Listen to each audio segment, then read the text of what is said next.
What's up, guys? We are live for a special roundtable discussion about Chief Donut Maker and the contest and how it all went down. Um I have all my guests lined up right now, and I just wanted to say before we jump on that I don't hate Dodge. I love Dodge. And you know, for Preston, the winner of the Chief Donut Maker, hey, best of luck to him. I'm happy for him. Congratulations on the win.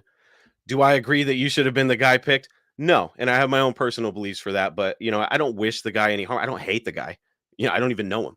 Um, I invited him and Goldberg on the show, but they didn't show up. So I guess it's me and my friends.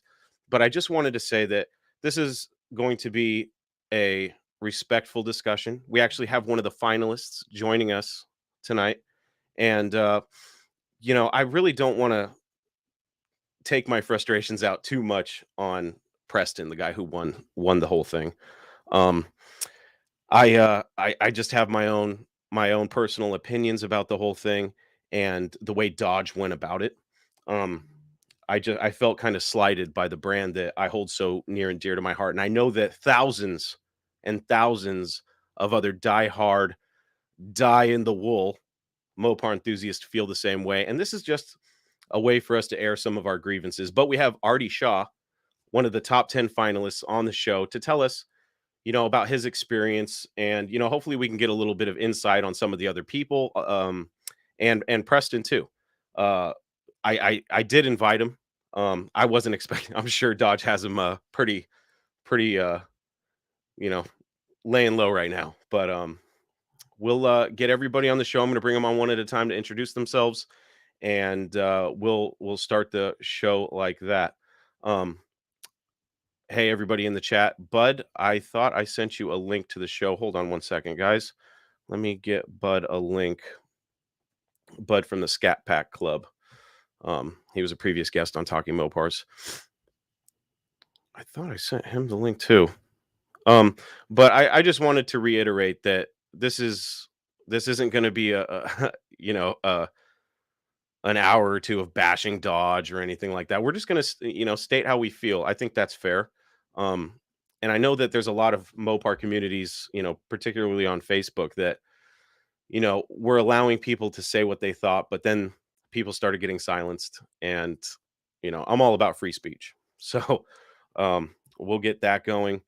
And hopefully, you know, this can be a productive conversation. Hopefully Dodge sees it and understands where they went wrong. And hopefully, I wasn't expecting them to do another Chief Donut Maker, but hopefully after this, maybe they'll reconsider and give, somebody else a shot.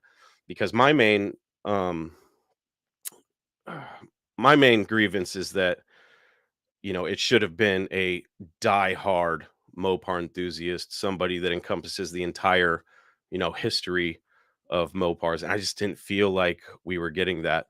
Um, so let me actually bring everybody on. We'll get them all introduced, and we'll get into the conversation. So we'll go in order of appearance. My friend Matt, unmute yourself.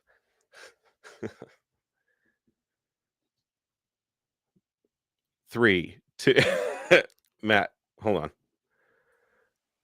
Michaela, Miss Hey, Moore is in the house.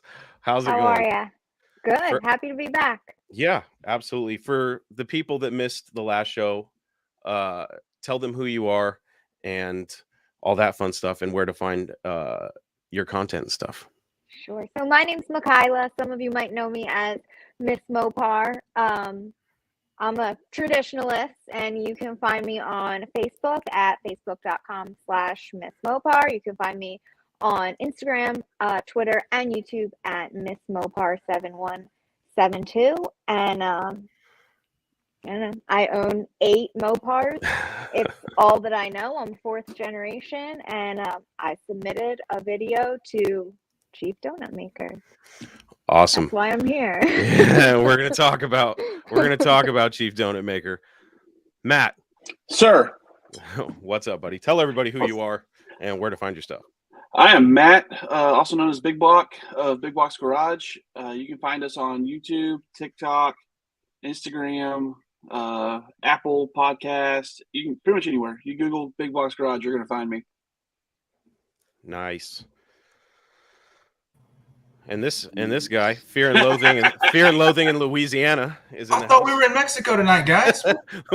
we are in Mexico. We're south of the border. Anything Okay, that so you I say came in prepared. Mexico, I came prepared. All yes, right, exactly. Anything you say in All Mexico right. can't be held against you in the United States. Absolutely.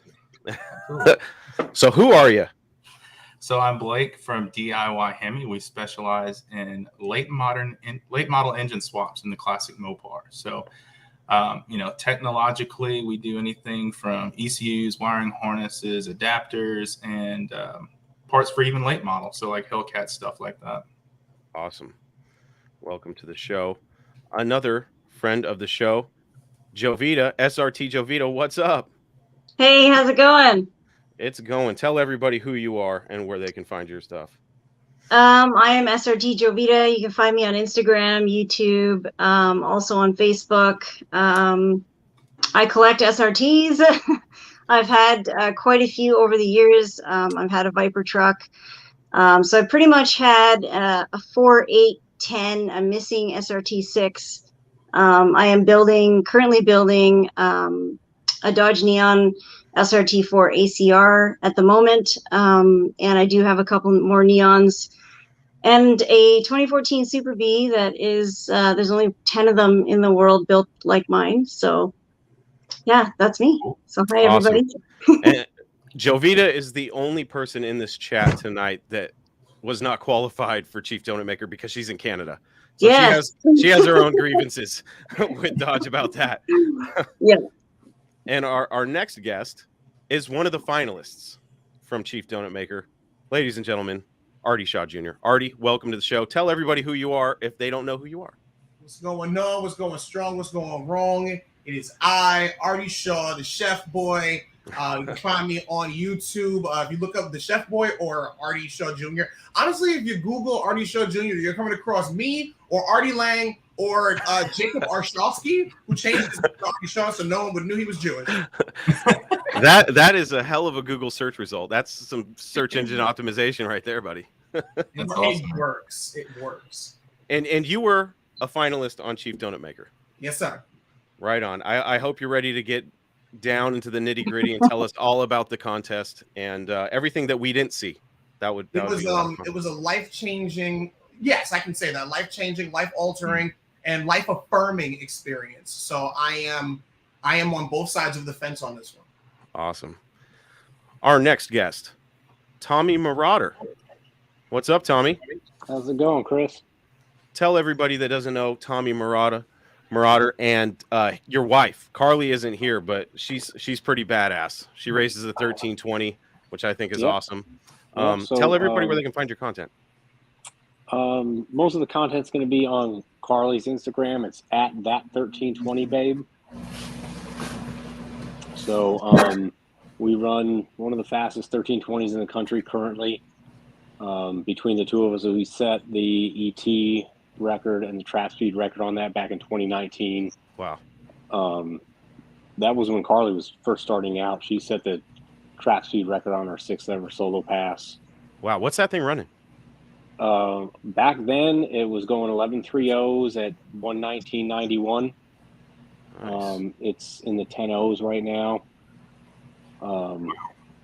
That was 2 tunes ago, so we should see 980s, I think, with a little bit of nitrous and the tune that's on it now. I was going to ask you if it was still naturally aspirated. It's running like 1080, 1090s naturally aspirated. Okay. So a little nitrous. It's running deep in the 10s. Right on. So That's just had some tuning to do, and we were fighting the car for like almost a year with just little bugs and issues, and really. Yeah, we're over with American Muscle Performance now, and they kind of got everything worked out. So car's running real good. We're just touching everything up right now and looking to get it back out on the track as soon as possible.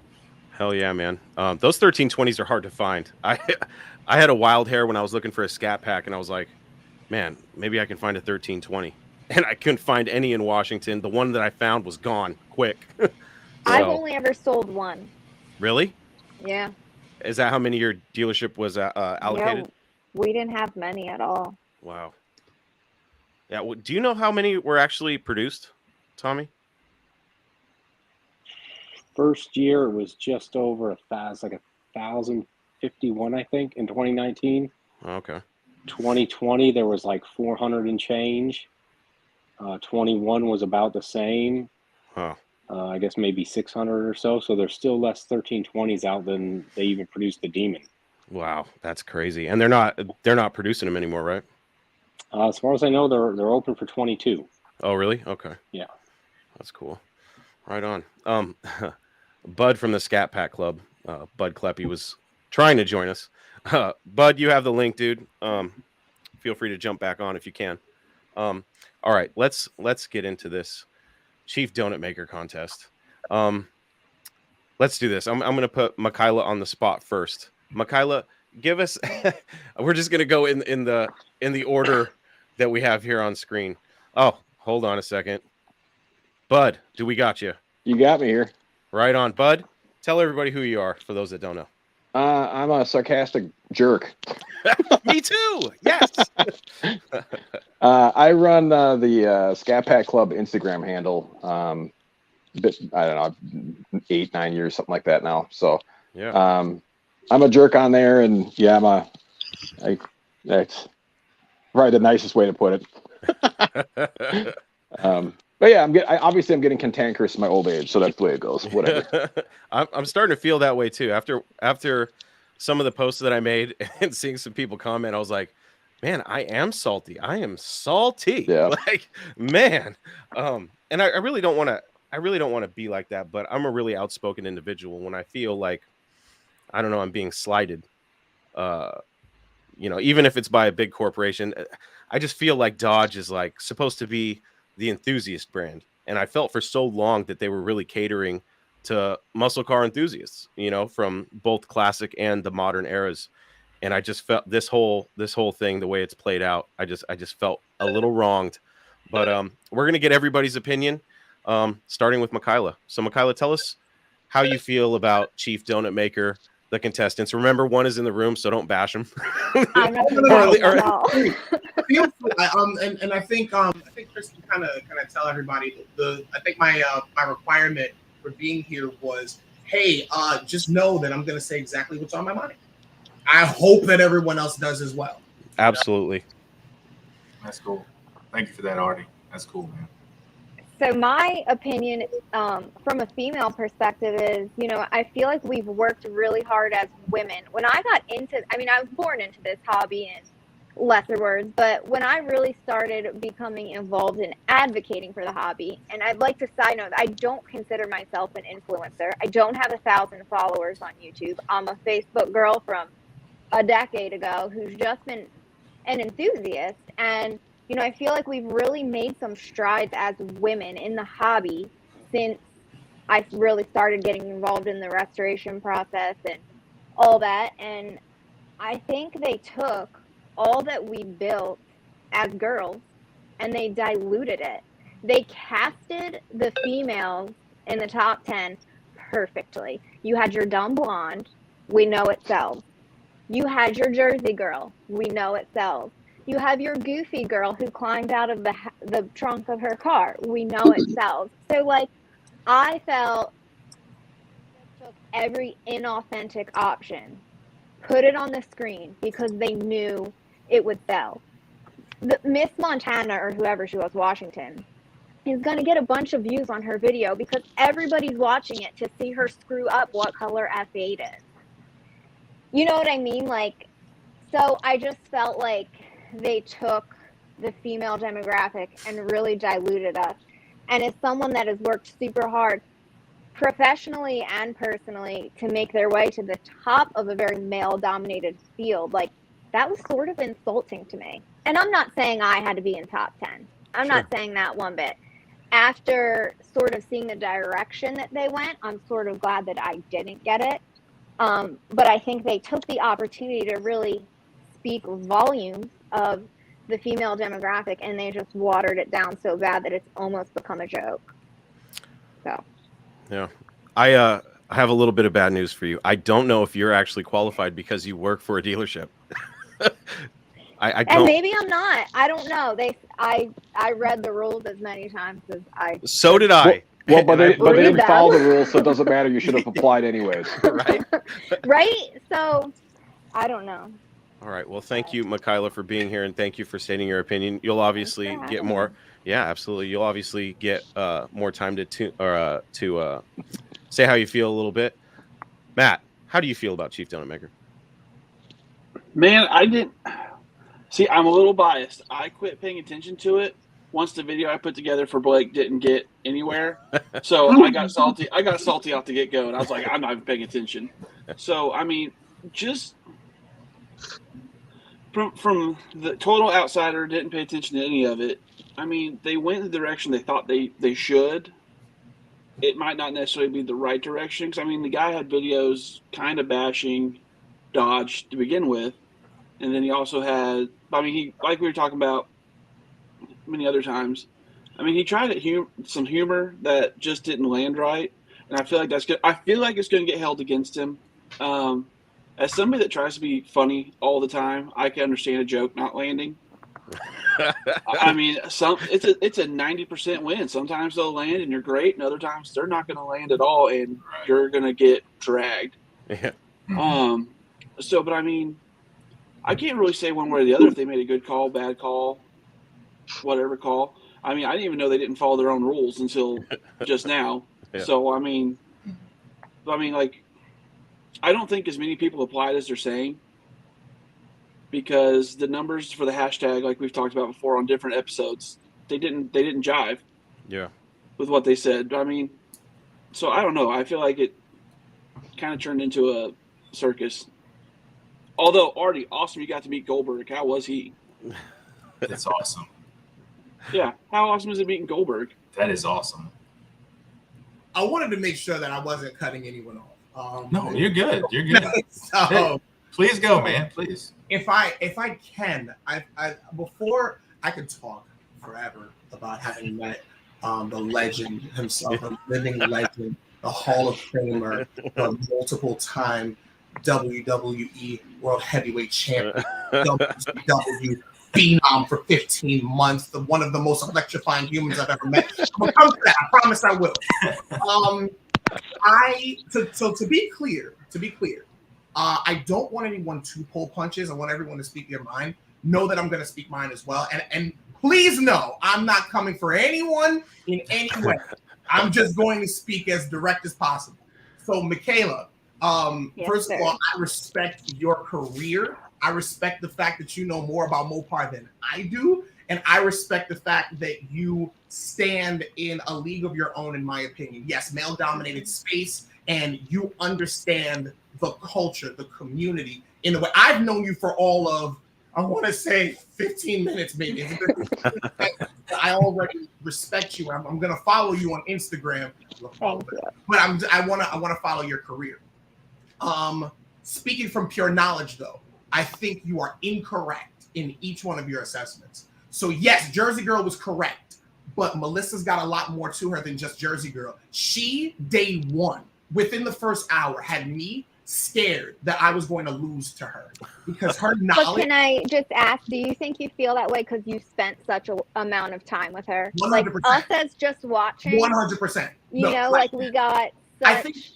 I think the way to approach it for me is everyone is able to speak on the knowledge they have. So from the viewer's perspective, you had a dumb blonde, a Jersey Girl, and the goofy chick that jumps out the back of her car. That's the knowledge that you have.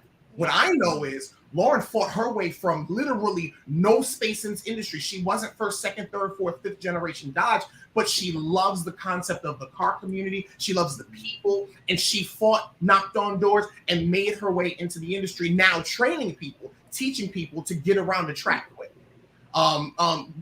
We going back to the Jersey Girl, my girl in my backyard, Melissa, who, again, I go back to the story of she in like day one was talking to Speedy in a way that told me I know nothing. She's building a dragster that to this moment I couldn't even attempt to try and tell you anything about it because I stopped listening after a while because I said, I'm going home. I'm going home. I don't deserve to be here. I don't deserve to be here around these people who build these cars, who race these cars. Man, I barely did a donut in my. I'm joking. I've done many donuts. But I'm in Brooklyn. We're not recording this, right? We're not recording this. No, We're not live. nobody's watching. No, nobody. I don't do donuts, but I shouldn't be around these people. But how cool would it have been to showcase those parts of those girls? I think my beef with it is that you can say a lot in 2 minutes. I felt I said a lot in my 2-minute video. My feedback was very good. I think if you go to the hashtag, read it if you want. But I just think that they missed the mark. I'm not bashing the girls as who they are. I'm sure that they all have something to bring to the table. I just think the way that Dodge presented it, they could have cut. I'm not even sure of her name. The pageant queen. Miss America contestant. Yes.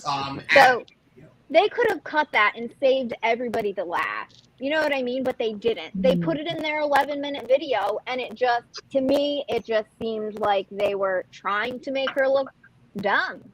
And maybe she's really smart, but I just think they casted it the way they wanted to.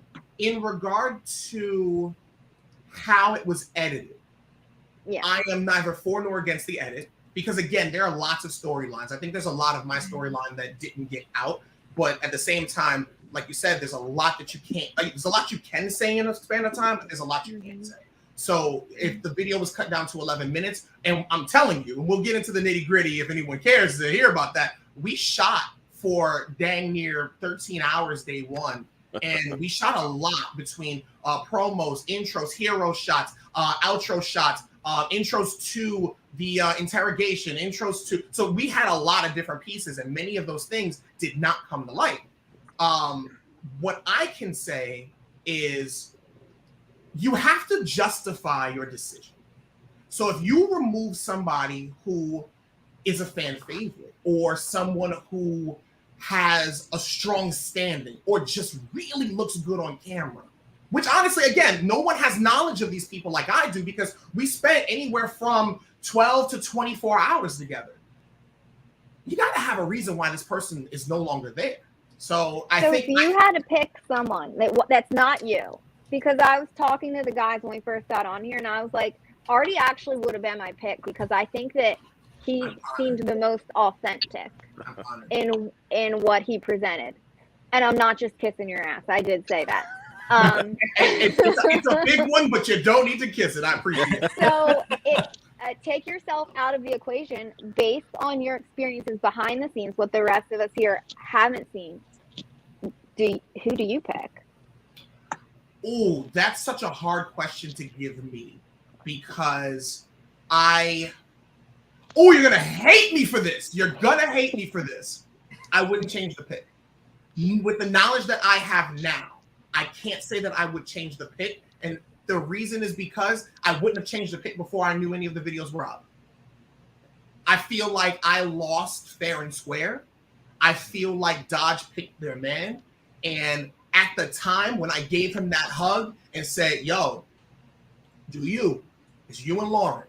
Enjoy. Live that last day like I can't. Come back with stories. I felt sorry about that. Same thing that I said to Lauren, just, reverse, because I couldn't say you and Lauren, because that would be weird. But you get the point. The fact is, that was a joke that didn't land, but neither here nor there. So I think my decision would stay the same, and I'm just going to rock with the brand on it. And I know I'm going to catch hate for that. And you know what? I got a big shoulder. I'm all right with that. So. I don't know what you're cooking over there, Chef Boy, but it's only videos. That's it. And by the way, that's another reason why I don't hate the edit. I don't. There's a lot of who I left there, as in Artie, a lot of storyline, a lot of principle that didn't get out. But I work in, I have a production company. Like I work in the TV and film industry, and I understand that you just can't tell all those stories. A lot of Preston's and Lauren's story didn't get out. They were with us for the entire journey. So, yeah. I think what a lot of people are also missing, and I had to keep telling myself this, was that it wasn't based on how much you know about Mopars. You know what I mean? If that was the case, No offense to you or anybody else. There's a million other people that are so qualified. That's why my pick was Melissa, because I was like, this girl grew up around classic Mopar. She's grown up around the modern era. She's been behind the wheel down the 1320. She has that experience. You don't race cars and not know anything about them. That's just based on the people that I've met. So, I mean, she was from the beginning. I think I said that she was my pick. But I had to keep telling myself that there were different stages of this contest. And that included not just, a little tiny bit of knowledge, which, to be honest, everybody that showed up there should have answered all those questions correctly. Especially if you're trying to represent the modern Dodge brand. Yeah. You know what I mean? That's like a given. One of the finalists didn't know what SRT stood for. That bothered me so much as an enthusiast that I gotta have her back on this one. I gotta have her back. Now I have driven on the track all of 7 times. Granted, it was with the legend Matt Hagen, but neither here nor there. There's an intensity and a pressure that you guys understand that I'd had the opportunity to look in the window of. It's kind of like when I play basketball, when I played basketball when I was younger, or when I'm on a motorcycle, or if I'm merging on the highway and I'm flying with my Hellcat, I'm locked in to this one thing. Our brains are not meant to multitask. We don't multitask. We switch tasks quickly. So that last test where they said you're going to go from this to this, but in the middle of going from this to this, your brain has to switch to answering a question. Well, I understand it. I get it. Because I'm going to tell you now, when I sat down with Matt Hagen, I didn't know how to put the seatbelt on. Seatbelt. I was freaking out, man. First of all, does anyone know how big Matt Hagen is? Yeah, he's a big Yeah, he looks pretty big. Monster. He's bigger than Goldberg.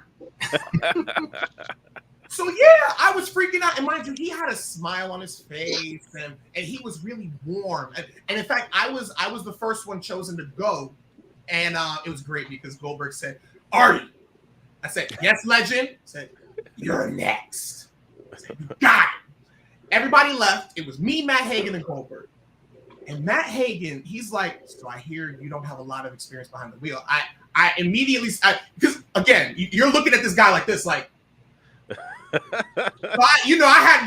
from Brooklyn, man. I don't back down from nobody. So I said, I've got experience behind the wheel. Got my license in 2009. He said, no, not that experience. All right, man, Hagen, teach me, please. And he said, I got you. We'll talk a little bit about this. Let's talk about it. Just be comfortable. That's all I need. You be comfortable. I said, all right. I'm in the hands of a muscular white guy. I love it. That guy is built like I can't believe. The first time I met him, I was like, who the hell is this guy? I'm like, how does he fit in a race car? Jesus. But to be clear, you and I had the same thought process. Challengers are big, but how do you fit in a regular size vehicle? Then I saw, I think it was a couple of days ago, him getting into this vehicle that was about this size. Mm-hmm. How does that happen? Yeah, it's crazy. Yeah, that's definitely an experience. And again, I can't. If somebody were to ask me, do I think Preston is qualified as a Mopar enthusiast to be in that position, I would say no. But he won the contest based on, the particular rounds that you guys had to go through. So I mean, I can't be mad at that. I sit here and I put blame on Preston a lot, which is unfair to him. You know what I mean? If I was, let me put myself in his position. I want to be chief donut maker. I know that, I've said some questionable things about Dodge. I at least scrub my channel of anything that could be questionable. That still blows my mind that either him nor Dodge thought to do that. Exactly. My thoughts exactly. It blows my mind. And to me, I don't know Preston, once again, and I wish the guy the best of luck. But to me, that is a disrespect to myself, all my diehard Mopar enthusiast friends that would love to be in that position and are far more qualified to represent the brand. That was disrespectful to me, but it makes me wonder if he even thought he had a chance. You know what I mean? If I can say one thing about that, Now, I'm not. So first of all, everyone is entitled to their thoughts, feelings, opinions. No one's thoughts, feelings, and opinions are wrong. I'm not going to say that. I'm not going to say that, you know, the way that you feel about, say, Preston or me or otherwise. Because there are people that have literally sent me messages and said, you didn't deserve to be a finalist. And my response to them is, you're absolutely right. What, go ahead and tell me that I should have been, and I can tell you how I shouldn't have been. Tell me that I shouldn't have been, and I can tell you how I should have been in the rules. I mean, if anyone read the rules as many times as I did, my God, 33%, excuse me, 34%, every single round was charisma. 34%. Yes, there was 33% of the brand awareness and brand appeal and this, that, and the other, but 34%. So you're telling me that I'm not qualified, but then I just watched your video, and your video is, hey everybody, you know, I've spent doing some. No, stop yourself. You have one shot. I screamed a lot in that video. I had to pull the volume down. So that's one part. That's part one. In regard to Preston, so first of all, I want to just say this. He's a good dude. I know him. I've been in communication with him since that time. He's a friend of mine now. I can say that. And he's not a dope boy, correct? I just want to clear that. When I saw the word dope boy, I really thought y'all meant like. Oh my God. No, I'm joking. No, he's not. But again, so there are two sides to this, right? Mm-hmm. First, the dope boy thing. Let's like that. What that feels like to me is a clickbaity title to get you to watch something with the hopes that I grip you with a hook that holds you forever. That's my hope. You know what I mean? That's this whole channel. Well, but again, if one doesn't hit, 7 of those same videos probably ain't gonna hit, man. I want you to watch me. There's a demographic I'm looking to grab. That's it. That's the only thing I can think of. Now, a quick story, if I'm allowed to. Absolutely. Come here, please. Come here. Is Preston there? Come here. Oh, no. It's Goldberg. Watch Goldberg. The founder of the company, my partner, my lover, my best friend. Did I say my chief cinematographer? She's amazing. I love her. But I just wanted you to remember that face, because that was the face that told me that my 2018 Dodge Charger SRT 392, the baby Hellcat, needed to go back to the dealership. I was not allowed to keep her in 2021 because she was too low and too loud. Now, listen. Sounds familiar. Who am I picking? Sheila the Rocket or Christine the wife? So you always pick the car. And now here's the thing. I had a relationship with that car. It was kind of like that car taught me, and this was the part of the story that nobody got a chance to see because the editors had to take it out. As you can tell, I'm very animated. No, you're not. You need to bring up the energy a little bit because you're killing us here. But being called extra, being called aggressive, being called over the top, being called brash meant that I had two options. One, I could chill and get a really high-paying job, which I did. Or two, I could just be me and deal with it. And I didn't have the strength to deal with it. Well, here's a weird story. I get this car, and y'all know how loud that 6.4 is. Oh, it was the first time in my life I ever heard something that made me go, oh, every single time. I would remote start her from behind every day. I had so many cold start videos. And then one day I pull into a wedding, and I realized that I was actually embarrassed of that car. I was embarrassed how loud she was. Because people would say, oh my God, that car's as loud as you are. Oh, Artie, you and your car are the same. And I would laugh it off. It hurt a lot. You don't need those negative people in your life. When they're your boss, you have to deal with it. So, I mean, everyone sees that. And at a certain point, I was just kind of like, you know what, I don't really want this. And one day, I remote started the car from around the corner down the block. And I heard her. And I said, oh, look, I've got 15 minutes. Let me go ahead and take my time and get over there. And I realized there's nothing wrong with Sheila. And she can't turn it off. So why am I code switching to justify anyone else's opinion of what I should or shouldn't be? When I came to that realization and realized that Dodge gave me that opportunity, the opportunity to just be Art. This is in 2018. I loved that car. But my wife didn't like that car. She didn't really like driving it. She didn't really like going over speed bumps. So she told me I had to turn it in. And when I turned it in, I told myself, I need an all-wheel drive car. Something that isn't always that loud. Something that's got a dual personality. You know, when I want to step on it, I can go and make noise. And I need something safer. I need something that doesn't make...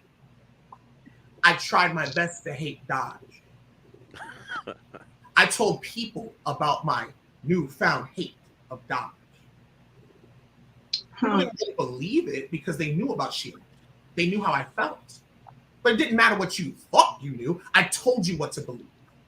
Nah, Dodge is not for me, man. That's why I got a Beamer to 2021 M550i. That sucker goes 0 to 60 in 3.4, 3.5 seconds.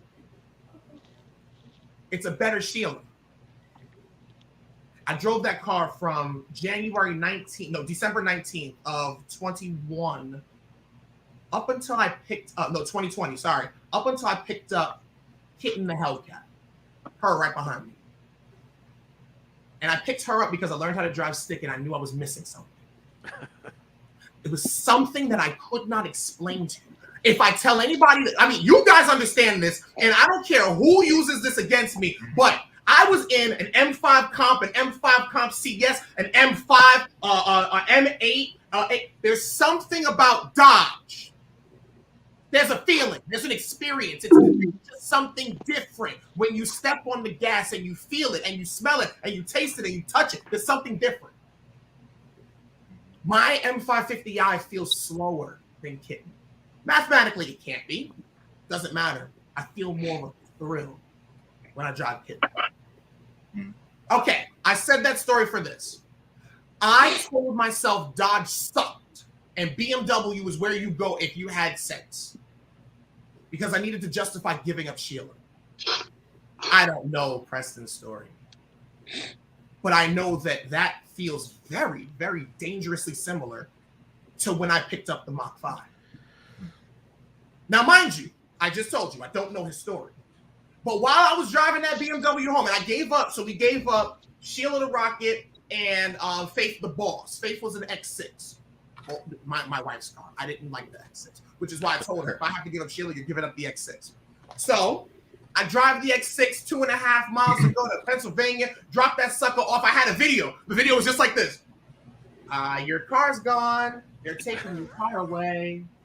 I hope you enjoy this, because that's how I felt when they had to give up Sheila. I literally sent that to her while I was at the BMW dealership. And I'm talking this car up, man. I'm talking this car up. And I didn't realize I was lying to myself until I learned how to drive stick and picked her up. So yeah, if I could have put out a video, y'all would have saw a video of me telling y'all about 4 or 5 reasons why Dodge sucks. Because I needed that. I needed that. Sure. I need to be able to justify why I gave up my dream car. I have to ask you this, though. Go ahead. Would you consider the modern Mopar community toxic? I would have said anything to justify Sheila. That's the best answer I can give. That's a great answer. No. All jokes aside. Now, it feels political. I get it. But I would have said anything. I literally, now mind you, one thing I probably wouldn't have said is that it's toxic. And here's the reason why I probably wouldn't have said that. I pull up in Sheila. I pull up next lower the window. I say, hey, yo, my man, I like what you're pushing. You know the response I get? I like what you're pushing. Pull up next to a Hellcat with my 6'4". Hey, yo, my man, I like what you're pushing there. Same response. I like what you're pushing. I pull up next to another 6'4", a demon. Because I live in Brooklyn. They're demons. Don't ask. Demons are not 6'4s. Say again? No, I was just going to say, you said a demon was a 6'4"? No. I pull up next to 6'4s and demons and other ones. That's what I meant to say. Like okay. The 6'4", comma, demons. Demons. You're in a group of Mopar enthusiasts. You gotta be careful, dude. gotta add comma. Speak slower, Artie. I'm from Brooklyn, guys. Y'all gotta. Jovita's got the noose over there. She's like, "What did you say?" Listen, I will survive it. But yeah, he lost me at M5. I pulled up next to another late model 550i. and I said, "Hey, I like what you're pushing." This dude turned his nose up at me. I've never seen a person physically do that. He did that. Wait. I've seen that in cartoons. Wait, what was he driving? Cartoons. What was he And driving? he drove away, and I decided to show him that my car was faster because he had a 525 or something like that. I don't know, but whatever. Based on 5 Series, I've got the highest one outside of the M5. But when I got kicked, came back to the Mopar community. I was welcomed with warm arms. So I wouldn't say, now mind you, let's be honest. There's some toxic people in this community. There's some 100%. people who shut down interstates and do donuts. And there are people trying to get home. There are people who do mid-muffler deletes and then do reso deletes and then do other things to just make the car loud, and now it doesn't sound like the car anymore. There are people who will tell you that there's something wrong with you for not having Dodge. Every car is for somebody except for the smart Porsches. car. Oh, sorry. Stop it. It's not a car. Stop it. When you can do cow tipping with your car, it's not a car. Go ahead. You can put that one up there. Save that one. It's a soundbite for you. To be fair, I stole a smart car once upon a time, and I fit reasonably well. How big are you? Like 6'3", 400 pounds. His name is Big Block. I don't know if you caught that. I mean, yeah. But His like, son is named Small yeah, Block. Wasn't there my a son's rapper like named, 2.5. Lil something and he weighed like 300 pounds or something? I don't know. No, my son's like 2.5, and he's in like 5'T" and over 3 foot tall. So They build them big in Whoa. Arkansas. Come on, man. That's what I'm talking about. All right. Artie, my cheeks are hurting right now, dude. You got me smiling. I You're a funny appreciate guy. You're a funny guy, and I'm what enjoying y'all having good you. at in life, man. And y'all are watching all of it, okay? I got nothing else going for me. By the end of this, people are going to be like, I wish Artie would have won. Now, and I appreciate that. I'm not going to tell anybody to shut that down just because you're Preston won and that's my boy and stuff like that. No, I appreciate that. That warms my heart.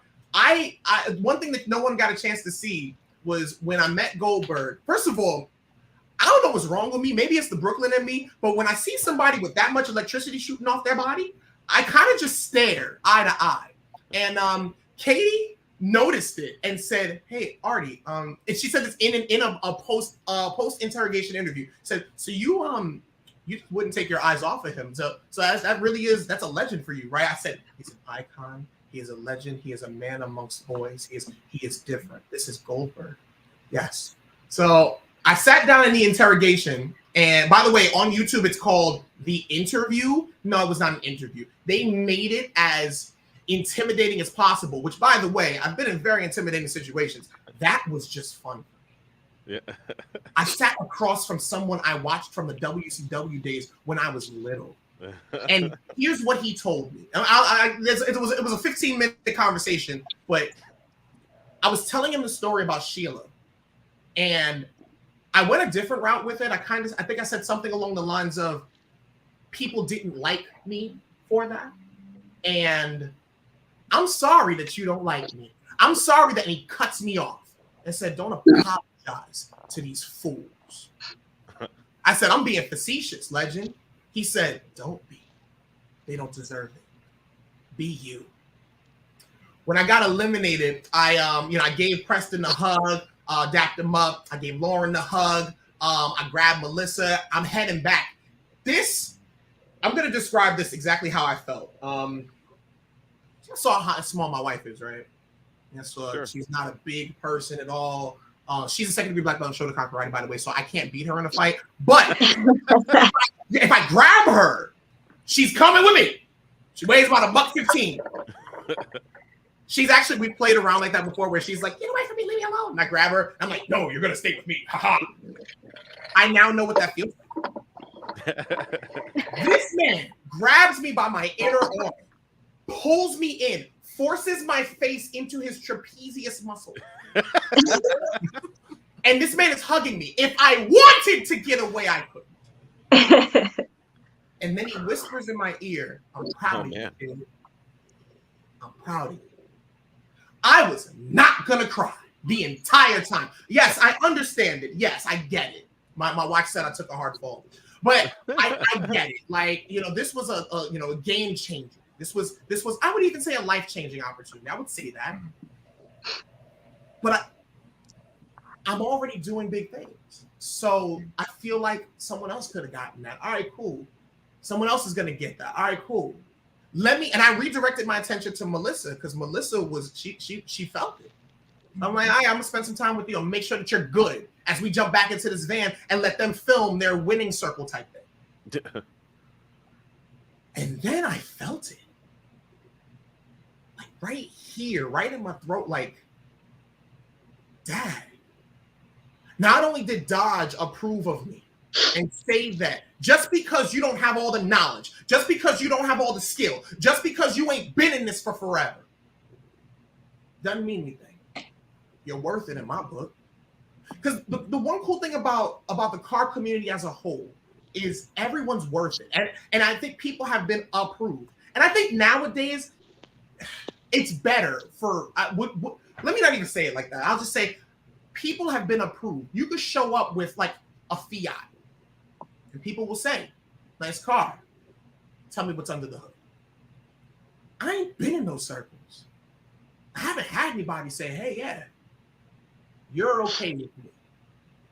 To have Matt Hagen, Katie Osborne, Bill Goldberg, all of Radford Racing, including Clay, Dodge, tell me ain't nothing wrong with me. It would have been a little awkward if they were like, hey, man, you're an asshole. We're glad you didn't win. Right? The mere fact that I was even there tells me Dodge. Sure. You know? And how do you think that makes me feel, though? You know what I'm saying? Well, wait. You've got 1, 2, 3, 4, 5, 6, excluding me, people that are lined up waiting to be on your show. You're approved. You see what I'm saying? I definitely, I don't need Dodge's approval for it, but and I was joking. I know. No, I get it. It's just for me. I think it was one funny line that I heard Goldberg say in between the takes that brought me back to a couple of videos that I saw about the top 10. Mm-hmm. He said, "We want regular folks. That's what this competition's about." Why did they pick you? Would have grabbed my and I was like, "Oh shoot, that makes total sense now. I am a regular guy. I don't know about that. A little extra. That like never been around the track. That like really want to go to the drag strip. That didn't know that the drag strip was that daggone sticky. Want to do donuts, but I live in Brooklyn. Like literally right outside that window is Bedford Avenue. If I go out there and within the next 5 miles do a donut, cop is on. So to your point of them wanting regular folks, do you think it has to do with the fact that traditionalists like me and probably most other people sitting here chatting with you right now weren't going to be able to be manipulated to sort of like hoorah this EV muscle dealio? Ooh, that is like, would you have been able? So in the explanation of why they picked who they picked, Kaniskis said something along the lines of, we think he's going to be a great brand ambassador for connecting as we push our electric muscle, whatever. Would you have been able to push electric muscle? Here's the question. Do I trust Dodge? I do not have the amount of knowledge that everyone that's on this call does. But I did do my research. And back in the day, there was this 440 raised block.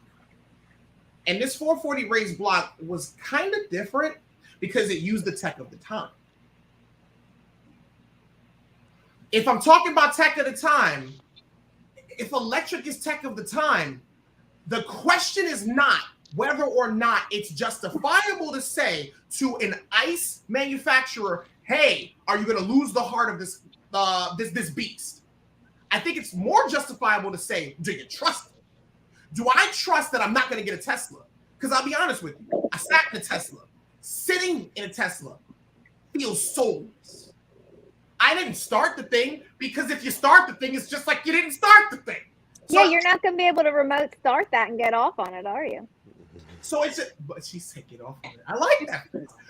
You said it, not me, Artie. That was Artie that said that. All I did was agree to it. No, but that's the thing. I God. choose to trust Dodge because Dodge did a thing for me that went more along the lines of life altering than A to B. That's the easiest answer I can give you is, do I trust you? Yes, I do, because you've done damn good for thus far. That's fair. I can get behind that. Go back to your point of manipulation. I don't know that it's manipulation. I don't know. I think from my perspective, Say and again? any of you guys, please jump in. I feel like I'm the only one responding. But like, I feel like, and Chris and I sort of chat about this the other time, like, I was so careful what I said during the whole top 10 selection process, because I was like, I don't want them to know that I don't like the whole idea of EV, because I know that's going to be something that you have to push. And then as bummed out, huh? Do you dislike the idea of EV? I do, for a few reasons. Okay. Do you dislike the idea of electrification? I don't dislike the idea of electrification if it's if it's made available to those people that want it. I don't want it. Gotcha. I want smiles per gallon. I want to smell carburation in my hair when I get home from a car show. Yes. I want to plug my car in. Mm-hmm. You know, I like standing there at the pump watching the numbers go up, because at least it means I'm putting gas in my car. Well, you can still watch the electric meter spin when you plug your car in. Something tells me that won't be so thrilling. But you know what I mean? So I feel like, dude, I had to be so careful as to not run my mouth about like not liking this shift towards electric, because I kind of had this feeling that it was going to be something that Chief Donut Maker was going to have to push at these events, and then they went ahead and said that. And I just feel like I wouldn't have been able to maybe manipulated is not the correct word, but I wouldn't have been able to stand at a Woodward and say, EV is awesome, because it just wouldn't have been for me. And maybe they think that Preston, because he's shifted to Porsche and willing to try new things, that maybe that's why he was a good option. Maybe they think a traditionalist like me isn't going to be the correct choice to be able to stand there and talk on behalf of something that I wouldn't be easily made to believe in. I think if you don't believe in it, you don't believe in it. And I don't think there's anything wrong with that.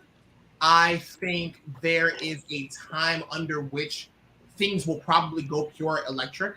I think we're like 10 years out from that, potentially, before like every brand is like, you know what? Glass ice is out. And by that time, I will have hopefully gotten myself a track pump and a Rainbow Hellcat, a Scat. I think 10 years is optimistic. I think it's going to take way longer. Stay with it, okay? I'm an optimist, all right? Besides, we'll see it come back again anyways, and jump in if you disagree with me. But so like my gig is early 70s cars, and you see like my 71 Roadrunner has a 340 and it should have a 383, and it was considered a no-cost option because they were facing all the emission crisis that were happening at the time. So yeah, that was in 71, but we sort of have seen this cycle back to Hellcats, and you know, they're putting a Hellcat engine in whatever they could put a Hellcat engine in. So I don't know if it's going to be something that is 100% ever. I think eventually we'll have to circle back. But don't call it a muscle car. That's all. I do not like them calling it a muscle car. Are we saying don't call the electrified muscle car a muscle car, or don't call the EV a muscle car? Because I think that's where we're splitting off a bit. I'm not an EV kind of guy. I personally don't like it. My wife wants one. She gets what she wants. I mean, did you see her? Look at her. There's one impressive stack of woman flesh right there. But like, if she wants that, she gets that. It's that simple. I don't want it. I don't want to drive it. I don't enjoy the concept of it. Shoot, I just learned how to drive stick last year, and I don't even want an automatic anymore.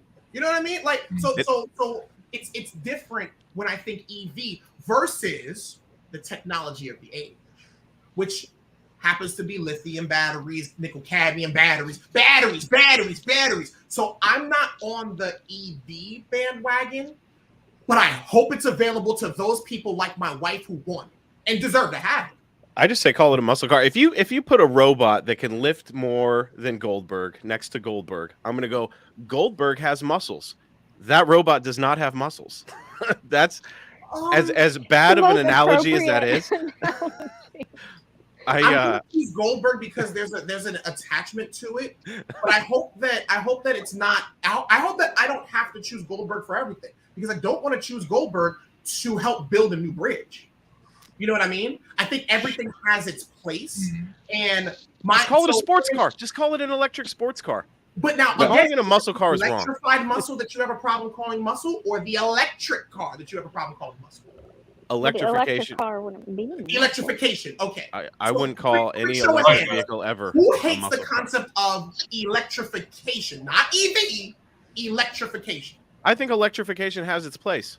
But let me put it to you this way. If somebody took a 68 Dodge Charger, okay, yanked the Hemi or the 440, whatever's in that car, if they yanked it out and put an electric engine or put an electric motor in it, that's not a muscle car anymore to me.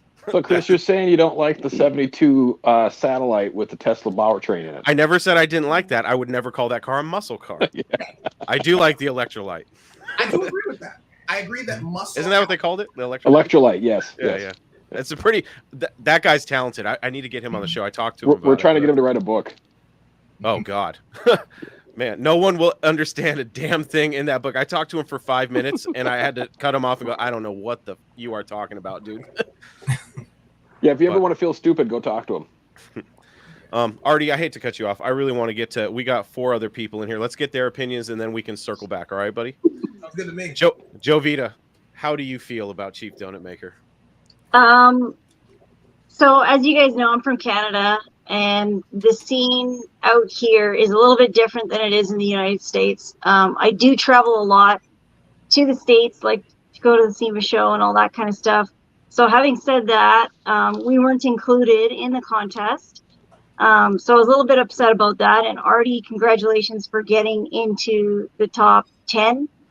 That's a big achievement in itself, but from what I've heard and what I've seen, it obviously wasn't for the true Mopar enthusiast that's been following the brand for years, building cars, racing, all that stuff. And you know what? I got to tip my hat to all of the contestants, because I mean, some of those people were drag racers and they built cars, and like you said, they had their own little thing. But from the outside looking in, it did look like a lot of them were actors. And I mean, I'm not knocking you, Artie, but you like put a great performance on. Like, honestly, like right now, you're so friggin' entertaining. Like we want to listen to you. We want to hear what you're saying. But I'm more interested in the criteria and the selection process, because it's funny, the story that you were talking about, you know, going to BMW and then coming back. It's weird that Preston had almost the same story. And for someone like myself, being a diehard, Mopar SRT addict kind of thing. Die in the wool. You gotta get that in there. Yeah, die in the wool. I wouldn't. I can't even imagine going to another brand and then going back. I feel like it's in my blood. It's running through my veins. And you know what? It wasn't always like that. I didn't grow up with Mopar. My dad was in cars. He was into imports and stuff. And I kind of found the brand myself. And I, got into the Mopar community.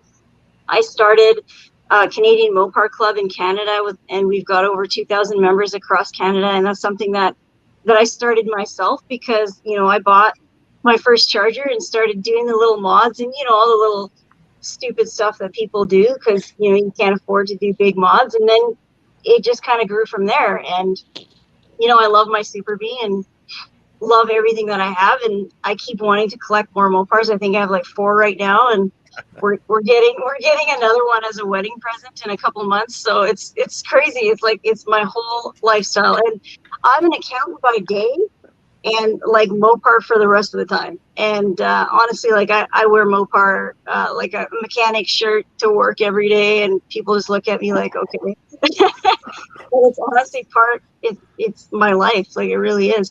So, I mean, I get that there's other brands out there, and people can switch and do whatever, and like say if you're a couple and one person drives Ford or whatever, you know, cool. But that's totally not me. And I'm not with somebody that drives a Ford. But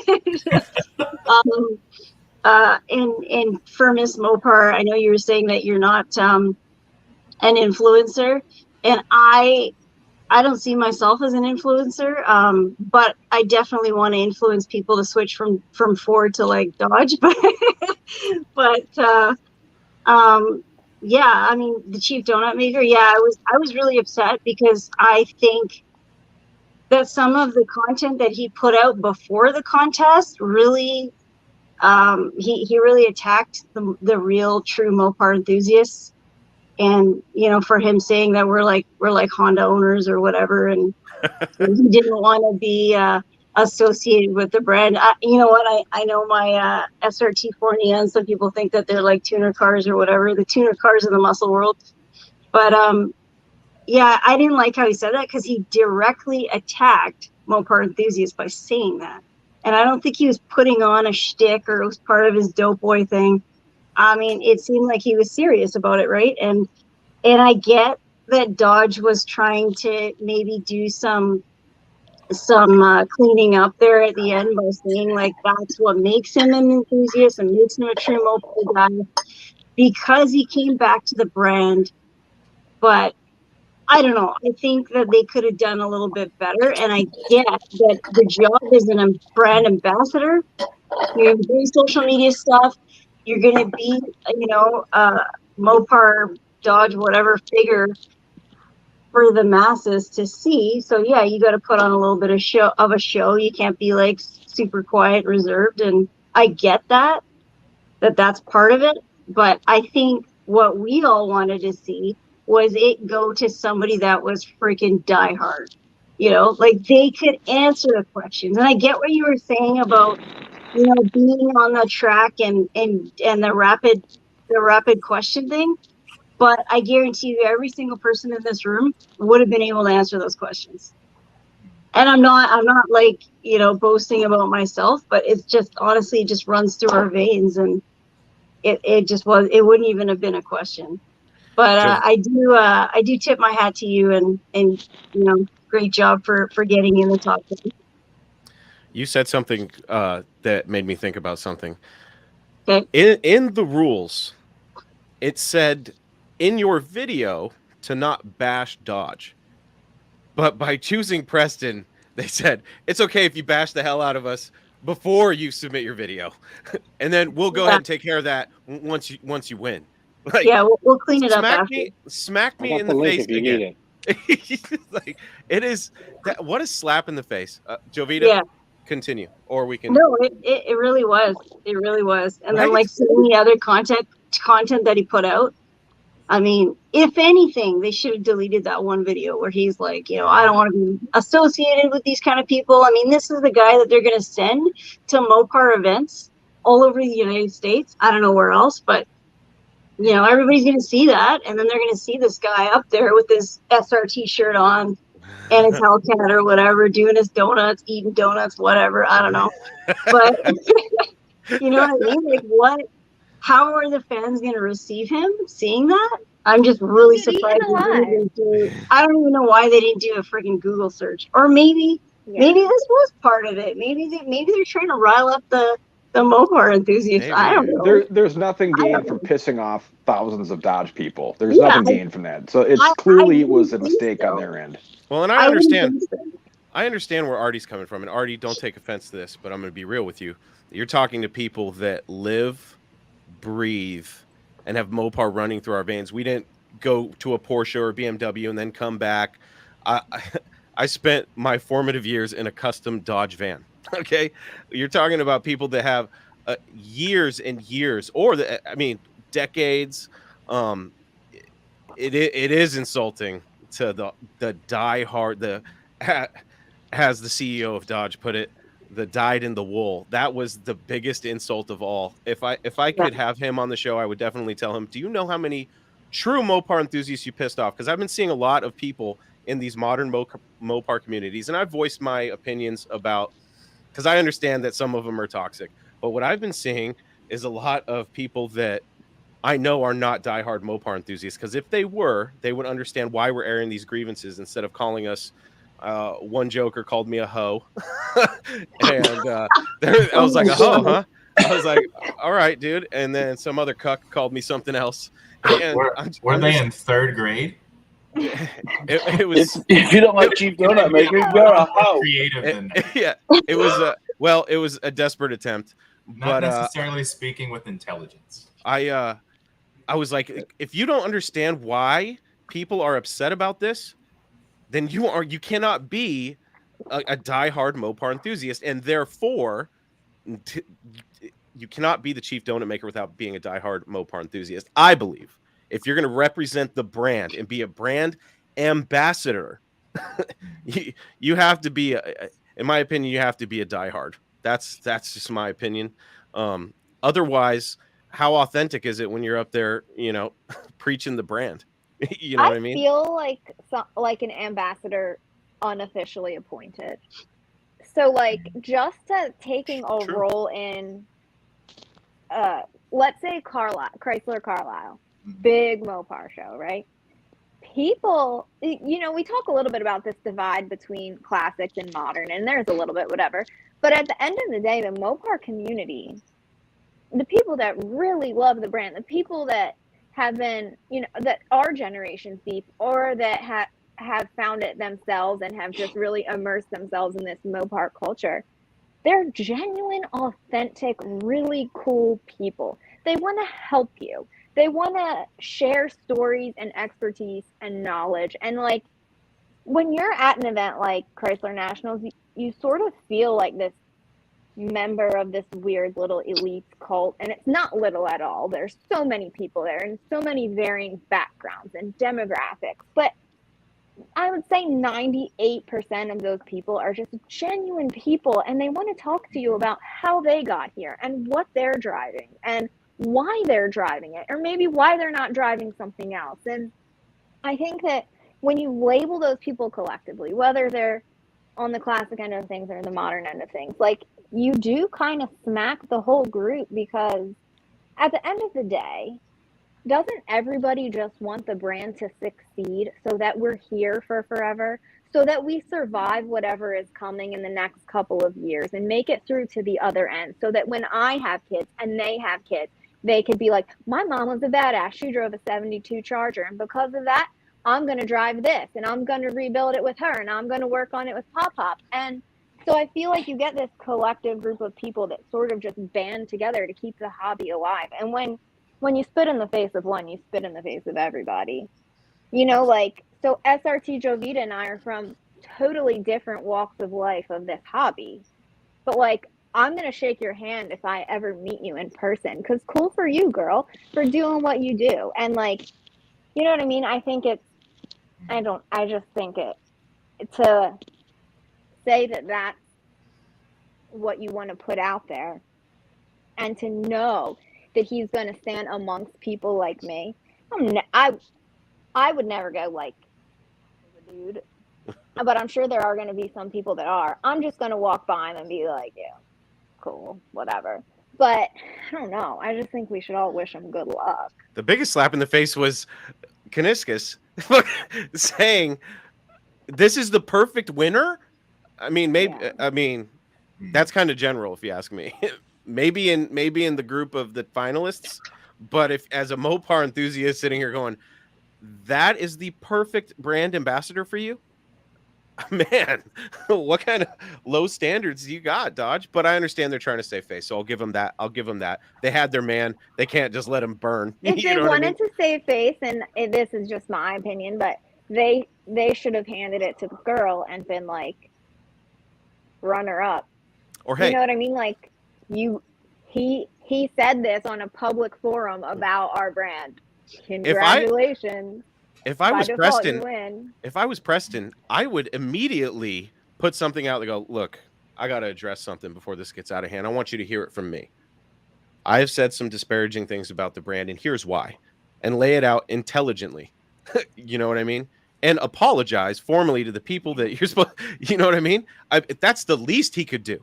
So I ask you, Artie, if he's your boy, reach out to your boy, Tell him I will give him as much time as he needs on this show. I will not say anything negative. I will give him a platform because clearly Dodge doesn't want to. I will give him a platform to say his piece and hopefully make good with the Mopar community. And if he doesn't do that on any, doesn't have to be on my platform, on any platform, he has zero respect for me and he'll never get my respect. Not after that. I can't get behind somebody like that can't at least man up and say, hey, I'm Chief Donut Maker now. Here's, the wrongs that I've done, and here's how I'm going to make it right. I'm going to be the best, yada, yada, yada. There's so many ways he could go about this where he can save some face for himself.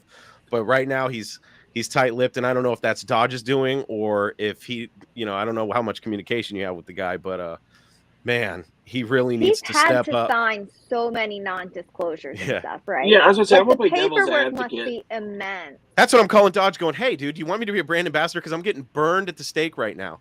Like, we got to do something here. And it can't have the CEO going, hey, sorry, dyed in the wool guys. You're not the right ones. Cars over and over again. You know what I mean? I don't know. Blake, play devil's advocate. I mean, they probably have told him to just stay low, be quiet, and hopefully it'll blow over in a couple of days once the social media people get their vents out. You know what I mean? Like, because right now I feel like even if he tried to say anything, they're still going to come after him. But no matter at least he said it, and at least he tried. Well, you can say that right now on this, but I mean, like I said, I didn't watch any of it, so I can't say one way or the other.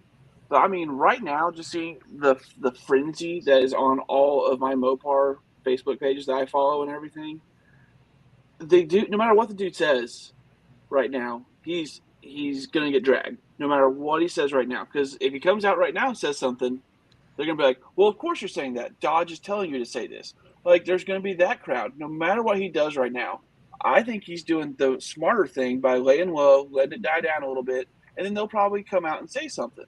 Yeah. I mean, you know what I mean? Like, just play devil's advocate on that. Like, I just think it's not a good time to say something. I think I have a friend who has an SRT Neon. Yes, a custom Neon. Like, when I say custom, I mean he did years worth of work on it, and a stick. And I respect him because, well, I mean, I'm the car I love. So when I gave up Sheila and I picked up the Mach 5, he texted me because I put a picture up months later. It was months and months and months later. I put a picture up and said, hey, Sheila's gone. He said, so you're not Mopar, huh? I said, no. I am. No, you're not. You're a BMW. Having that said to me by one person hurt. I can't even begin to imagine what my boy is going through right now. Now, again, here's my story. My story is I badly wanted to keep this car, but needed to tell myself anything and everything in order to let her go. I don't know what his story is, but I can relate to it.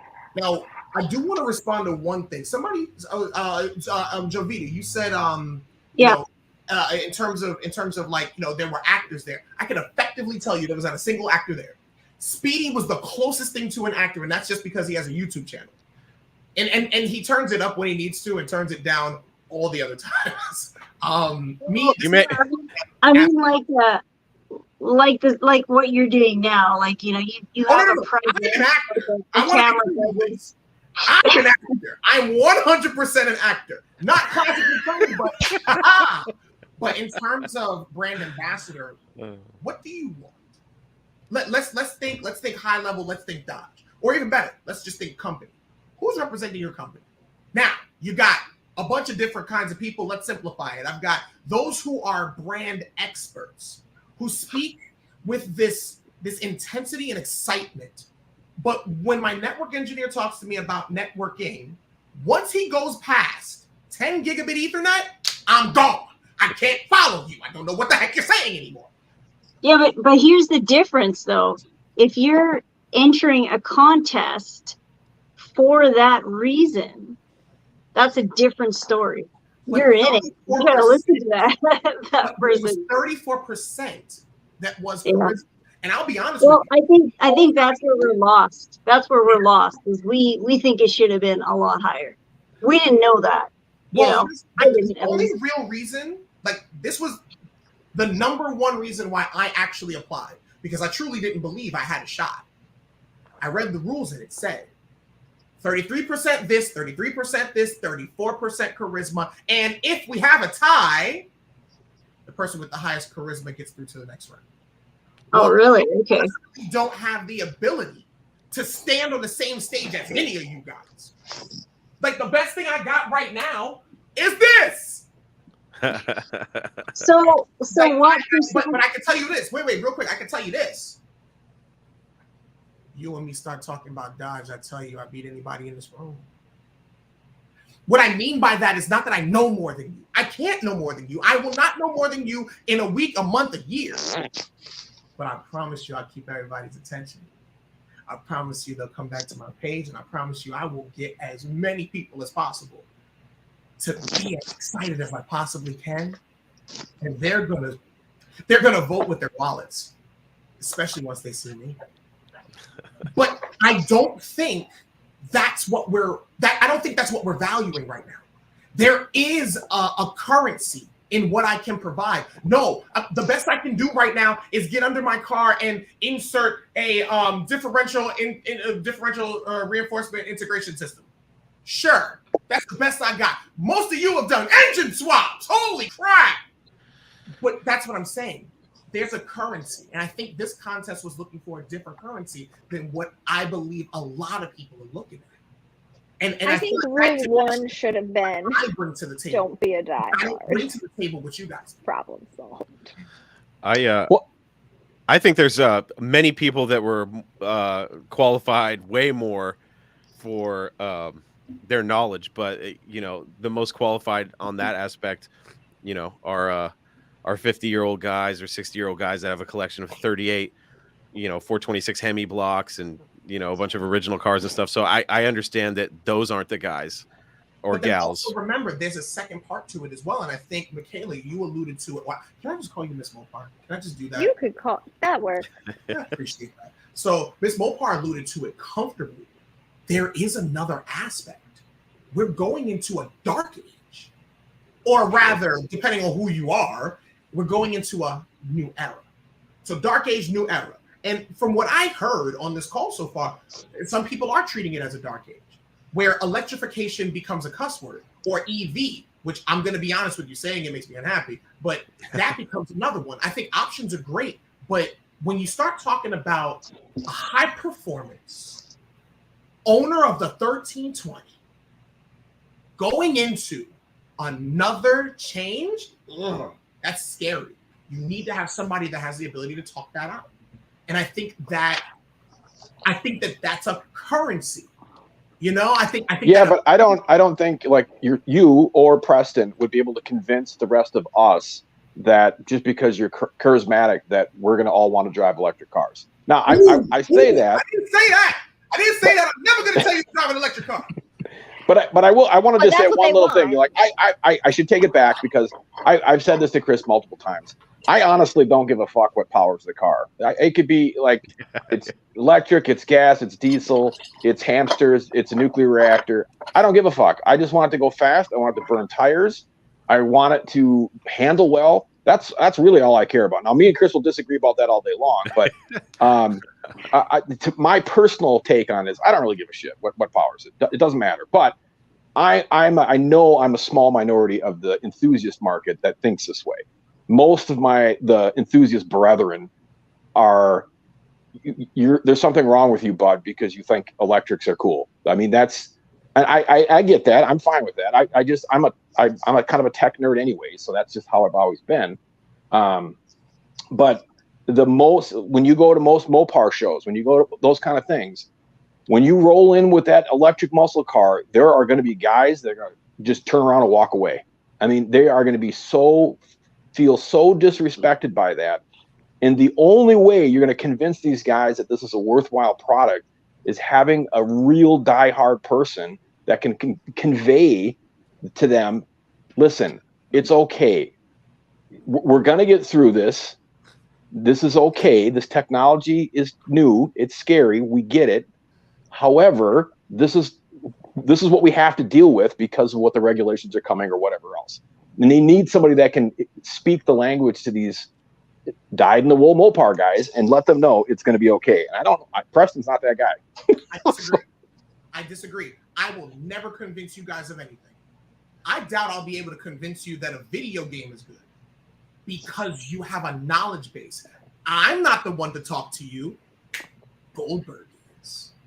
He's They got a 60. And see, you agreed. The chief donut maker is not here for you guys. He's here for the guys like me.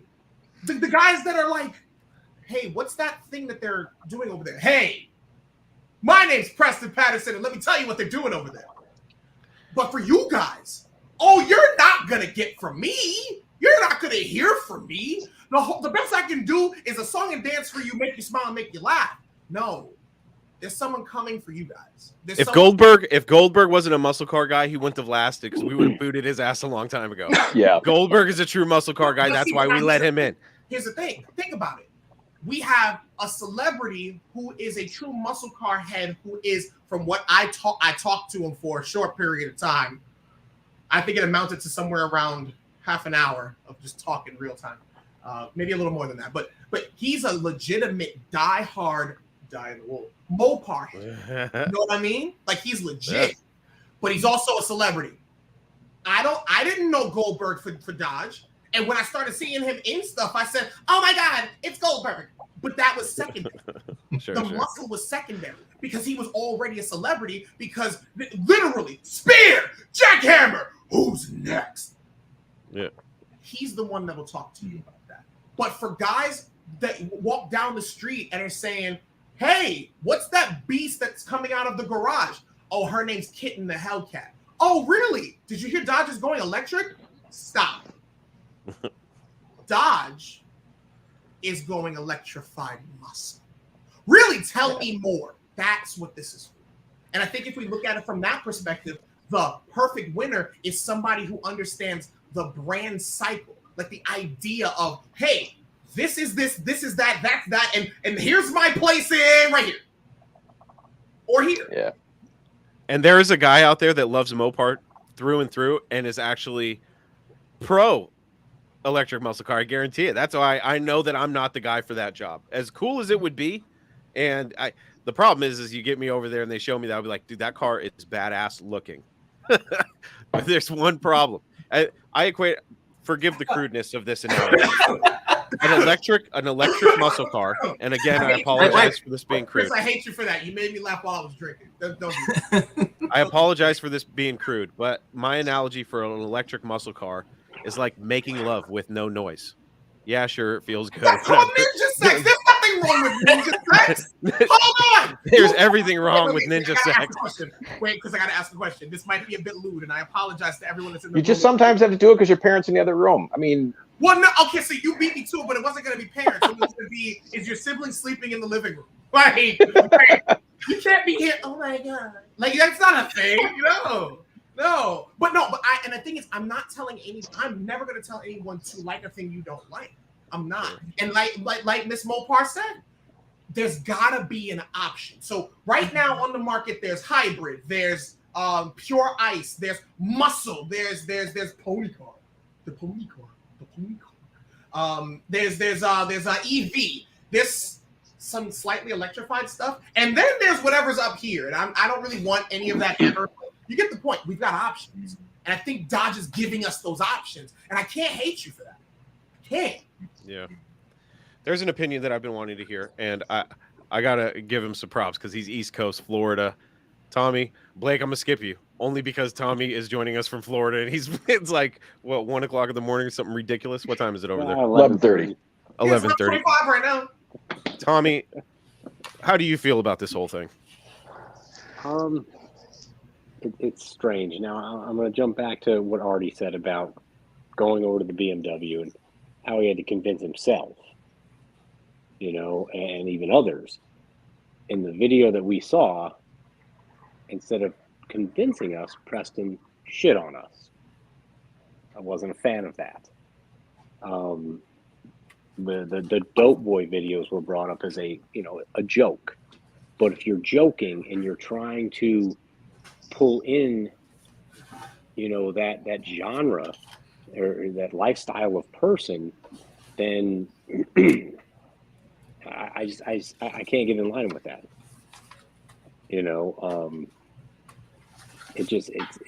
The whole thing struck me as very odd.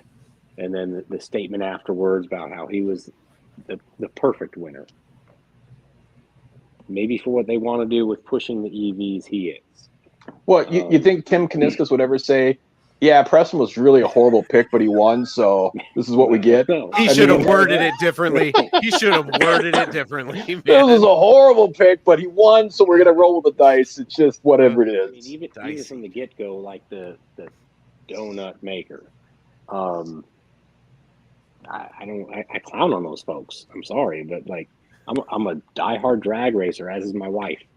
I always have been. I grew up with Mopars and Chevys, and I've always raced Mopars. So to see the going to the Porsche and the talking bad about not the brand, but the people that buy the brand, that's what upset me. That's what I wasn't a fan of. And then instead of at least like Chris said, they could have had him put something out public like, hey, I could have worded this differently. I didn't mean it in that manner. That's how I'm taking it at this point. So yeah, it was just strange from the get-go. The donuts, I mean, I thought everything was a little more aimed at drag racing, some road course with the Hellcats. Donuts are for clowns that shut down streets, man. Sorry. Like I was kind of wondering that too. I was like, that's a bet they could come up with, but that's kind of what struck me. And then, reading through the rules, like Carly and I, we run a charity with our car. So I have to look at it from my perspective too. Plug like the charity really quick, man. Plug the charity. Slicks of Hope. So on Instagram, we raise money for pediatric cancer research in memory of my youngest daughter. There you go, folks. So for me, it was mostly for kids. You got to add that, Tommy. You're normally doing that for kids. It's all for pediatric cancer. Yeah. Awesome. So, but you can't say your name. You can't give personal information. You can't give shout outs.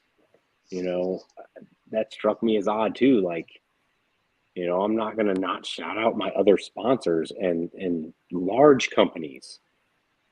Thanks, Holly, for helping us out. I mean, they put, a lot into us to help us out. They invited us last year to come back and do our annual charity event at Moparty. And that's to have someone then call this community toxic. It's a slap in the face because there's nothing but Moparty. We've been both years so far, and it's hands down the best show we've been to.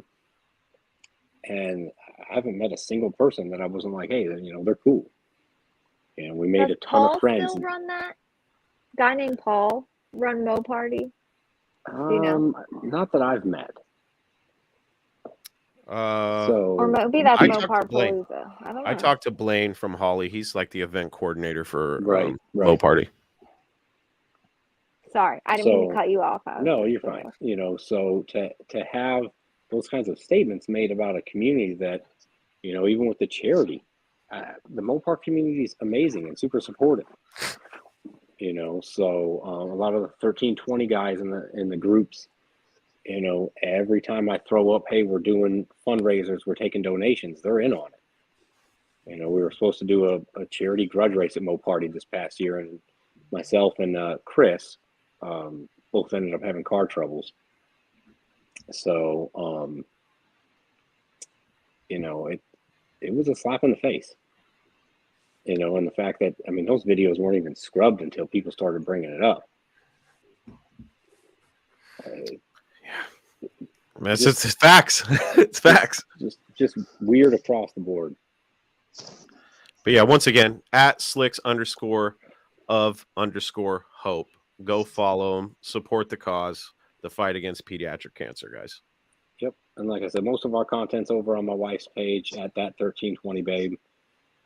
So I do all the testing. She makes the real numbers when she runs the car. We all know why she does that, Tommy. It's because she's faster and she's better.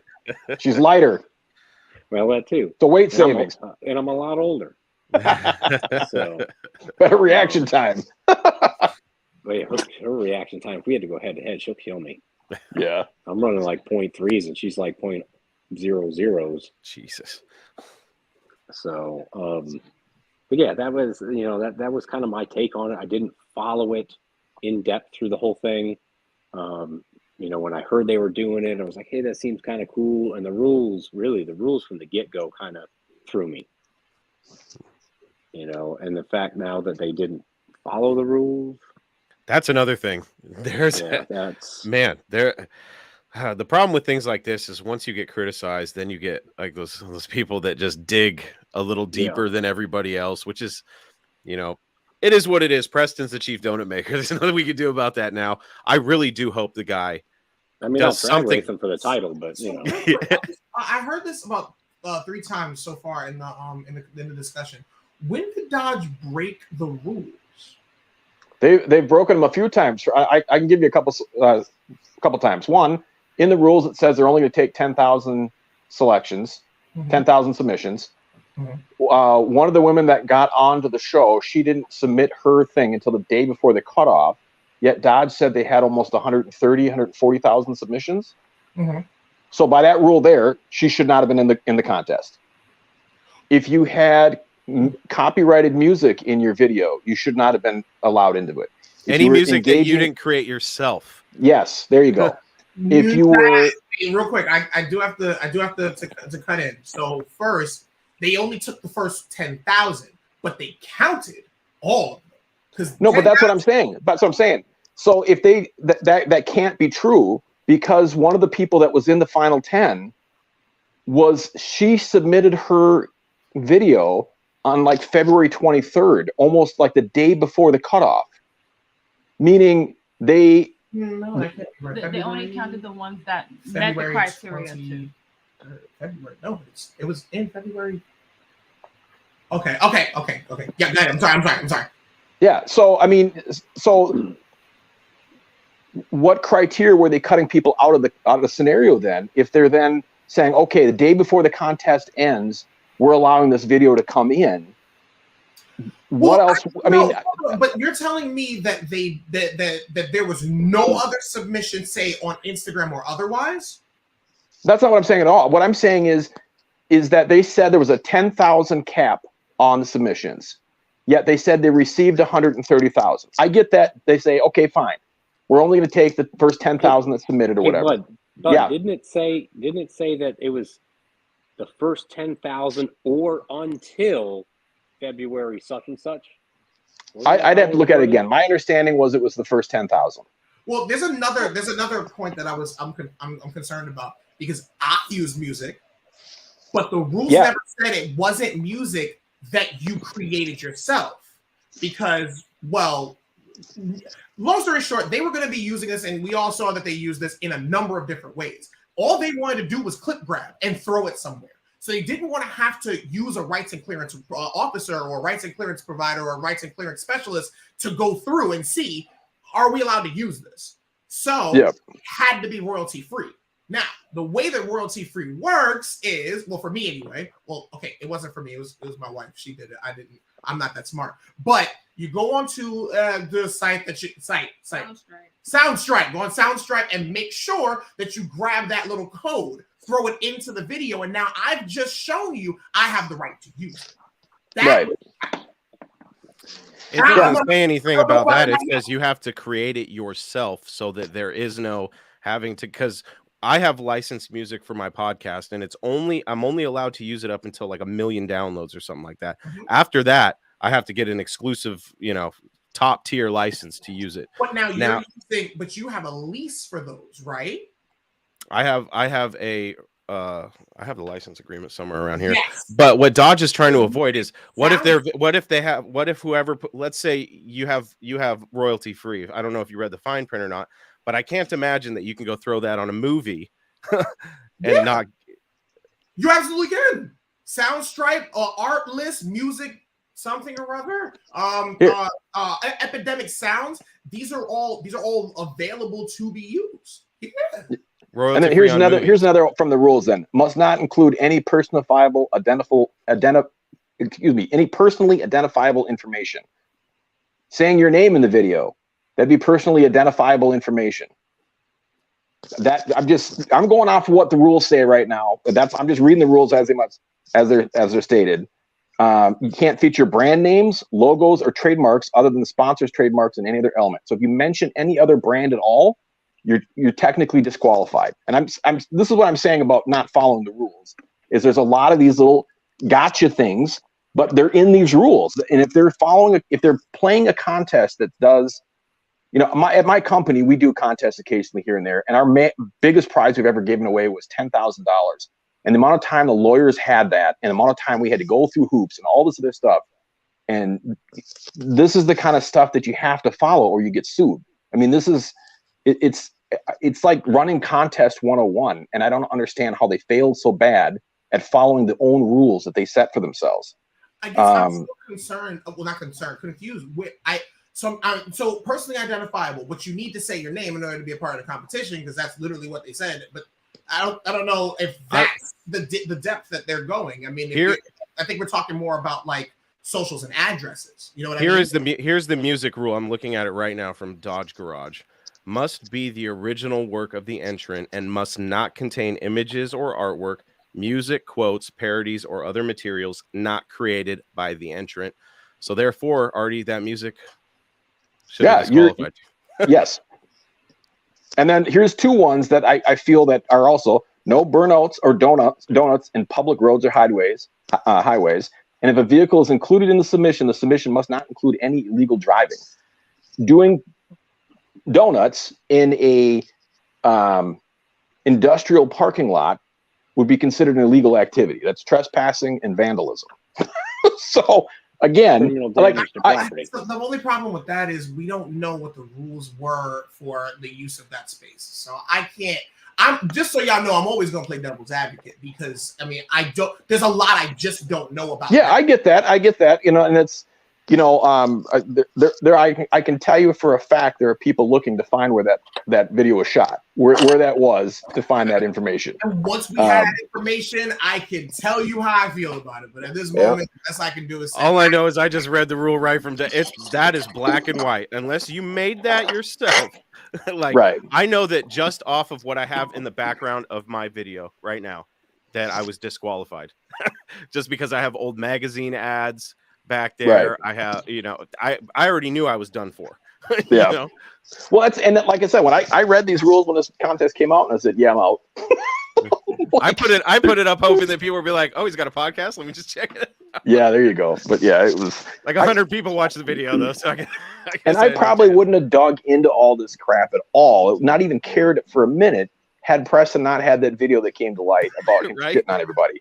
I would have given because I really didn't even care about the contest. It wasn't until it came out dude, did you see this video where he's shitting on everybody? What? And then I had to go and watch it off of illegal download because, it had already been scrubbed. And I was like, this fucking guy, this is the guy they picked. I promise you Dodge would walk it all back if they could, but now they have to own it now. They have to own Preston now for a year. They got to just work with it for a year, which I do not want that job if I'm Dodge. That's gonna be a rough one. That's gonna be a rough one. I feel like I was mentioning it because I was chatting with Jovita yesterday, and I feel bad for the dude because I don't understand. Dodge has got the PR team of giants, and no one thought to go look at all the stuff and say, hey, here's a couple of videos we think you should take down. This might rile some people up. It just blows my mind that they didn't do any due diligence on that side. And, it's like the ignorance is bliss. He still is probably not the best candidate. We already will disagree with this and all. That's fine. I still don't think he's the best candidate for that. I get Dodge is doing something else. They're trying to sell cars. That's their end goal. They want to sell cars. And they need to go outside of their typical dyed in the wool Mopar fans, because we're going to buy Mopars anyways because we're a bunch of suckers. Doesn't matter how ridiculous of the sticker package they put on it and the price they put on it. We're still, okay, sure, we'll do that. They need new blood into the system to work, and they need people to push that. So I get that piece of it. I don't like it, but I get it. But this whole thing was very eye-opening, and I think Dodge is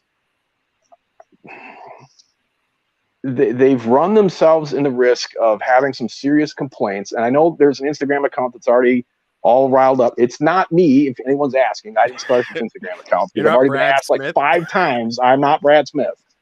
But I they could get some heat from the FCC the way they ran this contest. It'll be interesting. I did invite Brad on the show, by the way. I said, bring your evidence. He's not here, so. But no, yeah, it's like I said. For the record, I am not Brad Smith. True, convenient you say that while you're behind a blurred. That'd be funny screen. if he was Brad Smith, right? Yeah. I'm not Brad Smith. Yeah. I'm not Brad Smith. Oh man, that's funny. I'd come up with a much stupider name than Brad Smith if I was doing a fake name. Just like Blake Anderman or something. Like I'm Blake Anderman. I would have done like Max Power. Max Wedge. I'm Max Wedge. Yeah. Blake, we haven't heard from you yet, man. How do you feel about this? Blake's a pretty chill guy. Let's see how Blake feels. Blake, by the way, thank you for introducing me to Artie. We wouldn't have had the pleasure of having him on the show. And Artie, you're welcome back anytime, dude. I've loved having you on. I appreciate that. Amazing personality. If you don't have a podcast, you need a podcast. Oh, man. Blake, I'm sorry. You are muted, by the way. Blake, you muted yourself, my man. Look at that. Rookie out here, right? First I want to say is, man, this has been some great conversation. Absolutely, right? I mean, we got a collective group here that's just a lot of talent, right? So I want to say that. My take on everything, I think like most people's reactions were, oh man, we stated on previous podcasts, I don't get it. I don't get it. And the position I'm coming from is, it's probably a bit of confusion, but also wanting to understand, what's going on here? What's going on? At first, I was very much not a fan. I didn't think that the mark was hit. I think they missed it. I told Artie, I was like, Artie, man, dude, when we were doing videos, and I told Chris, I told everyone here this, we were doing videos for the submissions. I'm like, I'm watching out for Artie. That dude's charisma AF. That's who that's the comp right there, and I had a couple others that I was just like, that's pretty intimidating, right? Because, a lot of us come from different backgrounds. Me, I am a mechanical engineer. We are probably the most boring, driest people on the face of planet Earth, right? We are the nerds that will sit in the corner and tell you why the color of the wire is green instead of chartreuse. We will do that type of stuff. The fuck is chartreuse, dude? I'm on the same. What do you mean you don't know what chartreuse is? Chartreuse, and I was like, chartreuse? Look, we're very detail oriented, right? And so one thing I have known for many, many years is that the car community brings people together like no other. Look at who we have sitting right here, right now, right? When you speak cars, regardless of brand, let's just take high level, right? You speak cars, people come together and people are like, what do you have? You go to a car show and people are just, man, it is, I will drive 8 hours, 20 hours to go to a really big car show, or go to a really big event. Chrysler's at Carlisle, Mopar, a lot of those things, right? So you go somewhere that people share this same passion with you, and your demographic, none of that matters, right? You are every background, every possible backstory that you could possibly imagine, right? So it's a very powerful thing. With that powerful thing, that family, if you will, you can go ahead and cue the Dominic Toretto memes while we're at it. With the powerful family meme, family. Family. I made toast this morning because family. So anyway, what we have are some very passionate people, right?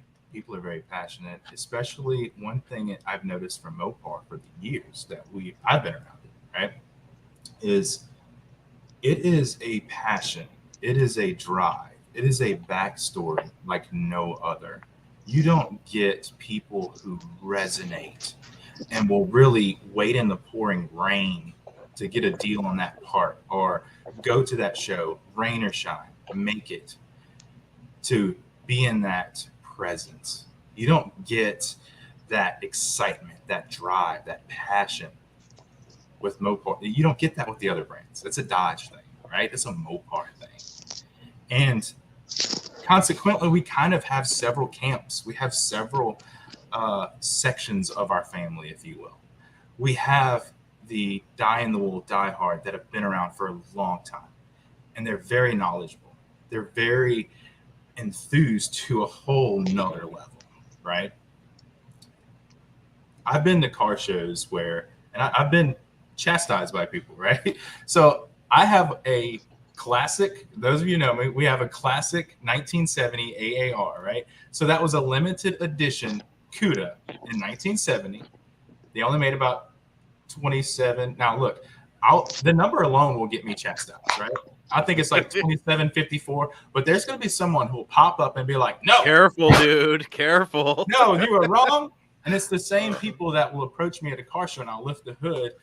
And I think of like, Sanford and Son, Red just being like, I'm coming, Elizabeth. Like they freak out because I put a modern technology, modern engine into a classic car, right? So, and the same people may say, well, looking at someone's restoration, you have the wrong part number on your upper radiator hose.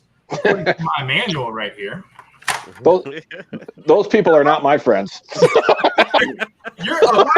Why not? I love it when you tell me that things are wrong. Listen, right? So they're like, your part number is supposed to have a pentastar and 35910. You have 35912. Now, listen, we're going to let you in the show today, but we're going to need you to clarify that, right? No. Like we have extremes on both sides of the party. We have some people that are so passionate that really, they breathe Mopar. And I would like to say I'm kind of in both camps, right? Because some of the older crews like, man, you totally bastardized that car. And I'm like, no, I didn't. Everything can change in a weekend. I preserved the culture, but you know what the difference is? This car is out there for little kids to see. For little kids to stop on the corner and look and say, what is that? I want that. And, we all had to start somewhere. So listen to what Artie has said so far, man. Really just trying to keep an open mind is you got that camp, right? You got the camp of the diehards. And like I said, I think I dabble, I jump across the lines, right? I'm kind of in an awkward position. But what I really take away from this is in order for the family to grow, people have to come in.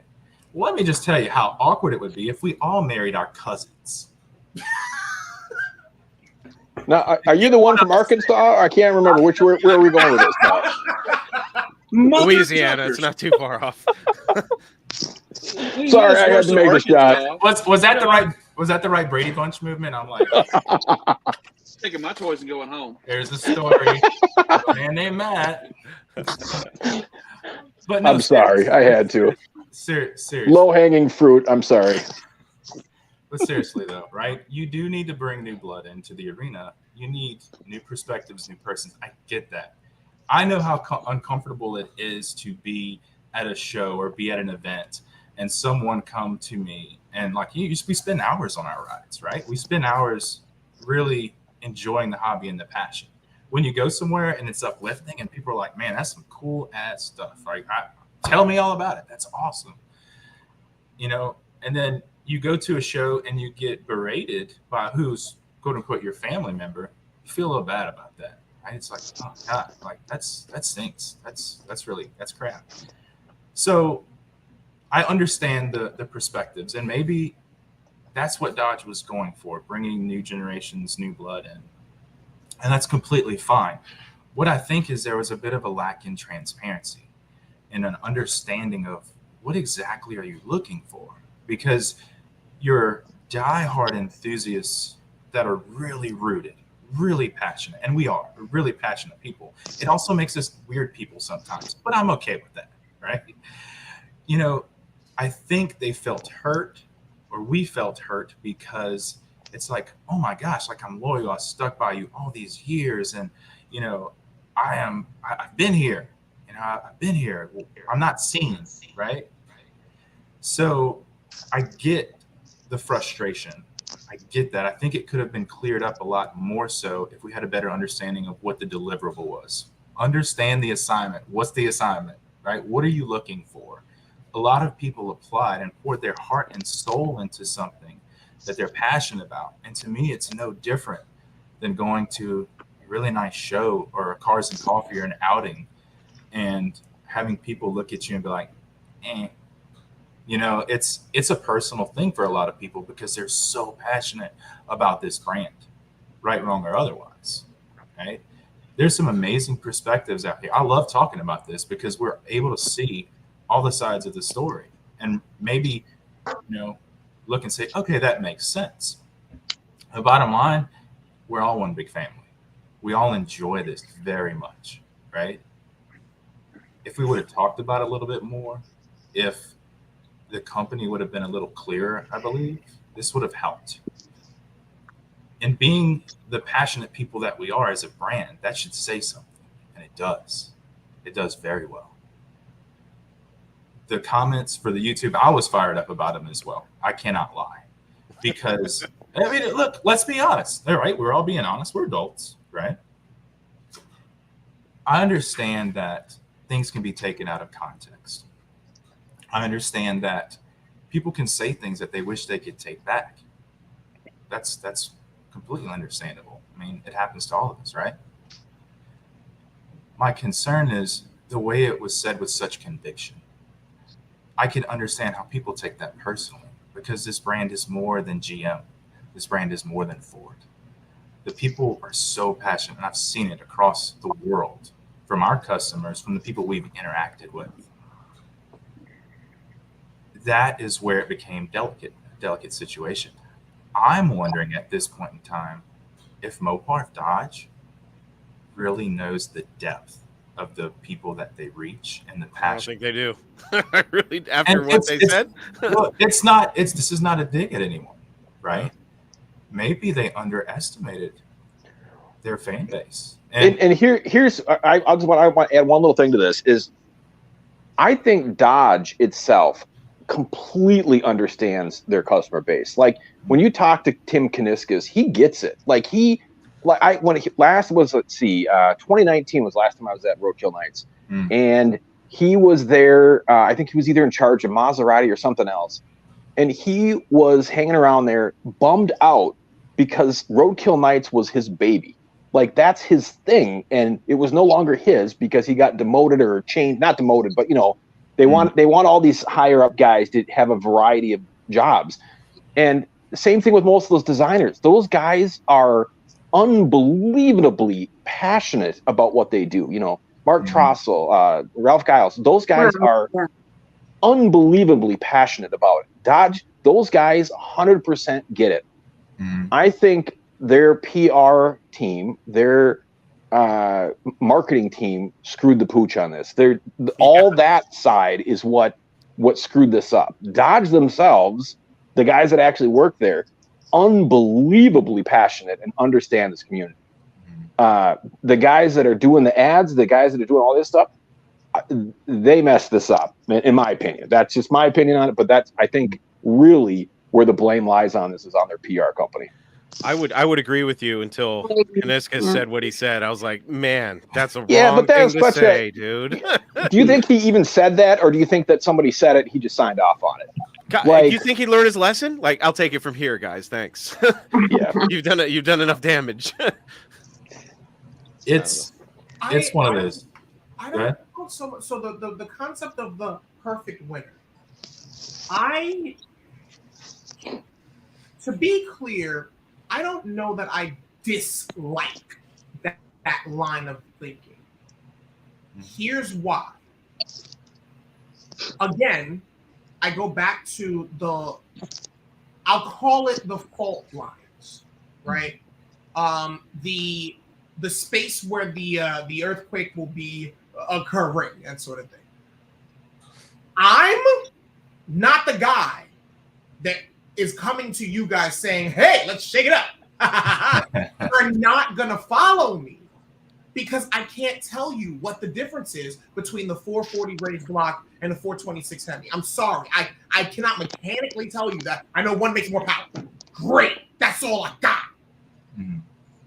But I can talk to that kid who's 17, and in 2 years' time, for some strange, unapparent reason, Bitcoin will have enough money to purchase a Dodge, but does not want to drive stick, does not want to drive a Hellcat, scared of whatever the heck may be, and wants one pedal driving. Hey, here's an EV for you.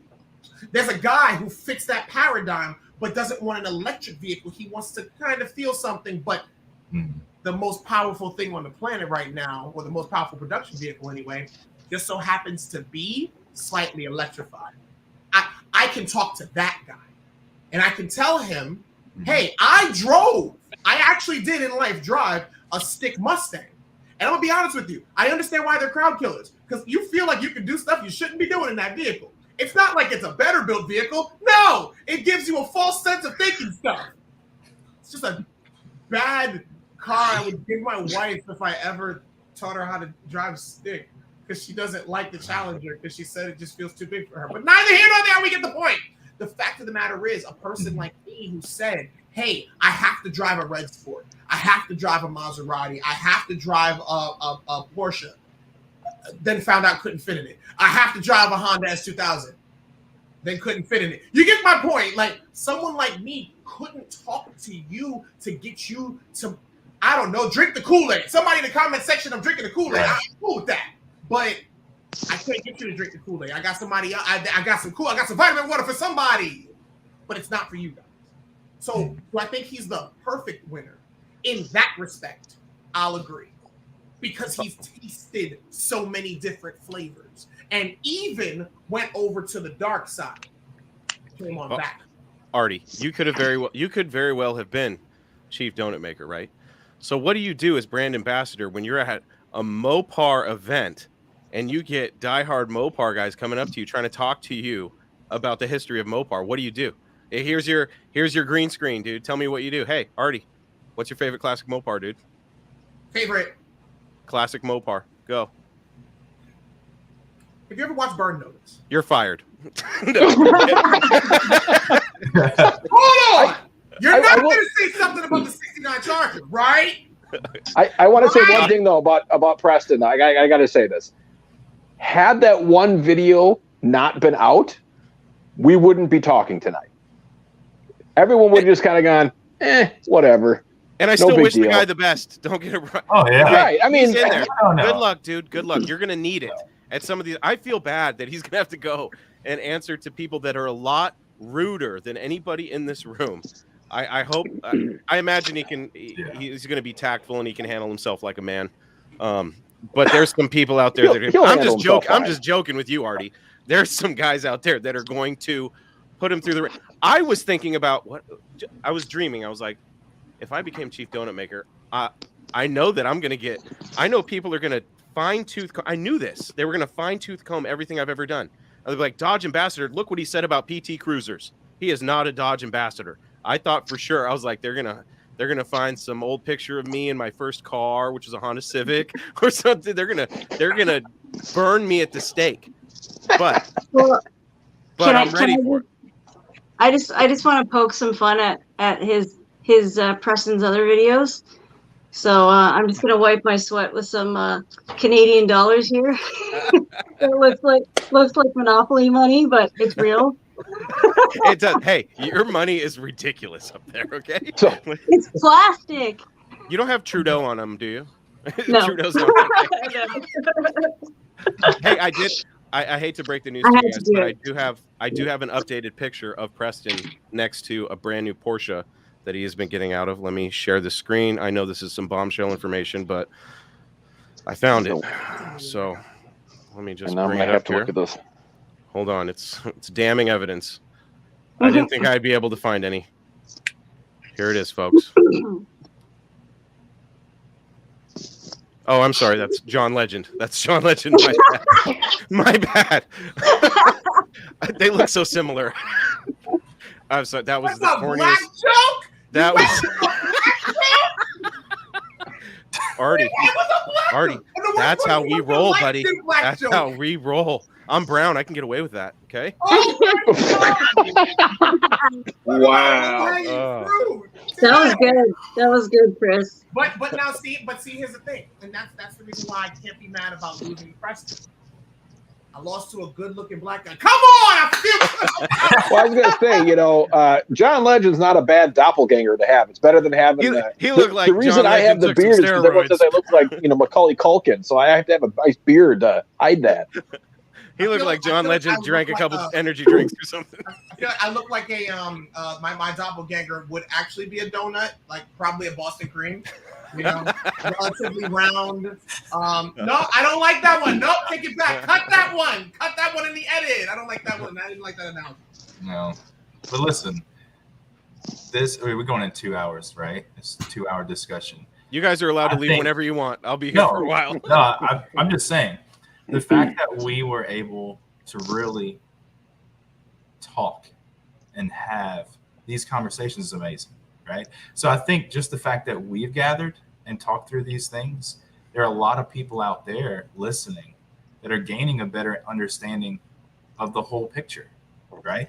You have maybe some people that understand why people are so passionately maybe upset about the decision. You have a better understanding of why some people make the decision, or the company has made the decision. Around the table, we've had more insights because we talked about it. So this is real powerful. What's going on right here is weird as that seems. It has the potential to really touch the whole Mopar community and say, hey, we talked about it. We aired it out. No holds. We're all one family, right? I'm excited about it. I say give the guy a chance. Let's give him a chance. I mean, he can still. Everybody deserves a second chance, dude. My hope is that you guys get a chance to see the Preston that we saw, because the first night we got there was some go-kart racing. We got a really cool bag full of stuff, blah blah blah, and everyone was still kind of feeling each other out. I did not anticipate that I would like these people. I walked into this believing that everybody was after it for the money, for the opportunity, blah blah blah, and there were going to be some cutthroat movements. Day two. The first hour was still feeling each other out, but at a certain point, you really just start to talk. We sat at Radford Racing School around an engine table. Someone fashioned a table out of an engine, literally took the cylinders out, fused it to the sides, and put glass on top of it. Speedy's such a nerd. He is awesome. Like, this man was talking about it. Him and Corey were talking about it. Then Preston started talking about it. The only person that wasn't talking about it was this guy. Because I said, that's a piston, right? No, that's a piston. It's a cylinder. Artie, you don't know a whole lot about the inside, but I can go under my car. I did some research and forgot half of it, but we really got to talk. And in the top 5, we had even more time to just rap with each other and really get a chance to understand each other's stories. Plus, for the first day or so, we were doing all of our interviews in front of each other. So storylines, by the way, I give every last one of them credit, because I mentioned to y'all, this is who I am 24/7. Ask my wife. I believe it. I believe 10 seconds after I wake up, I am like this, and I'm like this until I go to sleep. So, like, I think it's just in me. Like, this is just who I am. I'm an entertainer. None of the rest of them are. So for you to stand up in front of an entire crew of people, I'm talking. They had Canon C300s out there. They had a dude with a jib and a crane. There were the sound people, incredible sound equipment. It was a lot. But then you also had Katie Osborne in front of you asking questions. And then you've got 9 other people that want the same job you got staring at you. I give every last one of them credit. I give every last one of them their flowers because they did those expertly. And just to be clear, y'all know I murdered my interviews. Y'all know that. I like walked in and said, "How y'all doing?" It's me. Choose me. And it was fun and it was great and everything worked out so well. But that being said, I'm hoping that everybody gets the opportunity to see the Preston that I saw. You know, the dad, the older brother, the family man who wants to make a mark and went through as many avenues as he could, including the avenue of potentially becoming a social media influencer, a YouTuber, a TikToker, and just wanted to be that guy that people looked to who he could influence. I hope everybody gets to see that. And then maybe, just maybe, this whole thing will blow over because everyone will say, "Dad, Artie was right." But I think in order to do that, Preston's going to have to come up and actually talk about the video. I don't think there's going to be any people aren't going to give him any slack at all unless it's addressed. And I could be wrong, but I don't think Dodge wants. My guess is that Dodge wants us just to go away. They want us to stop doing these stupid videos, stop talking about it, stop doing all this other stuff, and they just want it to go away, and then they can have a normal summer. But I don't know that. Being in Mopar as long as I have, we're weird. We are weird people. Because Mopar is the third brand or fourth or fifth, sixth brand these days. We have a giant chip on our shoulder. You have to be weird in order to like Mopar because why do you like this brand that's always so weird? Like, it doesn't make any sense. So they need to. I really feel that they need to address this. I don't think they're gonna, and I think that's going to lead to some really strange summer events for Preston. And so I maybe he can do it on his own personally and address it. I would love to see him address it. I'm not hopeful that it'll get addressed. That's Dude, he has to. I hope they're sitting around a table right now talking about how they're going to do it. They have to. It's not the right time. I don't even think in the next couple of weeks it's going to be the right time. Well, I mean, if you don't do it now, what's doing it 3 months from now doesn't make it better. It just makes it you've hit it that long. I think they need to address it now rather than wait. I think it's different if you I'm at the event and you ask me the question, "Hey, so tell me about this." All right, fine. Let me talk about this now. Because you've brought this up. I'm not coming to you so that you can now tell me that Dodge told me to do this. No, I got this angry person that threw a tomato at me saying, "Tell me about this. Tell me about why you cussed me out." Oh, that's gonna be like a mob situation. I don't think that's a good idea. Yeah, that's what I'm saying. Like, I think that he needs to address this and just be like, "Hey, listen, I was doing this for clicks. I'm sorry. I got mad. I got frustrated with my car. You've been there." Yeah. Like my Charger right now is in the shop and some stupid coolant hose broke. So it's sitting at the dealership. I pick it up tomorrow. I get frustrated with the car, but I also, whatever. I'm not going to sell the car because of that. I mean, I've had the car now for 9 years, 235,000 miles on it. I drive the shit out of it. I'm not getting rid of it.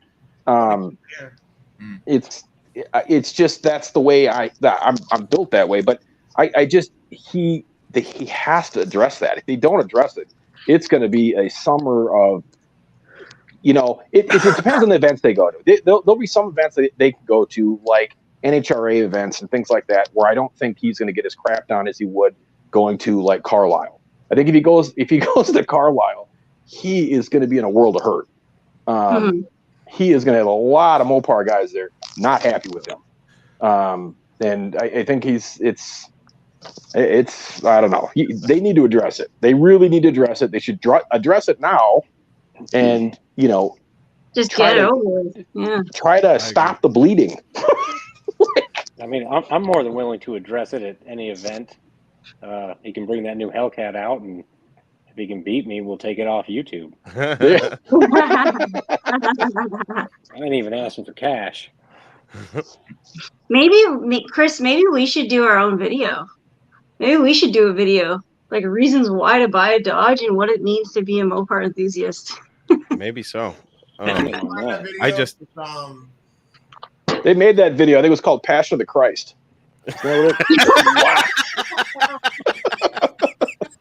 That is such a good response. You can thank Mel for that one. Good one. Oh, man, Chris, that's good. I'm going to jump off, but before I go, I just wanted to thank you for having me on the show again. Absolutely. And thank all of you guys. And Miss Mopar, there's a 70 Roadrunner for you. Oh, Because girl, right after I'm my also car. a die-cast collector. But I have one last question for Artie and a comment for you, actually. You said that your wife wanted to drive stick and she didn't like that the Challenger is a big car. You got to get her started on an SRT4 Neon, man. Get her started on one of those. Yeah, there she is. Hi. Okay, so when I go looking, We for got to one, get you in an SRT4 Neon you first. okay, good. Okay. It's the starter vehicle. All right, Jovita, I got Stick on. Jovita. Before you jump off, I got a question. Let Artie finish and talk about it. But before you leave, I got to ask you a question about the SRT Neon. Okay. Is calling it a Skittle derogatory or not? It's not. Nope. Okay, there we go. That's all I wanted to hear. No, yeah, no, I'm cool with it because it's just like the high impact Mopar colors, right? Same thing. Yeah. Yeah. Cool. Yeah. So But Artie, there.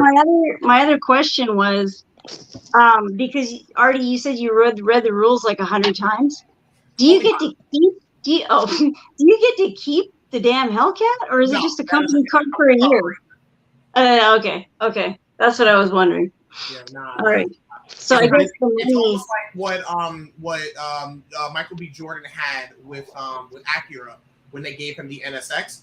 It was like, Yeah, no, we're not giving you that's the NSX. We want you to be seen in it, and then you can do some stuff and give it back to us. And that's why a year later, everyone was confused when he bought the NSX. It's like, well, no, he had to buy it. He didn't have a car because they had given him a company car. Yeah, cool. All right, well, thanks, guys. It was an absolute pleasure meeting you. I appreciate you. Thank you. Yeah, no, you too. You're awesome. All right. Thanks, See you later, Jovita. guys. You're welcome anytime. Welcome anytime. Yeah. See you later. SRT Jovita, ladies and gentlemen. You can follow her at SRT Jovita. Very good friend of mine. I want to thank you guys for that. So again, we mentioned the car community a few times, like the car community as a whole, and that the fact that everybody's welcome, and I appreciate the fact that you guys have made me feel welcome, and not just feel welcome, but also like you made me feel cool, and I appreciate that. You're very cool, man. You're one of us, Artie. We just got to teach you a few things. Just a few things. Blake was about to teach me something about Skittles. Oh no, just the term Skittles. The Neon it's a roundish car. Like it has very rounded edges, just like a Skittle, and they came in a lot of intense colors. So it's kind of a term. A lot of people call them Skittles because like they're round, they fly all over the place, and it's a term.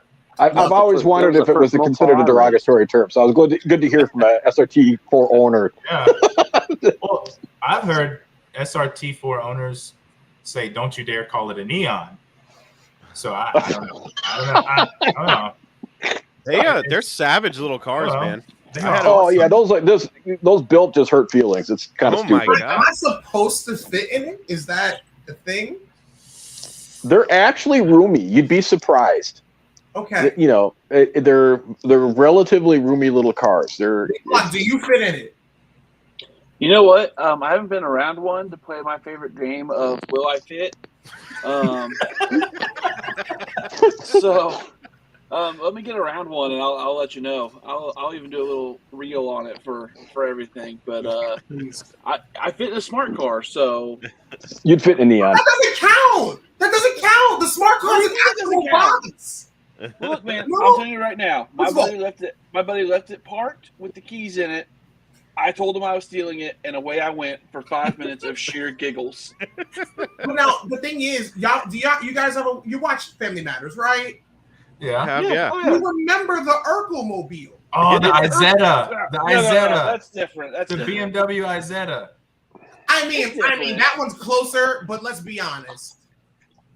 Listen, I'm not saying it was like different.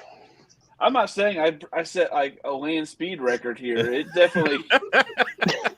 I mean, I hit a bump and almost broke my neck, but I mean, I fit. I was in there. Man. My favorite thing is to see those cars with the wind-up key glued to the back. Have you ever seen that? Yeah, I have.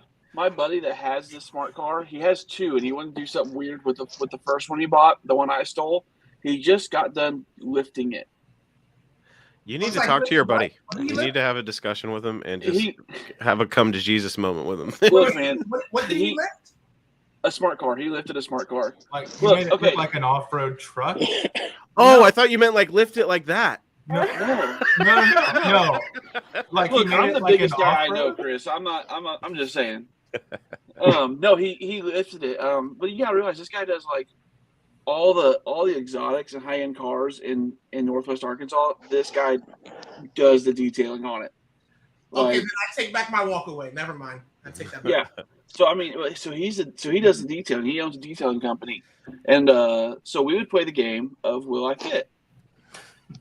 I've tried to fit in Lambos, Ferraris. We didn't even try the Ford GT.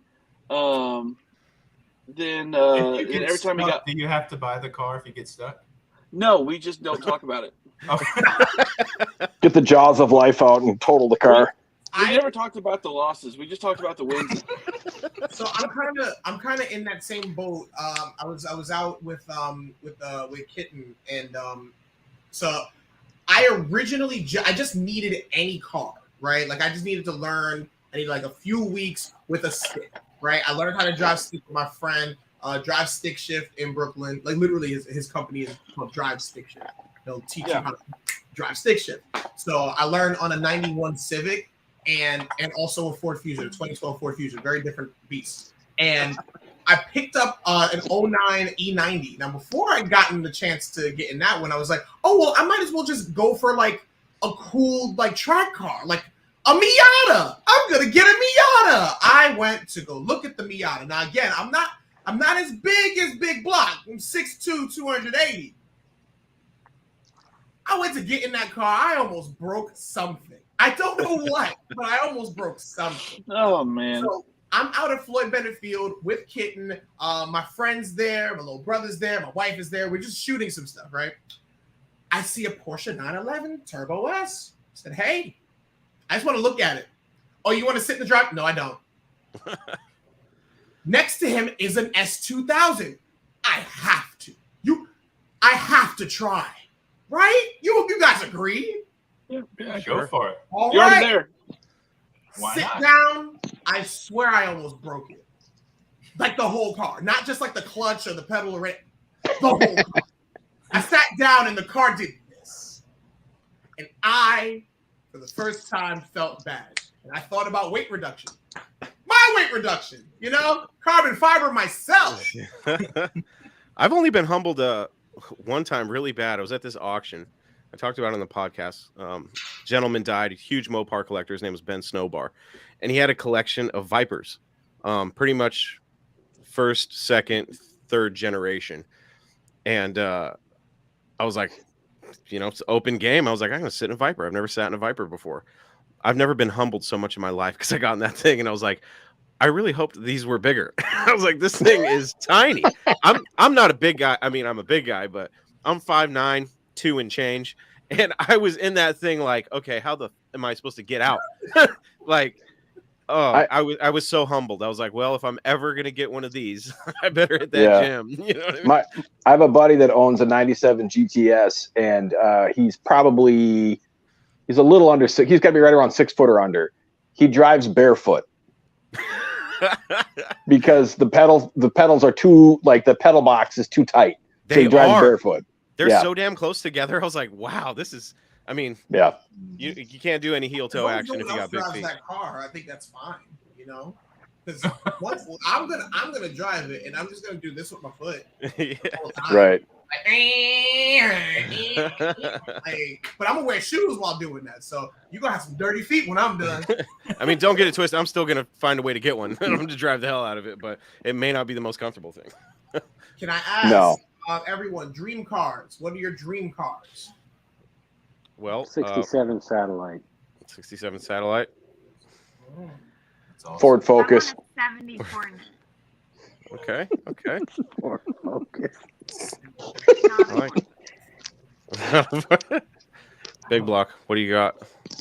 Man, we've talked about this a lot. I got one of my dream cars when I got my Duster. '71 Roadrunner.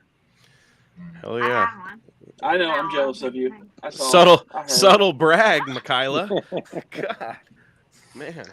My list is too long. I could probably send you about a 30-page attachment of my favorite dream cars. It's not even something I couldn't even pin one down. It's too the list is long. It's too long. My latest fascination is a Dodge Marauder with a Hemi swap. Cool. Speaking of Hemi swaps, Blake, I'm going to get some hate. I know when this one gets out, but we're demon swapping a 2002 GMC regular cab short bed step side. Hell yes. Oh, Hemi swap the hell out of it. Hey, let me just say here, I know a guy that can hook you up with ECMs and electrical. So. Oh, I got it all. I'm with American Muscle Performance. Oh, okay. We're doing the whole thing. So it was my daily driver for 17 years.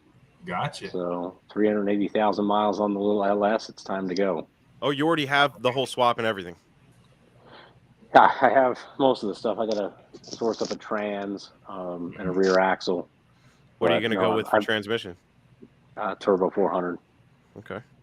So it's going to be a full-on drag truck. I mean, I want to be able to leave off a brake, and so we're going to do a demon long block with a big turbo. The amount of feelings you're going to hurt on the Mopar side and the Chevy side is going to be epic. I don't think Mopar guys are going to care because they're like, yeah, that's right. GM's wasn't fast enough. We had to put a Mopar in there to make that. You thing know, go. There's going to be some guy like better than a D100. Yeah, and then it's like on the Chevy side, the GMCs, it's a Regency sport truck. It's like one of like 1,800 made. Oh, that'll piss people off. Hold up. I have a lot of knowledge on this. So it's a 2002, you said? Yes, and it's the GMC. Okay, yeah. So in that year, they also made the GMC hot truck, which came out equally equipped. Is it yellow, orange, or black? Black. Okay. Yeah. So one of my best friends growing up had one of those, and we'd like 6-liter swapped it, did all kind of stuff. They're cool. They're cool trucks. Yeah. Just not fast enough until so we get done with it. RST girl's gonna have like an emotional breakdown when she hears about this project. I drop in the Chevy groups from time to time, just to troll them. I'll be honest with you. This right here is what makes me excited about the fact that like I was a part of the Chief Donut Maker competition. I've had people reach out to me that otherwise I would not have known about. Like I don't. Let's be honest. I don't have the right to be in this group. You know what I mean? Like, that's not true. That's not true at all, man. That's not true at all, man. The amount of what did he say that I just went through? Dude, you survived, okay? I was a little worried. It's kind of survived the gauntlet. It's because he wore us down for the first hour. But the thing is, I was with you guys at the beginning, right? Yeah. And then all of a sudden, Tommy started talking. Nothing Tommy said made sense to me. I was trying to keep up. I was trying. It didn't work. It's another language. But that's the thing. I think the coolest part about this is, or really for me, the coolest part about the experience, the Chief Donut Maker experience was the dude who is the reason I did the very first modification to any vehicle I ever owned. I met him, shook his hand, gave him a hug, and ate breakfast with him. That was Speedy. I literally put in an LMI, the leg maker intake on my Hellcat. I did that myself. That was me. Like, I did that. And I did it a week after I got her. And I was freaking out the whole time. But, like, I got her on one Saturday. The next Saturday I did it. And I was in Virginia with family. And the whole time I'm looking at Speedy's video like this. Like, just taking notes, making sure I know exactly what's happening. And everybody in here is like, bro, that's an easy thing. Like, you don't. You're gonna have Blake and Chris. I'm like, hey guys, I did a thing. How bad did I mess it up? And I'm good at waiting for Blake's answer. Like, yeah, you fucked that up, man. No. You did that real bad. I was able to rock with some people, get some stuff. Blake reached out and I got a chance to see his full setup and everything, and now I'm here with you guys, and I'm learning a lot just about the industry, about the community, about cars in general. I have lots of things to Google because you said things and it didn't work. It didn't. I couldn't stay with it. It's why I was quiet. I know how to stay quiet and smile. When were you quiet, Artie? when Tommy was talking. when Tommy was talking. And then Blake pulled out a thing that I saw in a movie once. I think. What? They pulled out a thing. A thing. I appreciate you guys for letting me be around. Chris, I would love to be back on the show. I have no idea how I can contribute to anything except for smiles and giggles. Oh, we're gonna teach you some stuff. Let me ask you something before you take off, Artie. He's part of fam now. I've gotta see what we're working with here, dude. If we were at a car show, a Mopar show, and there was both modern and classic Mopars, and we walked over to, we'll just say, my friend Paul in the chat's got a 70 Roadrunner. Say we walk over to a 1970 Roadrunner, and I say, Artie, show me where the fender tag on this car is. What would you do? I would look under the fender. Okay, no, that's perfect. No, this is great. This is how I know where we need to start with you, Artie. Wait, how bad was that as an answer? How bad was that? You were, if we were playing hot and cold, I'd be like, warm? Okay. Cold, Artie, cold. Cold. So I'm bad, but like, you can work with me. He's coachable. He's coachable. Oh, you're so coachable. Well, okay, you asked about dream cars. If I told you my dream car was and is a 1970 wing car made by Plymouth, would you know what car I'm talking about? I would know how to Google that. Okay, no, it's a 1970 Plymouth Superbird. It is my literal dream car. I know that one. I know that one. We refer to them as wing cars a lot. So if you hear wing car, they're probably talking about a 69 Charger Daytona or a 70 Plymouth Superbird. I always have dreams about finding. Car show? Have I been to a car show? Before this moment in my life, I haven't had the opportunity to go because I was too busy trying to take care of stuff. But Artie, I want to take you to a car show, dude. Come to mine. Go to Michaela's. Yeah. You guys let me know where these are, and I should be able to make the time, and I will see you, shake hands, I will hug you. Now, just so you know, I'm not as burly as Big Block. I'm still a big guy. Okay? And I hug like a bear. Okay? But I think the best way to immerse yourself in all of this, modern and classic and everything in between, is to go to a car show and talk to people, and you might walk in there not knowing what a wing car is, but you're gonna leave and you're gonna know that, okay, a wing car isn't just a Plymouth Superbird, but it's also Daytona, and you're gonna learn all of this stuff, and people are gonna throw all these little bits of information at you, and something's gonna stick, and you're gonna be like, oh shit. And then the next car show that you go to, it's going to be a great talking point to learn more and learn more and learn more. And, if the Mopar hobby is something that you really want to dive into, I think that's a cool place to start, because you're going to network just like we're networking now, but you're looking at the actual iron there, and it sort of builds a foundation to learn more on. And you're more than welcome at the Mopar show. We have everything from wing cars to... I had a GMC with a Hemi swap in there once. It was an older truck, and I don't even know what the hell it was. But, and it's a cool networking experience. So I would certainly start there if you really do want to learn. Plug the show again, Michaela. All Mopar Show, and you can see me at allmoparshow.com and All Mopar Show on Instagram, and on Facebook. It's LCCJRF All Mopar Show. And that's at Lansdale Auto Group, correct? Lansdale Auto Group, Montgomeryville. We're about 8 minutes north of Philadelphia. June 26, 2022. Yep. Awesome. Well, you're close enough for me to say this. You might get a chance to meet Kitten. I have 7 states. Say again? New York. We have 7 states that come So far, we may get more than that, but right now we have people from 7 states registered, and we have plenty of people from New York. So Delaware, not that far. I could drive that. Yes. Yeah. Artie, if you go, let me know. I'm gonna check on plane tickets.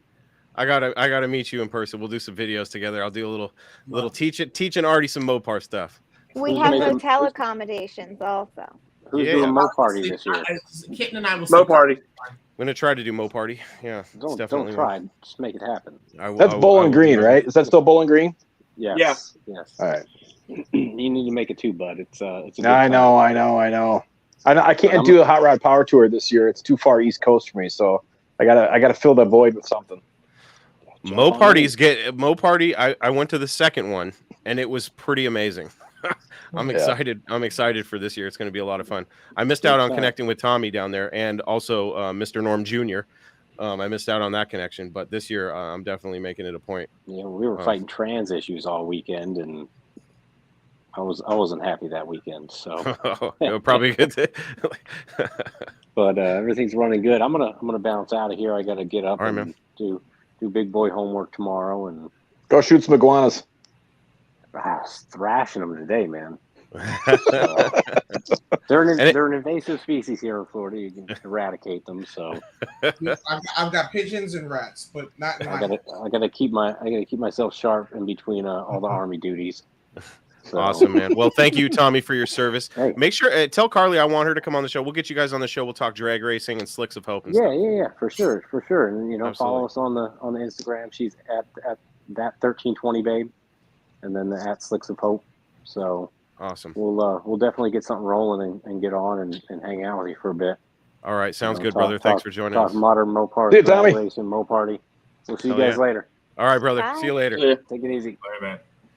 All right, people, I'm actually going to run as well. I sincerely appreciate your time. I appreciate you guys for letting me rock with you, and I look forward to the many different weird things we get into as the days go on.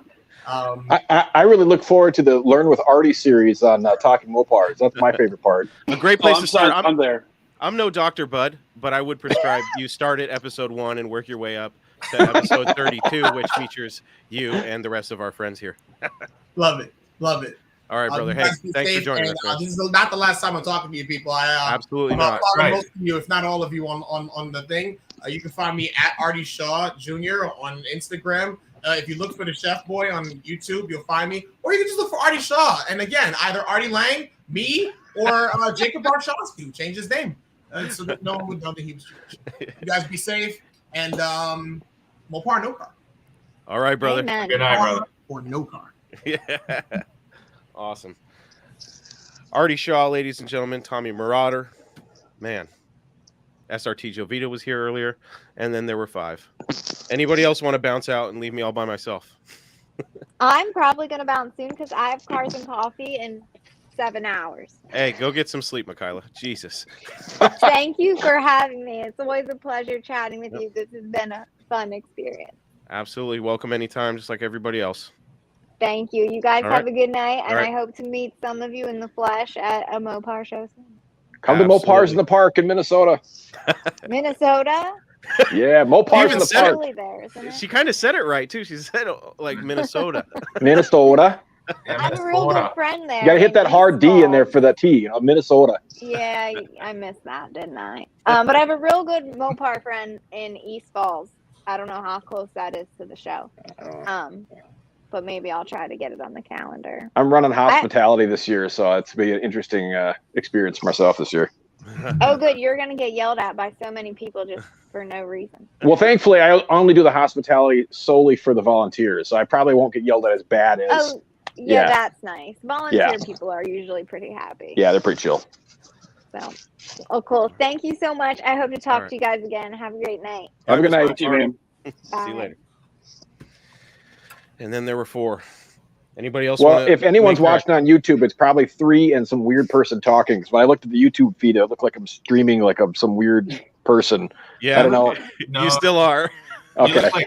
You look like Kit from Knight Rider. Yeah, nice. So I can see I don't know what's going on. I had to switch phones midway because I didn't charge my phone all the way. I think, I can plug my phone in while I'm doing this. And of course, my headset didn't work with this. I had to use these stupid earbuds. So, yeah.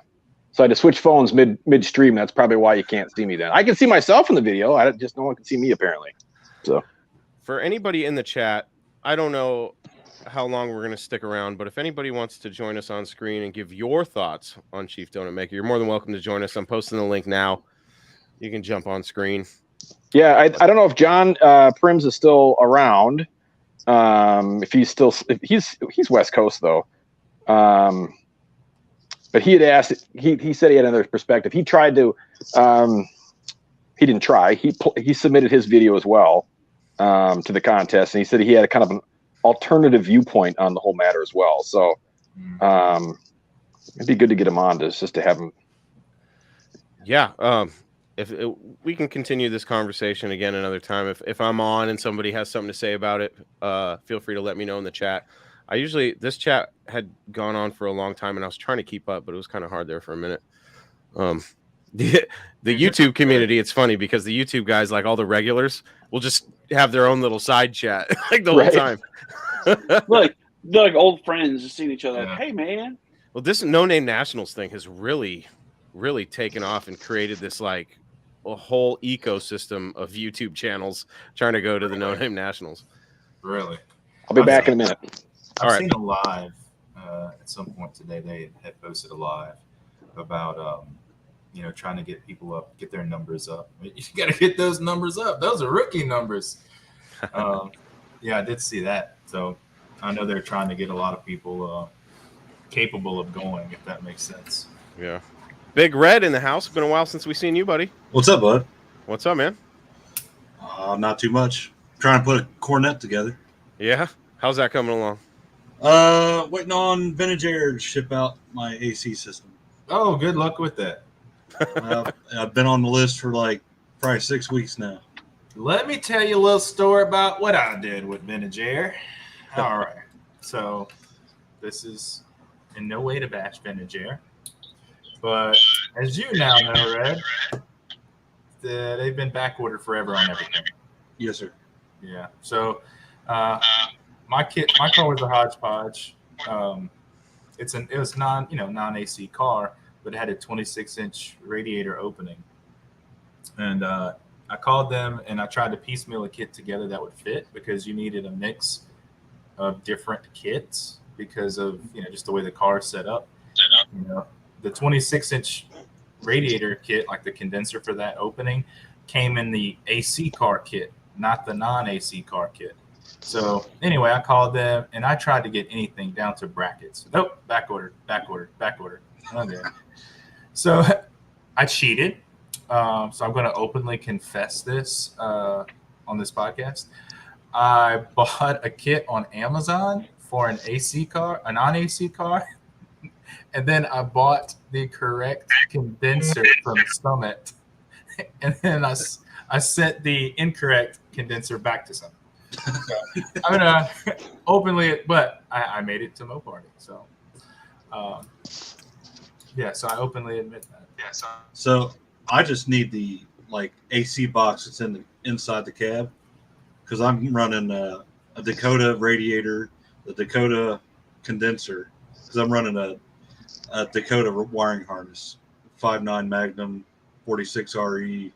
It's got a 9 1/4 rear end, so I can get that sensor that's on it. Yeah. And I've used a lot of parts from the Dakota. No, yeah. So it's good to use factory parts, man. I am all about using whatever factory parts you can because I'm a huge proponent of driving the heck out of your cars. You're driving the heck out of your builds, and custom components are always more difficult to source when you're out on the road. Like you're out at a Hot Rod Power Tour, right? You're 1,500 miles away from home, and you're going to a different city every day. You don't have time to sit and wait for a specialty condenser to fly in from somewhere. When if you could use a factory component anywhere, I choose that path because most of your local auto parts stores will have something they could get you pretty quickly. And that's the whole goal with this car. It was a Power Tour car. Mm-hmm. I haven't done a long haul yet, but we've been on it like 3 times, and I've been in a modern car, so I've never had issues. But that's what a lot of people have are you see that overheating is a big problem going on the tour. It really is. Doesn't help when Corvette guys park in like entryways and talk. Yeah. Sitting out in the street in their hot rod. Well, they can't get those crispy New Balances dirty. They got to park up front. For everybody that is still around, Bud had to take off. His system was crashing, so you can follow Bud Kleppy at Scat Pack Club on Instagram. Very large following on there of modern Mopar stuff. So at Scat Pack Club. Scat Pack. Yeah, what a productive conversation tonight. That went really well. I enjoyed awesome. that. I enjoyed that a lot. Artie's a character, man. I like that guy. You know what? I'm gonna give him some props because that guy probably had no idea what he was about to walk into. Dude, hey, he handled himself very well. I was impressed. I was very impressed. And there were some points where, how would you say, like it could have gotten heated, and he just was very direct, and I appreciate that on all sides. I think everyone handled themselves very well. No, and that's exactly what I was looking for in the conversation. And I really, I was looking at some of the posts that I made, and I was like, God, this looks bad on me. I was like, I do look like a salty bastard. I was like, this is bad. And I was like, it's always better. There's so much context that's missed on internet posts. That's why I thought it would be great to have an episode like this. And, thanks again, Blake, for hooking it up with Artie, because we had a little conversation, and, he told me, he's like, look, I'm not taking sides. I'm going to tell you how I feel. I don't want anybody to hold back. He's as genuine as you saw him. He's a character. That's him. That's awesome. And I enjoyed the talk a lot. And, he's welcome to come on my show anytime, learn some stuff about Mopars or just chat. He's definitely entertaining. I like that. Yeah. I got to watch some more of his YouTube stuff, but I did watch his submission for Chief Donut Maker, and with the rest of the finalists, and I loved the cinematography. I was like, oh, this guy's got skills. Well, we talked about this. Like, I was definitely pulling for all of us for sure, right? You boys, make sure everybody pulls one. But when I saw his video, I remember telling you guys, like, this good. Yeah, he knows what he's doing. Dude, when I put mine in, I literally knew, like, in the very back of my head, I was like, oh, that would be so cool. And then reality was, I know I'm not gonna get in. But I looked at it as an opportunity. Well, how many people are going to be looking at these Chief Donut Maker videos? Maybe I can get a couple, people to go, oh, there's a Mopar podcast? Weird. Who knows if that worked? But I saw how many views my video got, and I was like, all right, yeah, it's too late for you, dude. But I still hold true to my opinion, and that's that I don't believe that Preston is the right guy. I wish him the best of luck. Don't get it twisted. And if he ever watches this, more than welcome to come on the show. I would love to talk to him about it. It's a open forum, and I'll treat him with respect. But I feel like Dodge dropped the ball even worse. They could have easily said, "Hey, we need to get you on camera really quick and just have a little quick conversation about some of the things you said in the past and how you're moving forward." And I want to hear the story from him, how he came back to the Dodge brand. I'm going to watch some more of his videos and see if there's ever that. After he said that. When he took delivery of his car, I watched that. I didn't hear anything about him saying, I talked all that shit and I'm back because I love Dodge. I didn't hear any of that. Maybe I missed it, but the guy deserves a chance. I believe in second chances. I'll give him as a Mopar guy. I don't want to be that Mopar asshole that we all know. We all know the Mopar assholes are out there. We know. You know what I mean? We all have a little bit of that Mopar asshole in us. And what I'm asking for the community is, hey, let's give the guy a break. We know the dope boy stuff. He's not really a drug dealer. Come on, let's get realistic. It was a stupid skit that a lot of us didn't find funny. Some people probably found it hilarious. We all don't have the same sense of humor. I have nothing against the guy personally. I hope he succeeds. I don't want the guy to fail. I don't take joy in somebody's failure. Right. I also don't take joy in being insulted. You know what I mean? And I hope... I just hope it turns out well for everybody. You know what I mean? And I hope, I know a lot of people were taking flack on the Facebook group Mopar Octane, which is a lot. It's heavily populated with modern Mopar guys and gals. And, so very opinionated. This whole thing brought out so many different opinions. It was pretty crazy. It's like just what we need, more division in this world. You know what I mean? And it just, I realized that, and I was like, God, I'm like that. If you want, I'm the right wing, just the extremist. I was like, God, this is not a good look. And I hope that people that think I'm an asshole got to watch this tonight and got to see, exactly where I felt like I was wronged by. I don't even really want to say I was wronged by Preston. There's a lot of people that talk shit about Mopars all the time. I don't go after them. You know what I mean? But for Dodge to not, I just felt like they I hope those weren't Tim Kaniskis's, real thoughts about, dyed in the wool Mopar enthusiasts, because that's kind of a slap in the face. Because if you ask me, I shouldn't say any. There's a lot of people that had the potential to be chief donut maker and would have done probably a fabulous job. The contest, I was watching it and I was like, I probably would have, under that pressure, I promise you I wouldn't have gotten any of the questions wrong. However, the green screen test, like I was telling you guys, I was like, and then they showed donuts. I was like, I don't know what I would have done. Like they rolled donuts across the screen and it could have been a train wreck, or I could have nailed it. When the lights are on and the pressure's on, you're talking about $150,000, opportunity of a lifetime, history making. That's another thing. One other thing that bothered me. I'm like, they've been throwing around that, that phrase, history. This is cemented in Mopar history.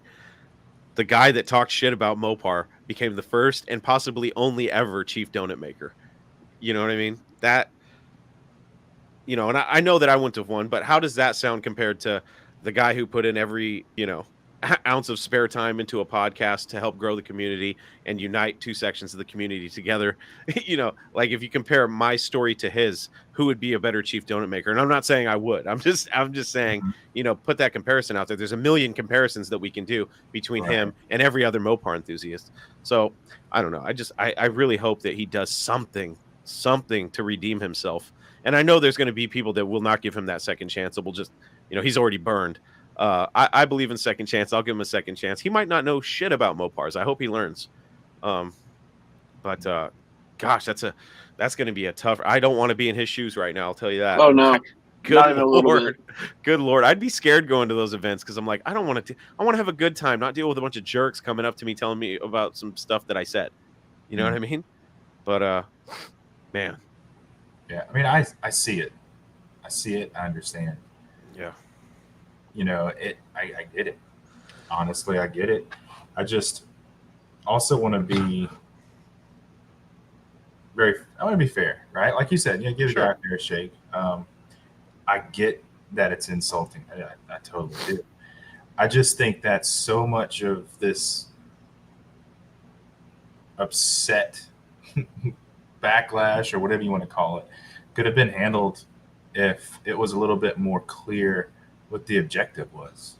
Right? Like we want a person for X, and if it were clear up front, like, hey, we love our passionate people, we're not really looking for someone who can really have that depth and knowledge to history. We're not really looking for that. We're looking for someone for this situation, right? I think it would be it's just being honest, right? So when people are so passionate about something, they really take things personal. I mean, it's because it becomes a part of who you are, right? And I just think a lot of this could have been done better. I'll say it that way.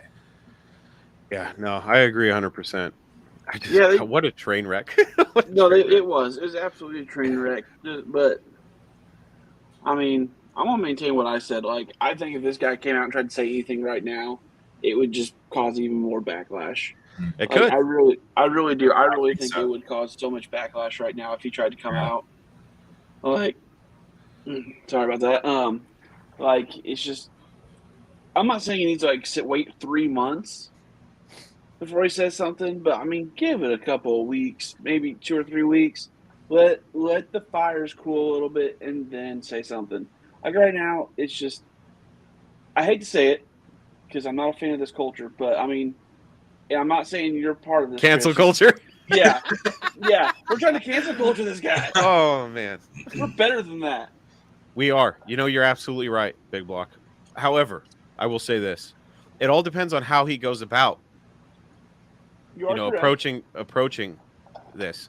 If he posts a video of him, sitting in his new car, it's like, look, I got something that's weighing heavy on my mind right now, and just can't from the heart. I don't want to hear some PR bullshit. Okay, Dodge, listen to me right now. I'm done with your PR bullshit. Okay, we are real Mopar enthusiasts, and we speak from the heart. That's why we're so passionate. It's true. Passion. You know what I mean? You got to come with me. You got to come to me with some real, like, authenticity. Not this, pencil pusher behind a desk typing something up. Oh, this will be good. This. I want to hear from Preston. I would have loved. I would have loved nothing more for him to just jump on and be like, "Hey, let me in this chat." I would have been so giddy. I would have been like, "Let me pull everybody off screen real quick. Sorry, guys, hold on. We got to have a discussion." I would have pulled everybody off screen. I would have brought him on, and I would have said, "All right, No, I'm kidding. I wouldn't have said that. No. I would have said, "Hey, man, look, there's a lot of people upset, myself included. This is your opportunity. This is your soapbox, dude. Mm-hmm. Let us know." I would have given that opportunity. I'll still give him that opportunity. If you reached out to me like, "Hey, I saw that video, man. I appreciate that you're willing to give me a chance. I want to talk to you about, or I just want a place where I can voice everything out, Dodge out of it, Right. just, obviously he's going to have to be politically correct and, not say anything that the brand wouldn't like, which I wouldn't expect anything else from the chief donut maker brand ambassador. You know what I mean? Right. But, that's what I would have done. I would have called Tim and said, "Hey, dude, whatever you do, don't bastardize the community any more than you already have." So let's kind of take a different perspective on this, right? And I've tried to like juggle, right? I don't want to play one side versus the other because, man, like I said, I can understand both sides or all sides, if you'd say that, right? But look what has come of this quote unquote train wreck. Think of this. We're having a discussion today that may not have happened if that train wreck would not have happened. We have opportunities to hear from people and speak to people that may not have happened. All of us collectively on this call today may not have happened if that train wreck wouldn't have gone on. Like this, even in the worst of PR failures, you can get some grace out of it, man. You can get some good stuff out of it, man. Just the fact that we all exhibited ourselves, even though we have our own sides, right? We have our own area of the globe, our own corner, and what we believe is really cool and what we're passionate about. Dude, we all held our own and had a really level-headed discussion, which is more than most people can say in the world right now. Right. Absolutely. What Dodge did, they had a fire. There's a fire, huge fire, right? What Dodge did was they're like, "Hand me the water," and somebody handed him gas, and they said, "Psh." What we did tonight is we said, "All right, there's a huge fire. Here's what we're gonna do. We're gonna set up some stones, control the fire. We're gonna sit around the fire. We're gonna have a talk. And we're gonna enjoy the warmth." You know what I mean? And that was so stupid. We brought the hot dogs to the house fire. Yeah. How about that John Legend drop though? I thought that was gold. Oh my God! Man, hey, I want to put this out there. I'm a white dude in Arkansas. I can't be involved in too many black things. As soon as I saw the guy, no joke, the first thing I saw, I was like, "This looked like a swole up John Legend," and I was like, "I got to drop that on the show." I was like, "How am I going to do it?" And I was like, "I wonder if there's any damning pictures of John Legend by something ridiculous, like some car." So I Googled John Legend car, and the first one I saw was a picture of him standing next to some shitty Chevy, and I was like, "Perfect," but it was all fuzzy, and I was like, "No, you can't really tell it's John Legend." And I was like, "Oh, a Porsche, perfect." I thought it was pretty funny, but yeah, man, Dodge really blew it. I know. This is just a moment. This is a moment for us to go, "Okay, Dodge, sit this one out. We as a community are going to work this out." You know what I mean? Mm-hmm. And I really hope that it works out, that way, and that, maybe some people that were on the fence are wanting to burn him at the stake. No, because I know it sounds like you know what? I'm pulling all the other posts I had about the guy down. I'm pulling them all down. This podcast is going to be the only thing that's left of my whole opinion on the whole thing.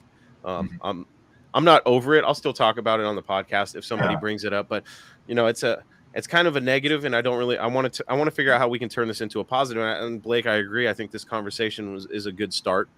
But yeah, it's just you want to talk about dumpster fires? Holy shit! What a dumpster fire! My God, I should just put Chief Donut Maker on the side of the car. Just be like, I renamed it. It's more fitting.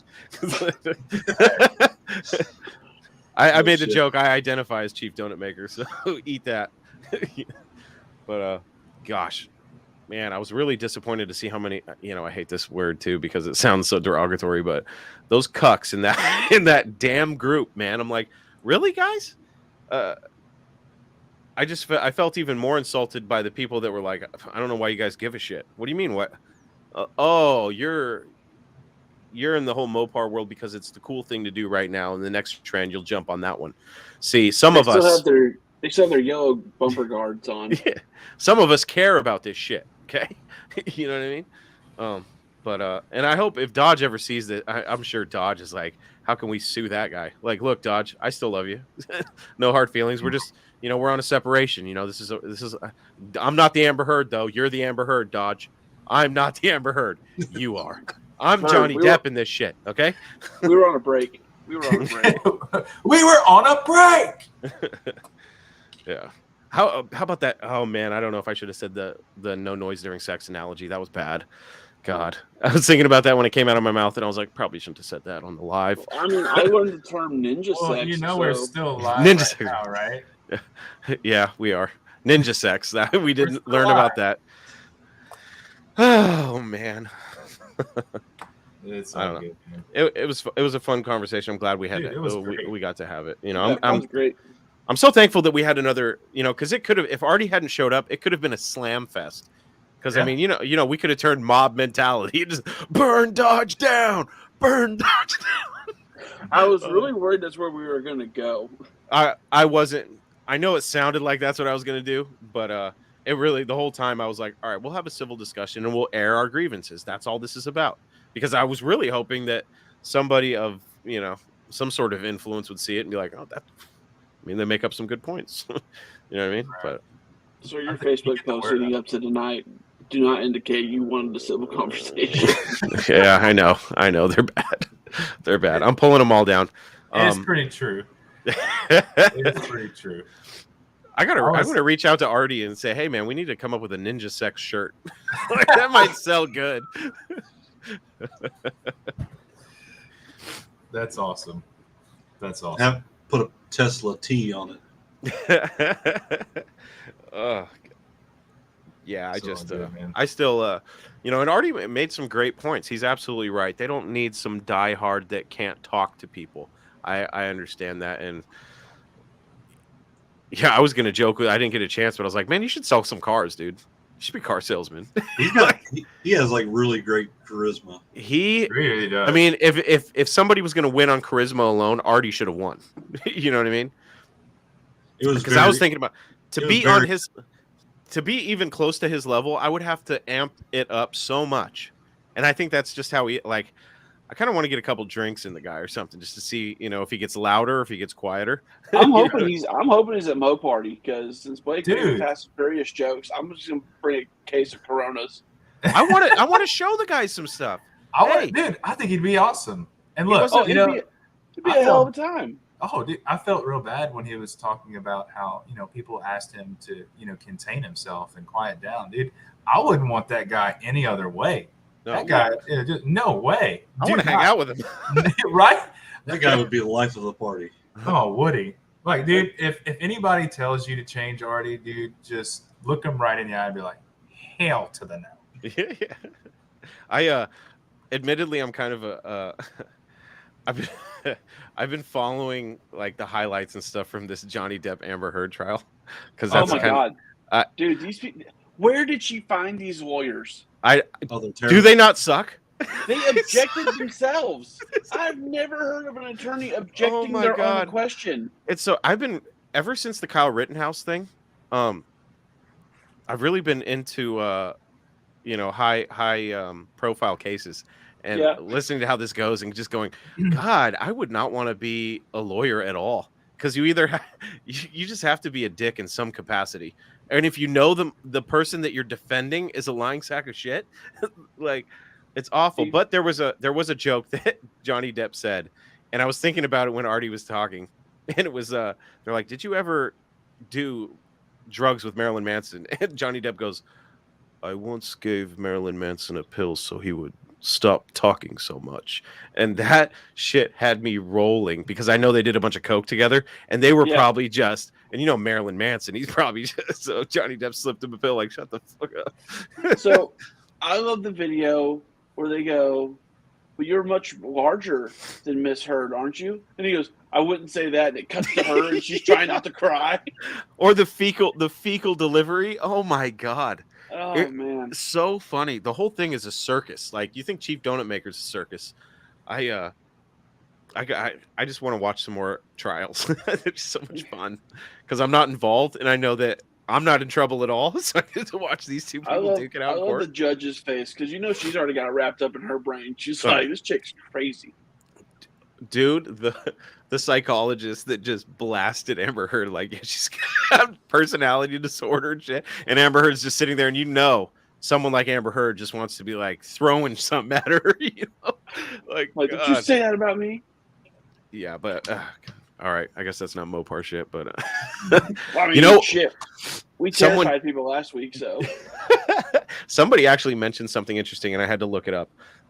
Did any of you guys have Netflix? Yeah. You guys see that they have a John Gacy documentary? Bro, my wife. Did you watch it? My wife and I watched most of it. Did you see the A12 that the kid owned that was in Gacy's garage?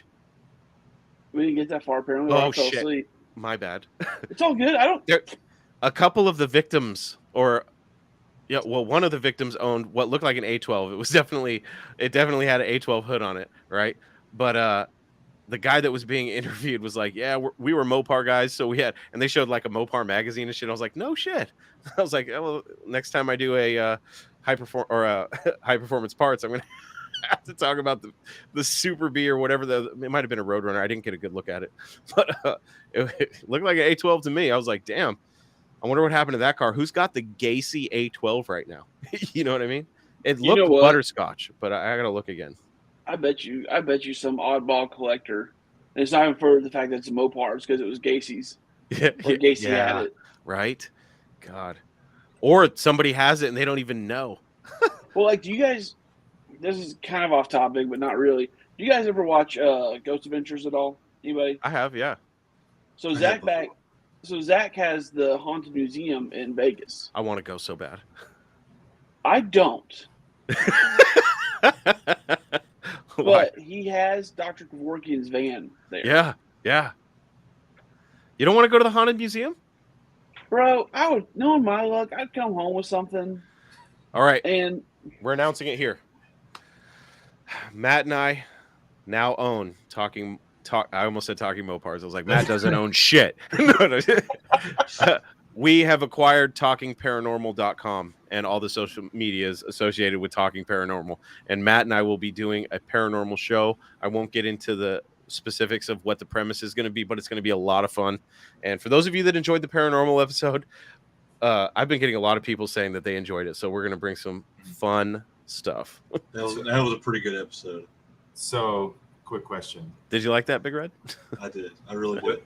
Nice. Will the boogie van be involved? That's a the boogie van pot. Ooh, the mystery machine. Man, that's I'm gonna say right now, Blake's camera unfocused when he asked that question. Creeped me out. How creepy would it be if that chair in the background just started moving behind Blake? Would you say anything, or would you just be like, "Holy shit, don't say anything to Blake right now"?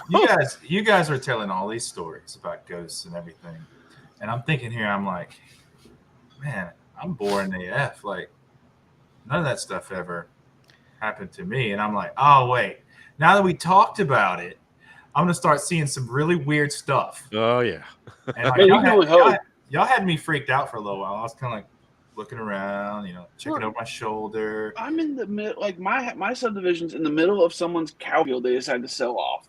Like, I barely have street lights. And it's so damn hot in the south, as you know, Blake, that I had to sit here with the garage door open in the dark. Oh And God. last week when I was telling my stories, a freaking cat tried to wander in the garage, and Oh that's why I no. kept looking over, because the garage door's open. So I'm sitting here you got the car cover flapping on the duster out there in the driveway, and then got the cat trying to wander in. That's funny. For those of you in the chat, who enjoyed the paranormal episode? I'm just curious. That would have freaked me out, dude. To be honest, after that episode was over and I shut off all the lights and stuff and went to go out of the door, I turned the light on and just sat on the couch in here for a minute, like, all right, there's nothing on the other side of that door, you chicken shit. Just go. I went out there and I was like, all right, good. And my cat was out there and he's like, meow. And I was like, shit, dude, you scared me, dude. What are you doing? But not like this. So I'm gonna have to bounce back and forth through my AirPods. They keep trying to die. But no, so there was one night. This isn't even a ghost story. This is just a funny. There's one night. My wife and I were in our room, and we had a doggy door. We have a doggy door in our back door, so the bulldog can go in and out, so we don't have to get up with him during the night. And I heard a thud in the kitchen. I was like, well, I wonder if he got stuck in the door or something, because he's a potato. He's fat. So. Yeah. So I went out to check on him, and his ass is snoring on the couch. So I look at him. I look over at the doggy door. Again, same cat that tried to wander into my garage is sitting in my kitchen, because it came in through the doggy door, and it was like an R. Kelly video. Like, I looked at him, he looked at me. Wait, did you pee on him? Is that why it sounds like you said an R. Kelly video? Wrong R. Kelly video. I'm talking about the other R. Kelly video. Okay.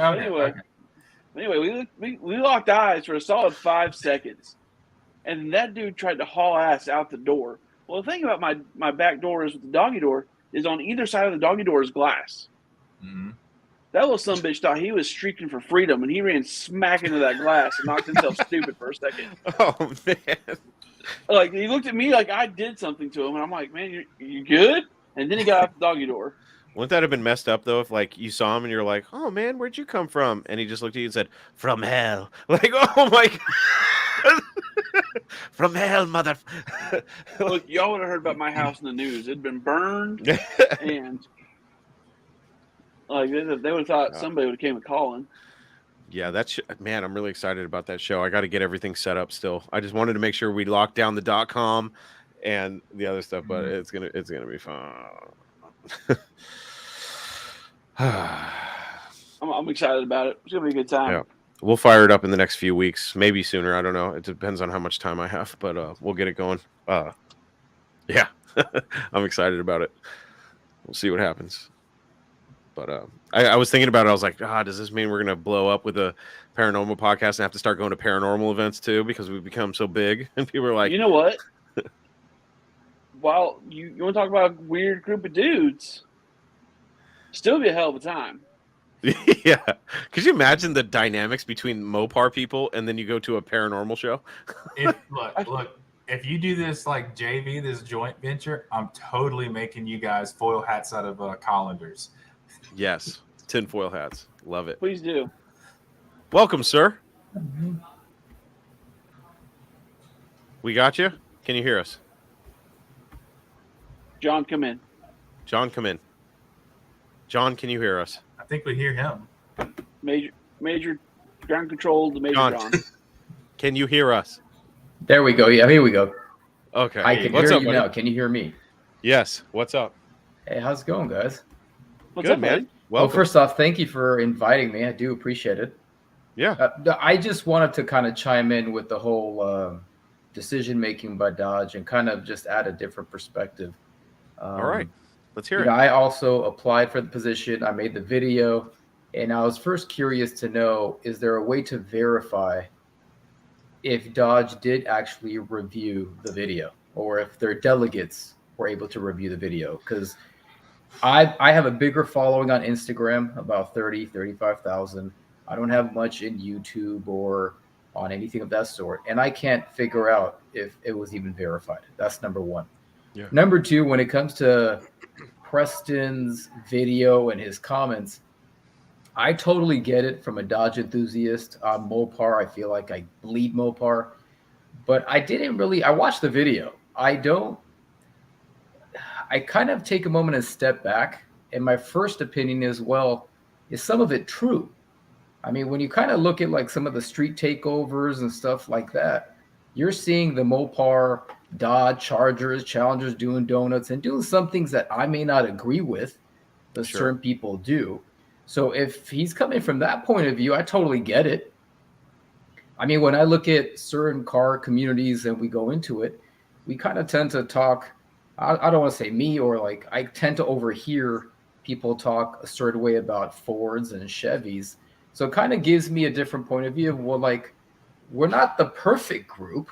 So, No, I mean, I absolutely totally not. understand what he's saying. So I was like, maybe we can extend grace and be like, hey, he made the bad call. Maybe, because when I listen to his video, he's not really being direct to an individual. He's just kind of giving a broad opinion from his point of view. Sure. And he even reiterates a couple of times saying that he's not meaning everyone. He just has a certain group of people that he's thinking of, and he doesn't clarify that. So when I start thinking of that, I automatically pull myself out of it. And I'm like, look, he doesn't know me. Sure. So why am I so quick to get offended, being that I'm a Mopar guy and I love the community, I love the cars, I love the brand. So I just kind of take it as like, look, he got the luck. It was his draw. He got it. It's all good. Now, when I look at it from a business perspective, maybe it's just my observation. Maybe it caught my eye. Dodge was big with Motor Trend. Dodge for a while was with Roadkill and Roadkill Nights. Yeah. And then suddenly they pulled. That contract didn't renew. Roadkill is now separated from, they're more Motor Trend than Dodge. And then you also saw the same time with Motor Trend, the Kevin Hart series. And now suddenly you're seeing Dodge kind of connecting with the Kevin Harts and that series itself and now being the sponsor there. So if it's a shift from a demographic perspective and they found a candidate that was ideal, I don't know, maybe pieces of the puzzle coming together and there's a vision that they have that we don't see. And they're kind of catching on to that market as well. I don't know. I just kind of want to get this off my chest. No, and if you listen back on the podcast, what he said about the Honda community coming over, I grew up during the import era. That's when I got my license. I've been to import shows locally. Imports around here are huge. Like compared to the Mopar stuff, my God, it's insane. So I've seen it all. And what he was saying is it has transferred. Like Mopars are like what Mopars are today's car culture, what imports were back then, or Hondas anyway. So what he's saying is actually somewhat true. What pissed me off was that he generalized. I felt like he generalized the whole community as being toxic. Now, are there toxic people in the community? Yeah, absolutely. We can't deny that. The people doing the street takeovers and the sideshows and stuff. Yeah, that's ridiculous. But the way he said he doesn't want to be associated with them implied that he had been associated with those types of people. And I'm like, I'm a Mopar enthusiast. I ain't ever been to a sideshow. I never, but that seems to be the culture in other areas, not around here. So I don't know if in North Carolina that's like they're having an issue with that. I imagine I've seen all sorts of videos down in the South. It's huge in the New Orleans area. Really, it's huge in certain parts of Baton Rouge. From speaking from Louisiana, it is a nightly, for sure, a weekend, every weekend, a weekly thing, but almost nightly they have these things, and it's true. Is it like the street? Because I remember going to the street happening here. I remember going to the street races and having the cops blow it up and make everyone break up and have the helicopter above and stuff like that. Right. But are they breaking this up, or is this like, are people getting hurt? And I've seen some videos of people getting hurt and stuff. Yeah, people are getting hurt. So it is.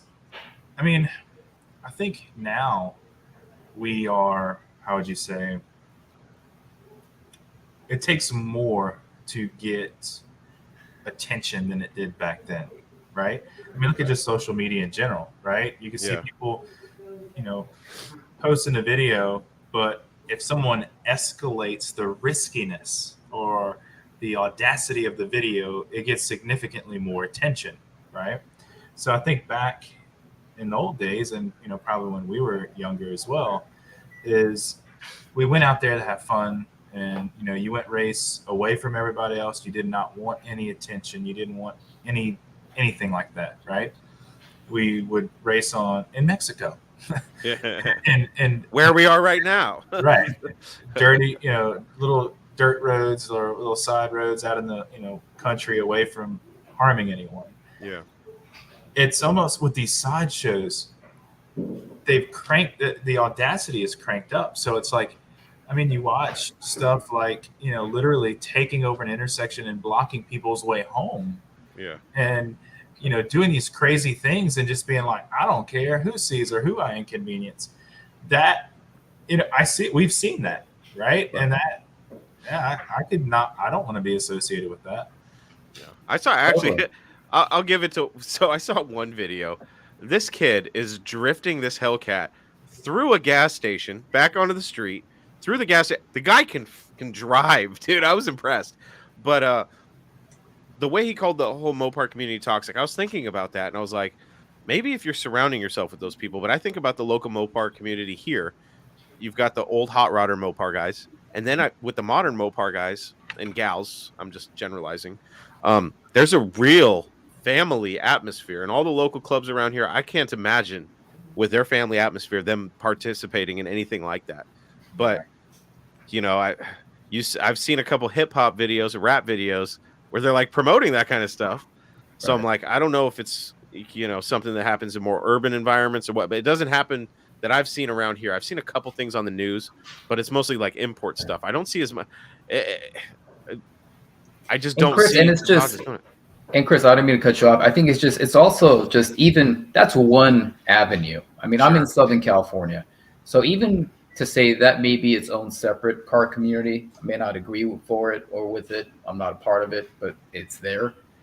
Even trying to kind of step back and think, I mean, like, do we within our community, even if it's a competitive spirit, maybe some are not, but talk about other manufacturing car, like, Fords and the Chevy guys, or you see the Mustangs crashing. I mean, I've seen tons of memes all across social media. Sure. And, so it's kind of like, it's just interesting. I think the fault isn't on that individual per se. I feel more needing of explanation or clarity from Dodge.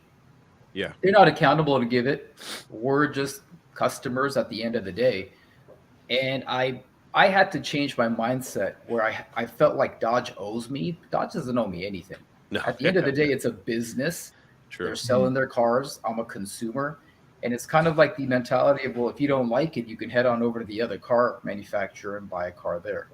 Yeah. So my biggest thing with this contest was just clarification. I thought there was only 10,000 applicants, but then I overhear it's 100,000+. So may things change. We have to be agile. I totally get that. So now, is there a way for us to verify, did your delegates genuinely review every one of those videos? And if I'm going to look at this from an applicant standpoint, let's just say an interview, then I'd like some feedback. Give me some feedback so I know what areas I failed in so I can then improve. So when there's another opportunity, you just helped me grow in an indirect way, even though someone else did get that position. Right. If there was those things, but then I look at it as it's a contest. So granted, they're kind of playing on it, saying it's applications and it's an interview. It really isn't. So from a contest standpoint, you're not obligated to do that. So I kept on arguing, and I'm speaking out loud and not being transparent. Sure. But as I was thinking about all this, I'm like, sometimes you just got to let it go and not really hold Preston in any position. He got the role. Fantastic. He may have said some of those things. Again, it wasn't specific to someone. It may have been that group, and I totally get it. I kind of grew that era as well, like the Hondas, and we had LACR drag strips down here, imports. It was huge. Yeah. But it's just now manufacturers changed, and congrats to him. That's why on my social media and Instagram, I just congratulated him. At the end of the day, just take the high road, say, what, great job, and now be a good example, and let's see what you got. No, absolutely. And, I really needed this podcast to get some more time because I was so charged up, and then seeing the people on social media, basically, turning the table and going, oh, you're salty. And I'm like, I'm salty about some things.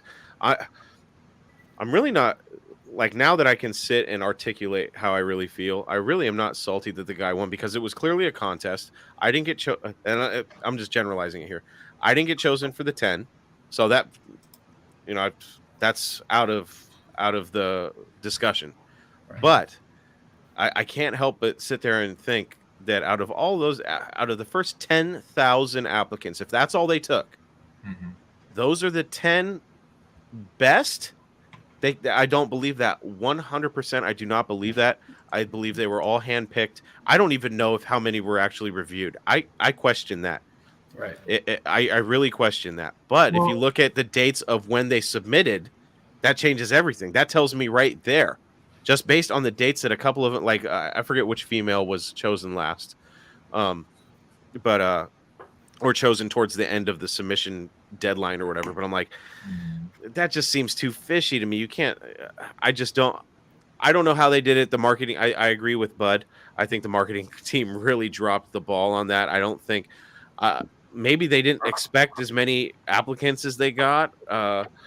I don't know. I think if 10,000 was what they were going to take, they should have just cut it off at 10,000. Hey, we're taking 10,000. That's it. Everything. Once we get to 10,000, we're shutting that submission site down, and you can't submit anymore. I can understand why they did it though. So the whole premise was they're only going. They didn't say they're only taking 10,000. They said they're only going to review the first 10,000. Yeah. So from their perspective in marketing, if you had a hashtag, you would want it to go viral, right? And you would want as many people reposting that hashtag as possible. So I understand why, they say they had 170,000 or whatever, and why they didn't cut it off, because you're cutting. Think about it. If they would have cut it off at 10, that's 160 other posts or reuse of their hashtag that they missed out on. That's 160,000 opportunities for marketing that they missed out on. I see that. I understand that. But they could have at least done a little bit better job with explaining how everything works. So if you do it by the numbers, and of course I'm a numbers nerd, we looked at the numbers of how many YouTube submissions and Instagram and all those things, and the numbers just didn't really seem to add up. So that was one thing. And we talked about, early versus late. A week before the closure of the contest, there was reports that they had already received 50,000 applicants. Okay. So if someone theoretically applied the day before, it's kind of either or. So like that leads me to believe maybe the numbers that we see on social media when you actually search the hashtag, how many come up, was more plausible than the 170,000. I don't know, but it could have been easily answered. It could have been something like, hey, maybe 170,000 people started the application process. They went onto their website, they filled it all in, but then they never followed up with the video as a requirement. You see, there's a lot of stuff that could be plausible. You never know. It's just, I can see why they did it, but I can also see why people are upset because they're passionate about the topic. Yeah, absolutely. The bottom line is they have their chief donut maker. His name's Preston Patterson. Best of luck to him. I really do hope he does something to, redeem himself, because, you want the community to be on your side, right? You want to be the, you want to be the hero. I don't think he's going to be the hero, but I think of it, if I was in his position, I wouldn't have that controversy. Like I said, they might look back at some of my podcasts and be like, yeah, he said some shit about PT Cruisers, and he said that some guys like to mod their car. And let me just clarify this. I have no problems with people that buy modern Mopars and put crazy lights on them and shit. If that's what you want to do it. If that's how you get into the community and you're a good contributor to the community, by all means. If this is where you find your home in the Mopar community, and the only way you can do it is by buying a new charger and putting some lights on it, even if, or V6 channel. I saw a couple of videos on YouTube of bigger influencers, and some of those guys were salty, like, hey, I have this many followers, those guys can't drive this, and this. And I'm like, going back to the whole, but can you be a brand ambassador? You know what I mean? That's like Artie would have been a great brand ambassador. I can turn that shit on too, dude. You need me to turn that on? I can turn it on, dude, real quick. So, go ahead, Blake. I'm sorry. I was think of this, right? I really try to think through it and understand. So, definitely feel free to cut me off if you think I'm going awry here. But just look at the car scene in general. There's a reason why Dodge makes a V6 Charger. There's a reason why Dodge makes a GT. Sure. Without different persons buying different trim levels and different vehicles, could they really afford to give the offering of some of the cool stuff out there, right? So if you didn't have 40% of the population or 40% of your buyers buying a GT, which is like, the 6-cylinder decked out with styling, but it has, not quite the bark to back it up, the bite to back up the bark. That means that's, 40%, that's a lot less bodies that they could profit off that platform line to bring the cost down so they can offer some really cool stuff at a value. And it's the same with the people in the community, right? You probably have some really high-end, super knowledgeable people out there, but then you have some people that are new to the game and they just want a little something. Yeah, absolutely. And I welcome those people to the community with open arms. Just don't be a tool shed. You know what I mean? Just don't be a tool. That's all we ask. That's it. That's all. Just look, I get it. I get all your points too, Chris. Like, I'm not one way or the other. I'm just trying to understand. I remember back in the old street racing days, lots of imports. And I know there's one troll guy who had he did every shitty exterior mod you could to this. I think it was an Acura Integra. Anyway, the thing was fast as hell. So it's like, all things considered, you know what I mean? Yeah. And, hey, more power to him. He was just trolling people like, all right, I'm going to build the ugliest, most riced out car I can, but under the hood. That's pretty funny. Yeah, it was funny. It's like, but these, I know what Preston's saying. If he's talking about the toxicity that I think he's talking about, which are all these tools driving like assholes, and putting people and property in danger, then yeah, I agree with him. But he worded it a little bit wrong. I think if he had worded it differently, we would have all understood. Right. Well, I mean, I understand the toxicity part of it a little bit. I went to a charity, I'm going to call it a charity event with my Duster. Okay. And I was about the only classic there. There was dudes literally laying across the hood of my Duster to make sure it wasn't in the pictures they're taking of all the other cars. What? It's crazy. I think you told me that story once, and I still it's ridiculous. Oh, it was like my wife talked me down because I was pretty irate, but yeah. So there's only like 3 photos of my Duster at this charity event, and I was parked right in the front. That's crazy. Well, you know where your Duster would be accepted? The No Name Nationals. And speaking of the No Name Nationals, we have 2 special guests. Buzz from Roadkill Customs, the headlining sponsor of the No Name Nationals. Speaking of which, Buzz, thank you for the package. I got it in the mail. Oh, right on. And then we have John Wilburn. I see Dallas's name on there, but I don't see Dallas. Dallas will be back. Dallas okay. He'll be here in a minute. What's up, guys? A little late where you're at, isn't it? A little bit. Yeah, it's all right. Man, I've been Well, listening on this. I mean, the discussion has been fantastic, and I am not a Mopar guy. I am certainly not anti. I'm more general car guy. I'm a fabricator type. I like building shit. I don't really care where it started. But maybe I can be a little bit of a comfort for you guys in so much as I've been an internet. I got started on the internet in the early 90s, and I kind of slopped into some really cool stuff doing big promotions with big companies. A lot of them are done under non-disclosures. Can't talk about them, but companies like the NFL, MTV, the Air Force, big time shit. I first saw the first of the donut maker stuff just several days ago, but I would be willing to bet that there's very few actual Dodge people behind the actual show Marketing, itself, yeah, and the whole process. Generally speaking, that stuff is outsourced. They're talking to people with bow ties on and neckties on and that kind of thing. Um, from the actual Dodge point of view, I don't think they're dissing the community.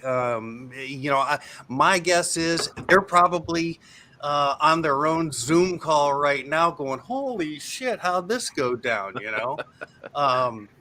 But again, so often those things are so outsourced and things are so generally speaking, my position in those things have been as a developer and programmer, but I always got to talk to the corporate people, so I know what to make. But the community, once those things are decided, it's pretty much hands off from a company like Dodge. Don't know if that makes you feel any better, and of course, that's all absolute speculation. But I bet there's a lot of truth to it also. No, and I agree. Bud from Scat Pack Club has kind of some inside. He knows Mark Trossel and things like that. He's met these guys. Tim Kaniskas, and they are Mopar people. And I do not think that they would have allowed this to happen had they had full control. However, Tim did come out with that statement about how and I understand that they have to go with their decision. Preston's the chief donut maker. They can't really reverse it now, or else God, I couldn't even imagine that cluster that would be. You know what I mean? Having to go back and redo it. That would not be clean. I think he could have. I mean, I hope those weren't his own words, and I hope that he just misspoke, because he really did slight the Mopar community, the diehards, saying that this guy who talked shit about the brand that he's supposed to be an ambassador for, regardless of when it happened, never did anything to walk that back, applied for this chief donut maker, made it, and then you're going to call him the perfect winner because he went to Porsche and decided, this Porsche sucks, I'm going to go back to Dodge. That's how it was allowed to come to fruition is absolutely beyond me. God. Yeah. But it is what it is, though. Like I said, I wish the guy luck. I don't hate him. If I see him at a show or something, I'll probably shake his hand and congratulate him and be like, hey, if you ever get a chance, go check out my podcast. Would love to have you on and talk about all that shit you talked about my favorite brand. But it's all no hard feelings to you, Preston, if you ever see this, which I doubt you will. I should call him out for the No Name Nationals. There you go. Bring your Hellcat. I'm going to bring a lot of nitrous, and we're going to have a lot of fun. John, what's up? How are things going? They're going. We were live here with Dallas doing our regular Friday night live, and then we decided to drop in and bomb a couple other lives too. Yeah, everybody's going live now. It's like, who do you go? Everybody and their brother goes live these days. Every night of the week, someone's got live running. Yeah, I like it. It's fun. Yeah. Good stuff. Yeah, I managed to get a really good deal on a nitrous kit, dude. Oh, I'm so excited. The good deal comes when you don't burn up pistons. Yeah. That's the good deal. That's a whole different ball game. I couldn't pass this deal up. I was like, I'm gonna have to buy that. But we'll see. Hopefully I got some other stuff coming, some other developments. We'll see. I have to get out there. There's no turning back now. You got 152 days. Make it happen, man. I said worst case scenario, I'm going to find the nearest rental badass car that I can. I will participate in that event one way or another. I'll race a minivan. I don't give a shit. Get your rental car and put the spray on it. You'll drive a rental car faster than you'll drive anything else. Full coverage, baby. Full coverage. Get a rental car, put a dry kit on it. Get the insurance. Oh man. John disappeared. The other John. I think I'm gonna jump off here, Chris. Yeah, no problem, dude. We're approaching 4 hours. I'm getting a little loopy. I raced home. I had 20 minutes to eat dinner, say goodnight to the family, and jump in here. Like just burning the candle at both ends. But that's what you got to do when you're trying to build a little Mopar podcast empire. But yeah, I hope everybody that watches this or that participated thought it was as productive as a chat that I thought it was. I thought we got a lot off our chest, and it was fun hearing Artie's perspective. From a guy that participated. Artie was a freaking riot, man. He's hilarious. He's a character, man. He's gonna have a very successful YouTube channel if he keeps that up. I don't think he has a very big following, but hopefully. No, it's like he's got like 70 subs right now. Yeah, that's great. He'll blow up like with a personality like that. Yeah, I was loving it. I was like, man, I'm kind of excited about doing some videos about Mopar stuff with him. Just like, all right, rookie, come on. No, that'd be good stuff for sure. Yeah, it's just a problem living all the way on the other side of the country, though. Trying to get to all these events. So No Name Nationals. You guys are still keeping the numbers tight. No big names have been released. I mean, except for talking Mopars, I get new registrations every day. Yeah. Except for Junk Car Willie. He's been trying for about 3 weeks. I don't know what's going on. We're going to get him squared away, but no, we get registrations still. We still get registrations just about every day. Right on. In fact, I just got one from Blake at DIY Hemi. Yes, you did. You can thank me for that one. Where's my commission? You know what I like? I like that I can't hardly find anybody on any live that we go to ever who isn't going to the No Name Nationals. It's rare to see anybody in one of these panel lives that isn't going. Yeah, that's awesome. That's what that is. I mean, it's great. It's it's kind of taken on a life of its own. The No Name Nationals. It's like that might be if I lose, I may just get the No Name Nationals logo tattooed. That might be what I get tattooed. Yeah, you know what? The No Name 500 has become so freaking exciting. You almost want to start a new channel just so you can get in that again next year, don't you? Yeah. Man, that was a lot of fun. I got taunted by a couple people, and I was like, okay, I'll get 500. Just watch. I'll post a couple times on Facebook, and I'll jump on a Wilburn Live, and we'll have it. I saw. Where were you when you started off, Chris? You start a whole new channel, and you put like glasses with the nose and the mustache. Right. When I started the YouTube channel, I've been doing the podcast since 2019, and with podcasting, I did so much research on it, and all the big podcasters are like, nobody watches podcasts; they all listen to them, and so I avoided YouTube for a long time, and then I started thinking, why don't I just post the audio to YouTube? And the main premise for them was, you're not getting downloads. What you want in the podcast world is downloads. And I was like, well, I just want exposure, because if I can get on YouTube and somebody hears it by chance or just says, oh, there's a podcast about Mopars, oh, I'll check it out. Discovery was huge for me getting on YouTube. And when I started, I had nothing. And then I think I had, when I started the campaign for the No Name Nationals, I don't know how many followers I had or subscribers I had, but it was 100 around.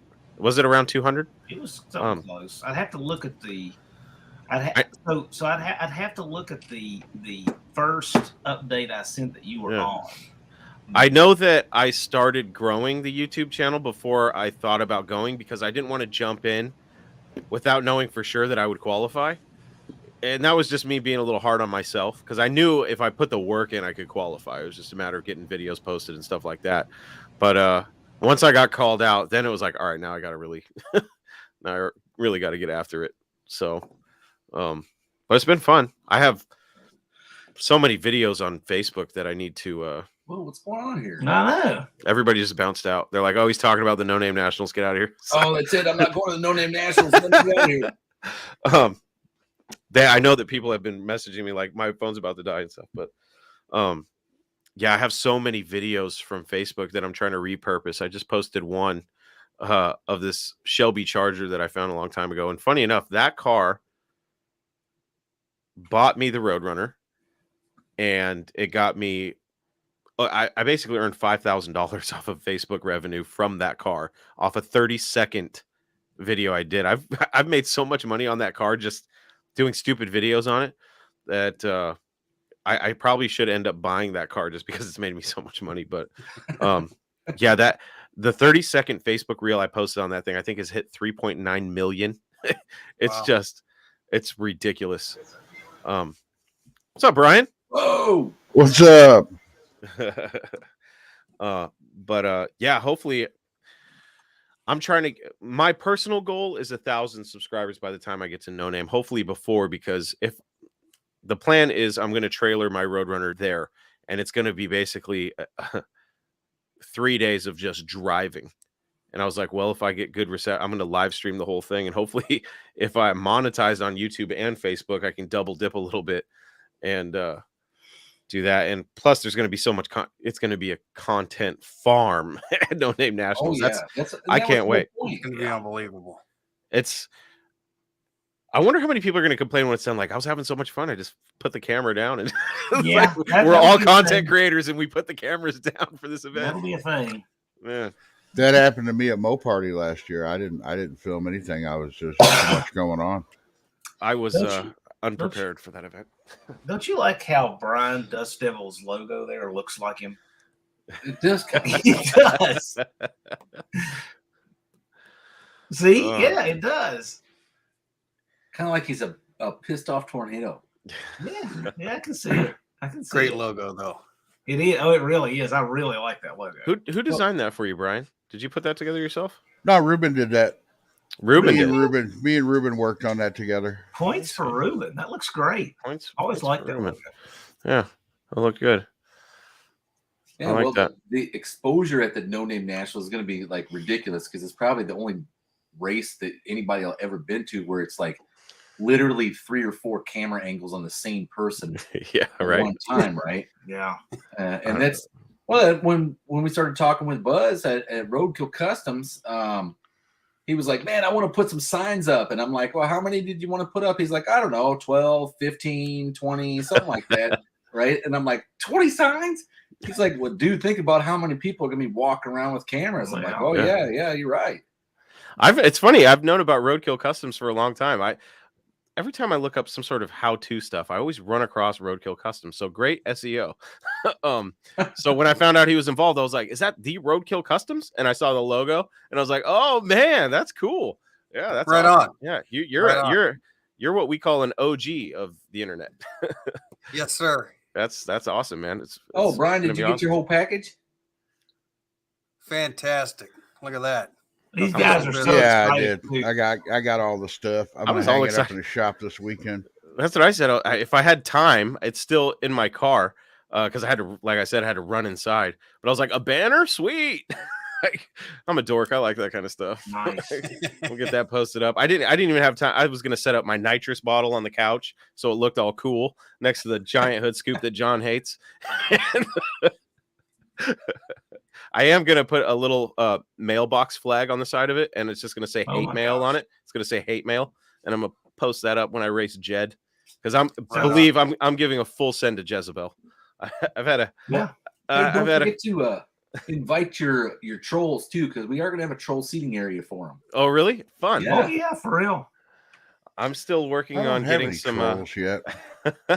Oh, you do, Brian. They're just waiting. Trust me, dude.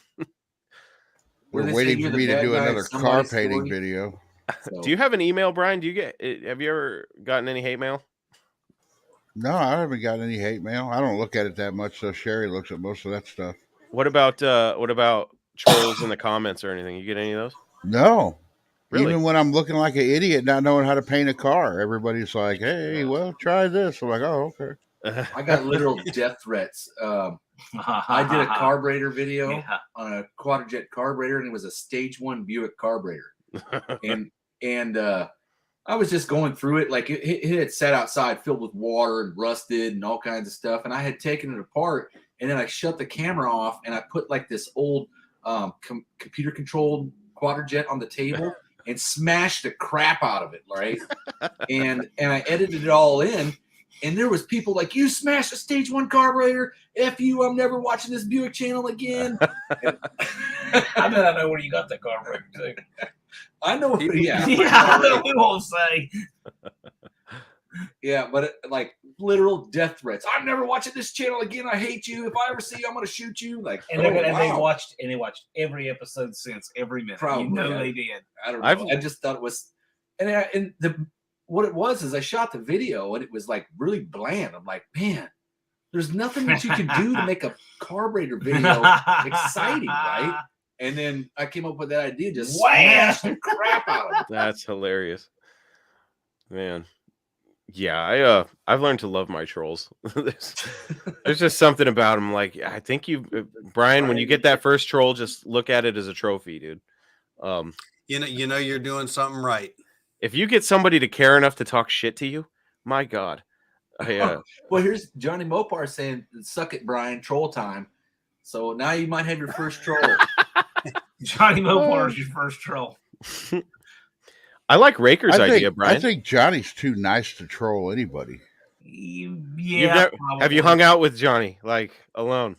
He's the biggest fucking troll there is. I'm only saying that because he can't defend himself. You know what's funny is when Just Mopar Joe tries to be mean, and he's gotten a lot better at it. Like, somebody will leave him a mean comment, and he'll be so proud of himself. He was just ever so slightly mean and extremely diplomatic, and he's just not good at just smacking them around like I am, right? So he knows, he hopes I'll go in and back clean up for some of these people. But he's gotten better at, I said, listen, Joe, they want to be smacked around. They're asking for it. They post those comments and they want it. Yeah. They love want to be rise out acknowledged. of you. They love to be Well, acknowledged. that's the thing, though. If you can smack the art form is getting him to smacking them around and getting them to keep commenting, because all that does is the more comments you get, their YouTube algorithm doesn't read the comments. All they know is there's a lot of comments there, so people are watching this video. That is correct. I have a whole series. I'm curious to see what the results I get on some of these Facebook videos that I posted on Facebook, because I got so much hate for them, and they're videos of me seeing cars in people's driveways and just videotaping them and just talking about them. And I get so much hate. Oh, if you did that to my cars, you'd be shot. Blah blah blah. But the amount of money I made on those, because those people kept engaging. I'm like, this is amazing. I want to see what it's like on YouTube if I get the same type of troll action, or it's a completely different ball game. You should ask him, what's your address? What's your address, buddy? Yeah. I had this elaborate plan because my buddy's got some old cars in his backyard. And I was like, dude, we should do a video where, like, I pretend like I don't know you and I'm like creeping onto your property. Because I'm always I would never like go onto somebody's property. I did that once and I had talked to the guy before. So I don't think he would have cared, but I did pull the video down because people were like, you're walking on his property. I was like, yeah, that's probably not a good look. But my buddy, I was like, I'll go to your property. I'll pretend like I'm videotaping it. And I want you to come out of your house, like open the door really loud, fire, because he lives out in the sticks. I was like, fire your gun a couple times and go, what the fuck are you doing here? Like, I was like, do you know how many hits we would get on that? And then I'll like fall, and then you can shoot some trees around me and shit. I'll just start running. I'll trip. It'll be great. But you do like a whole Blair Witch thing with it. Yeah. And I was like, could you imagine though if you accidentally shot me or something? That'd be horrible. Like, I don't know if I trust your aim. Reviews. Yeah, right.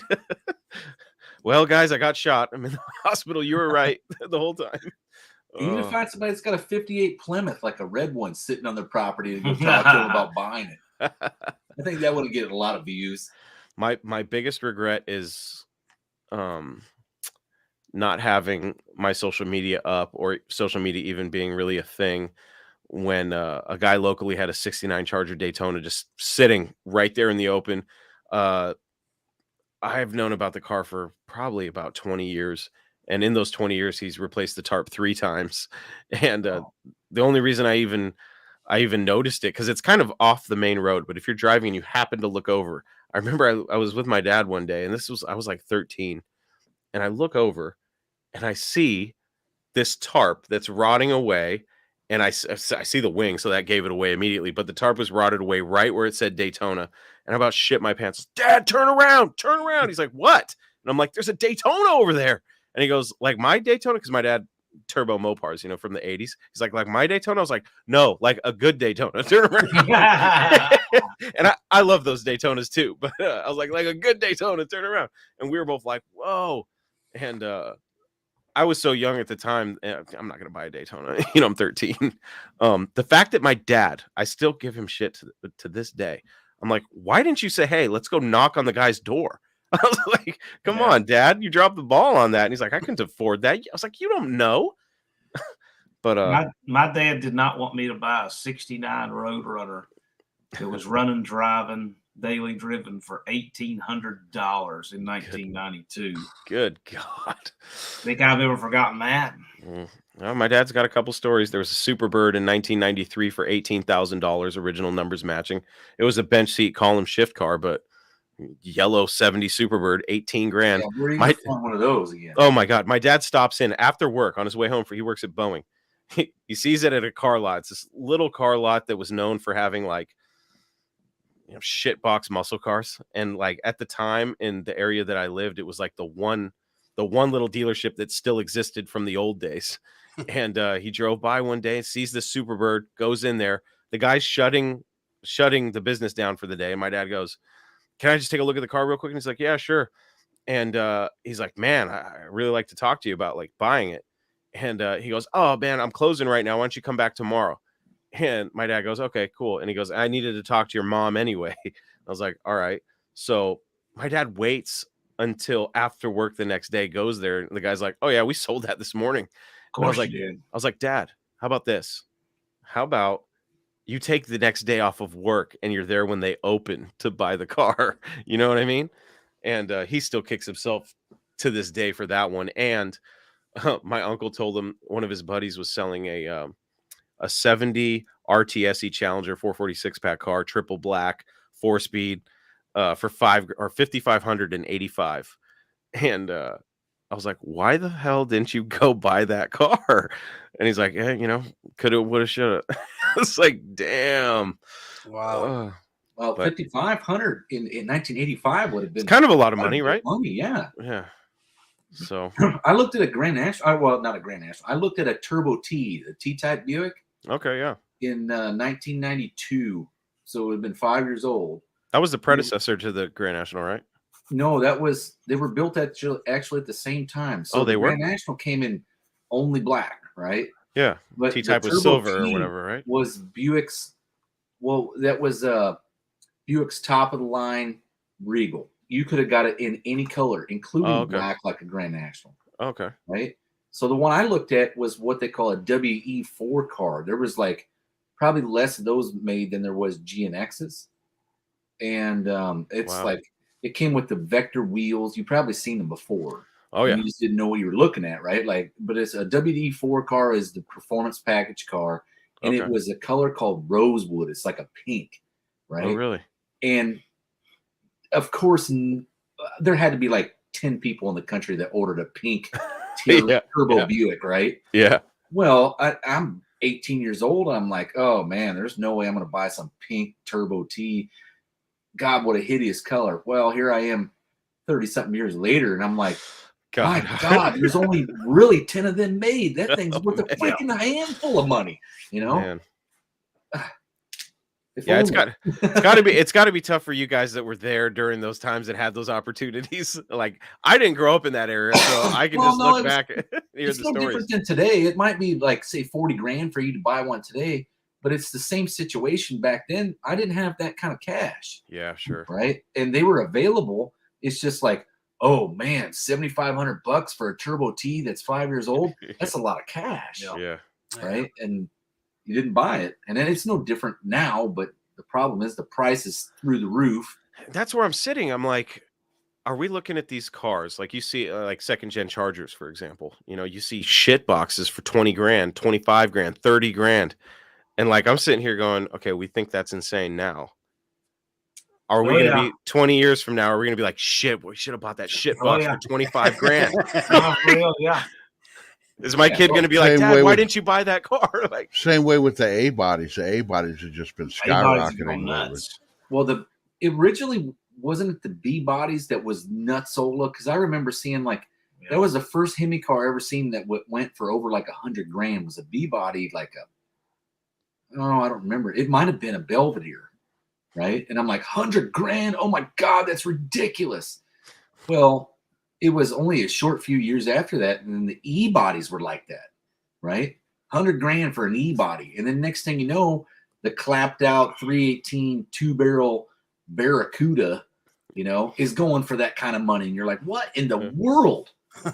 And now it's your A bodies because they ran out of E's. Nobody can afford those. You can't find a B body worth anything anymore that's any kind of reasonable price. I remember when E-bodies, you would see ratty E-bodies. I mean, that's not even a thing anymore. There's just so few of them. Yeah. There used to be a guy at our local track that ran a 1970 Challenger, and it was so rusty, the thing would twist up like you wouldn't believe when he'd launch. Had a lot of power, and it only ran a 710. And I said, I think you're losing a half a second when this thing twists like a rung rack. The trunk lid had holes in it with rust so big you could put your arm down through the trunk lid with it closed. It's only a little outlaw track, Princeton Dragway, which doesn't exist anymore.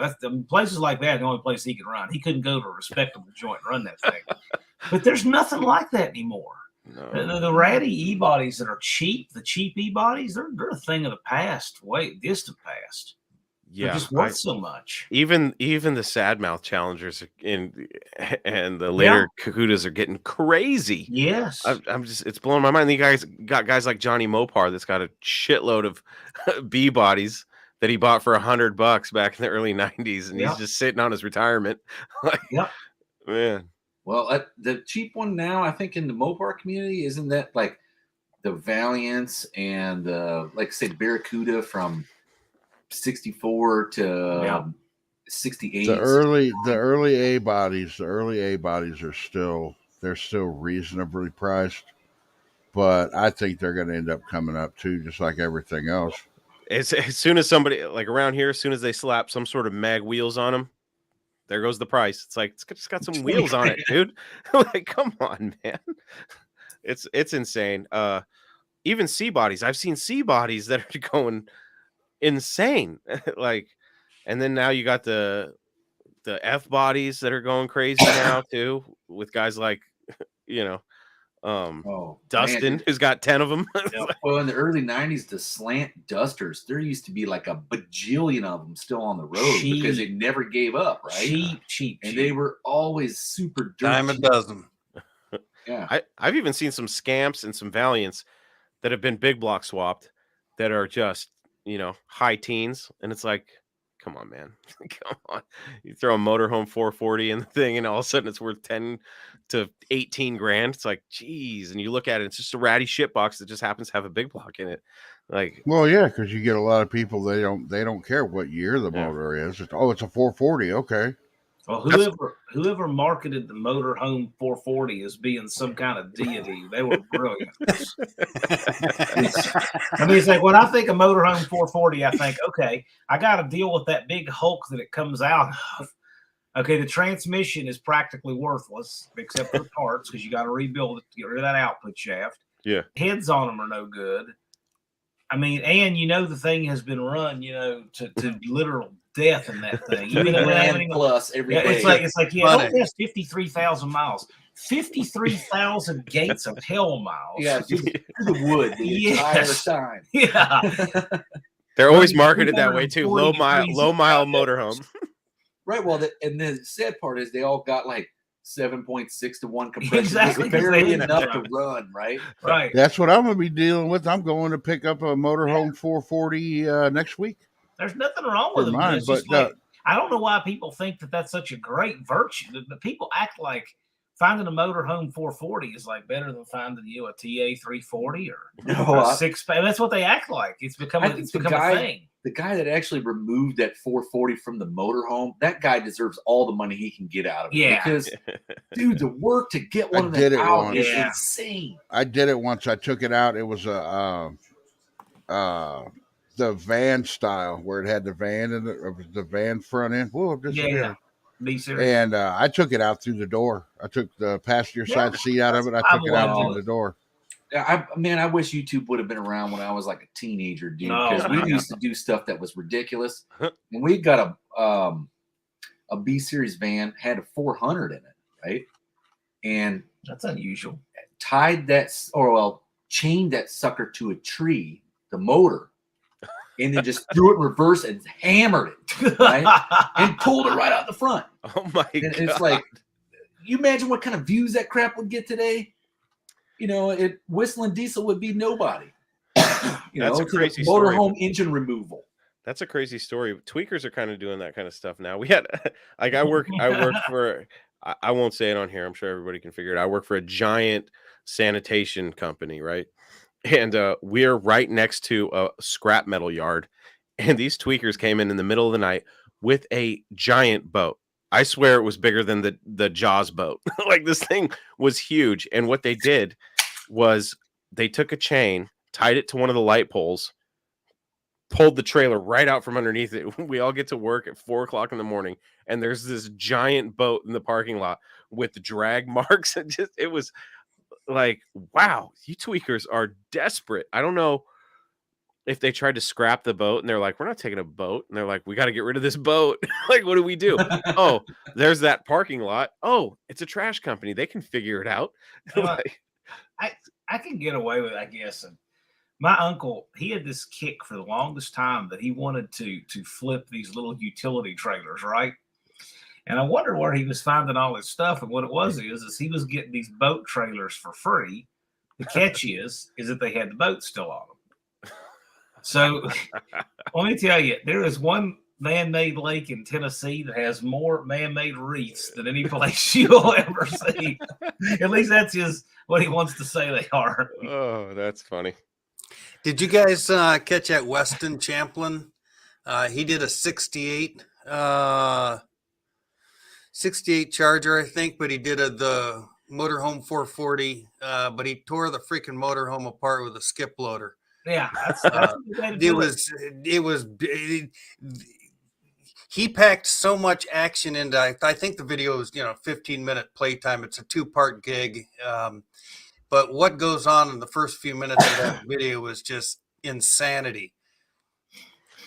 Yeah, there's a lot. You'll see it. I could probably go on Craigslist right now and find a handful of ads where they're like motorhome big block or whatever, and they're like, you pull. It's like, or you haul. It's like, damn it. Like, you can still score them cheap because no one wants to deal with the scrapping of it, the pain it's a pain in the ass. Yeah. Oh, and the scrapyards won't take them most of the time because they got a lot of aluminum on them, but there's also a bunch of wood, and they don't want to deal with the wood. Around here, the big scrapyard deal that I always get frustrated with is like, I love a 7.3 diesel Power Stroke, right? Great engine. Horrible truck to be in. Horrible transmission behind it. It was like virtually a wet noodle. But you go to the scrapyard, and that's the only time you see a 7.3 in the junkyard is it's in a freaking van, And you're like, how do you get that out? I mean, short of literally putting a landmine under it, like there's no way to get it out of there. Yeah. Weighs 1,000 pounds, and then you got to fight the van body to get it out. I don't know the motor I'm picking up. It's one I wanted for a while. It was actually a turbo motor. It had a turbo on it. The motorhome 440 had a turbo on it. From what I can see, it's internally balanced, has a forged crank. And I've seen it run. If anybody's watched the other guy's YouTube channel, they've seen it run too. But did they all steel crank when they're in a motorhome? No. Cast. Yeah, and I think in 74 or midway through 74, they went to a cast crank. Like most of them are 78s. What you see out there for sale, they're 78s, and they got a cast crank on them and a big old harmonic balancer. It's the easiest way to tell. The virtue isn't that it comes out of a motorhome. I mean, yeah, it's cool that it's cheap. The virtue is that you get that better main webbing, 76, 7, and 8. That's what you really want there. Those are the best blocks to build those last 3 years. Well, and like the 73s, a lot of them had like this one. I'm curious to get inside of it because I want to change the heads on it. But I know that this one has a windage tray, had a factory windage tray. And some of those early motorhome motors, like the 72s and 3s, had 6-pack rods in them. So, I'm thinking stronger because, I'm going to be putting a bunch of nitrous to it. The cast pistons is what's going to hurt me.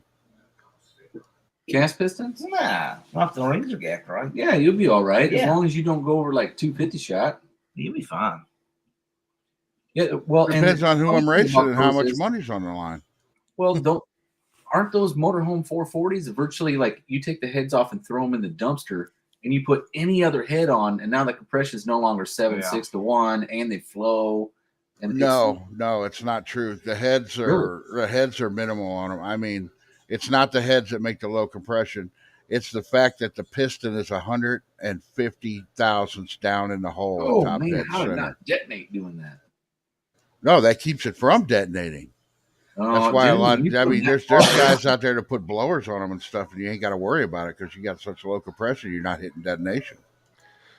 Brian, just throw that logo on some T-shirts, sell some T-shirts, and buy yourself some forged pistons for Christ's sakes. God. Yeah, well, dude, that logo is so awesome. I like it a lot. Yeah, I think you'd do really well at No Name National selling them shirts. Oh, I'm going to get some banners made. I'm definitely getting some banners made. And I'm actually thinking about what is that? I keep forgetting the name of it. What is that little thing, that little square thing that people can QR code? I'm wanting to get a QR code that leads straight to my YouTube channel where people, if somebody likes the car or something, they want to see it get built, boom, QR code, subscribe right there. You want me to send it to you? Yeah, I was going to say somebody made a QR code that takes you all the way to automatically subscribing to the channel. That's cool. Yeah. Yeah, that works on a desktop. It works real well. It's kind of funky on mobile because on desktop, all they got to do is confirm. It's as if they've already clicked the subscribe button. On mobile, they still got to go. It's the 2-step process. They still got to select subscribe and then confirm. But it gets them to the right place. That's for sure. Awesome. Buzz, did I hear you talking about starting a podcast? Yes, you did. When's that going to happen? I would love to have it happening right now. It's time. I've got all my thinking done. I've got subject matter noted out, and I've chatted with first guests and that kind of thing. And it's the time to do it well enough to make it worth doing. Sure. My channel right now is really, really small, simply because now that I've got time, I'm telling you, I don't have time, but now that I've got an opportunity, I should say, to be building it, now I'm in a situation where my shop, I'm not building full time right now. I'm putzing around on my own stuff. Basically, I shut my shop down in 2016 to take care of my mom when she was diagnosed with Alzheimer's.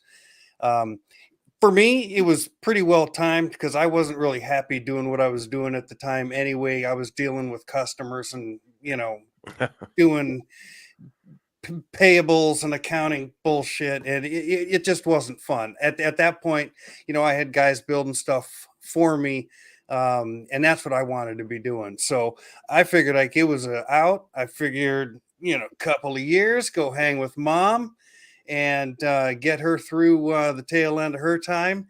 Did that. It was great. And then bammo, pan-fucking-demic. And none of it made sense anymore. In addition to the fact that at that point I was still in Southern California, which one might say that's the perfect place to do it. Ran a shop there for years, and it's to do what I'd like to do. it doesn't make sense to do that kind of stuff in California. I'm not going after the guys that want 40, 60, 80, $100,000 builds. I like building stuff for, out of stuff that's where the roadkill name kind of came from. Building stuff from shit that everybody else was passing by simply because they couldn't dig deep enough into their vision to see something. I'd see those pieces. That's why I love Dalton so much, man. He sees these pieces of crap, and I'm like, fuck yeah. Dust Devil, there's your QR code. But I've shaken about half of them. I've still got about a half a dozen corporate clients that I gotta deal with. It's a contractual thing, and if I don't perform, it's ugly. So I'm trying to finish out those. I'll have all of those finished out by midsummer. End of June is the latest, the longest contract I've still got, and I'm not going to renew any of them. I'm over it. I've been doing that shit. Some of these clients I've had, for double digit years. It's essentially easy money, but all it's doing is burning my time, and it does. It's the kind of stuff that requires actual hours, damn it. It's sometime with when I'm doing, and that's doing like social media management and that kind of stuff, growing other organizations' presences. You've got to do the action. With stuff like programming and that kind of stuff, I've been doing that stuff long enough to where, it's kind of like an auto mechanic, by the book, swapping an intake, it's 8 hours or whatever it is. You can get it done in 2, but you're still billing out at 6. With the kind of stuff I'm doing right now, it takes 10 hours to do the 8 hours worth of work, if you know what I mean. So I'm just over it. Plus they're corporate clients and they're demanding and so if I can't do it any sooner, midsummer, I'll be doing it. Right on, man. Yeah, I don't need to tell you any advice, but this StreamYard platform. You can do the video and you can download just the straight audio tracks. It's amazing. It's phenomenal. Throw it in my program, do a little cleanup, and it's good to go. Nobody ever complains about sound because if I just record right into my software without this, the sound quality's better. I mean, I've got the paid version of StreamYard. I've been ready equipment wise, and I'm ready to rock. But I could probably pull it off right now if I really pushed. But I don't want to put out something that is feeling pushed. No, sure, I just had to just do it. I was like, look, if I keep, I'm a perfectionist. I had to just push myself to just do it. I'm glad I did, but I need to talk to you like offline about a couple ideas. I know you got some experience with website stuff, and I have a couple ideas that I think would benefit the community and all these different lives, but it's going to take multiple people coming together and figuring something out. But I've seen it just in the podcast world outside of cars. I've seen a way that people are doing things that makes a lot of money. What would be really badass is if you could come up with an app for phone that would tell you who's live, right? And it would literally just like categorize them. So your groups that you're following, it'd say it might give you 4 running live app or 4 running live videos at the same time, and you can just select one, or it tells you who's going to be live in the next 4 hours or 5 hours or whatever. I love that. Yeah.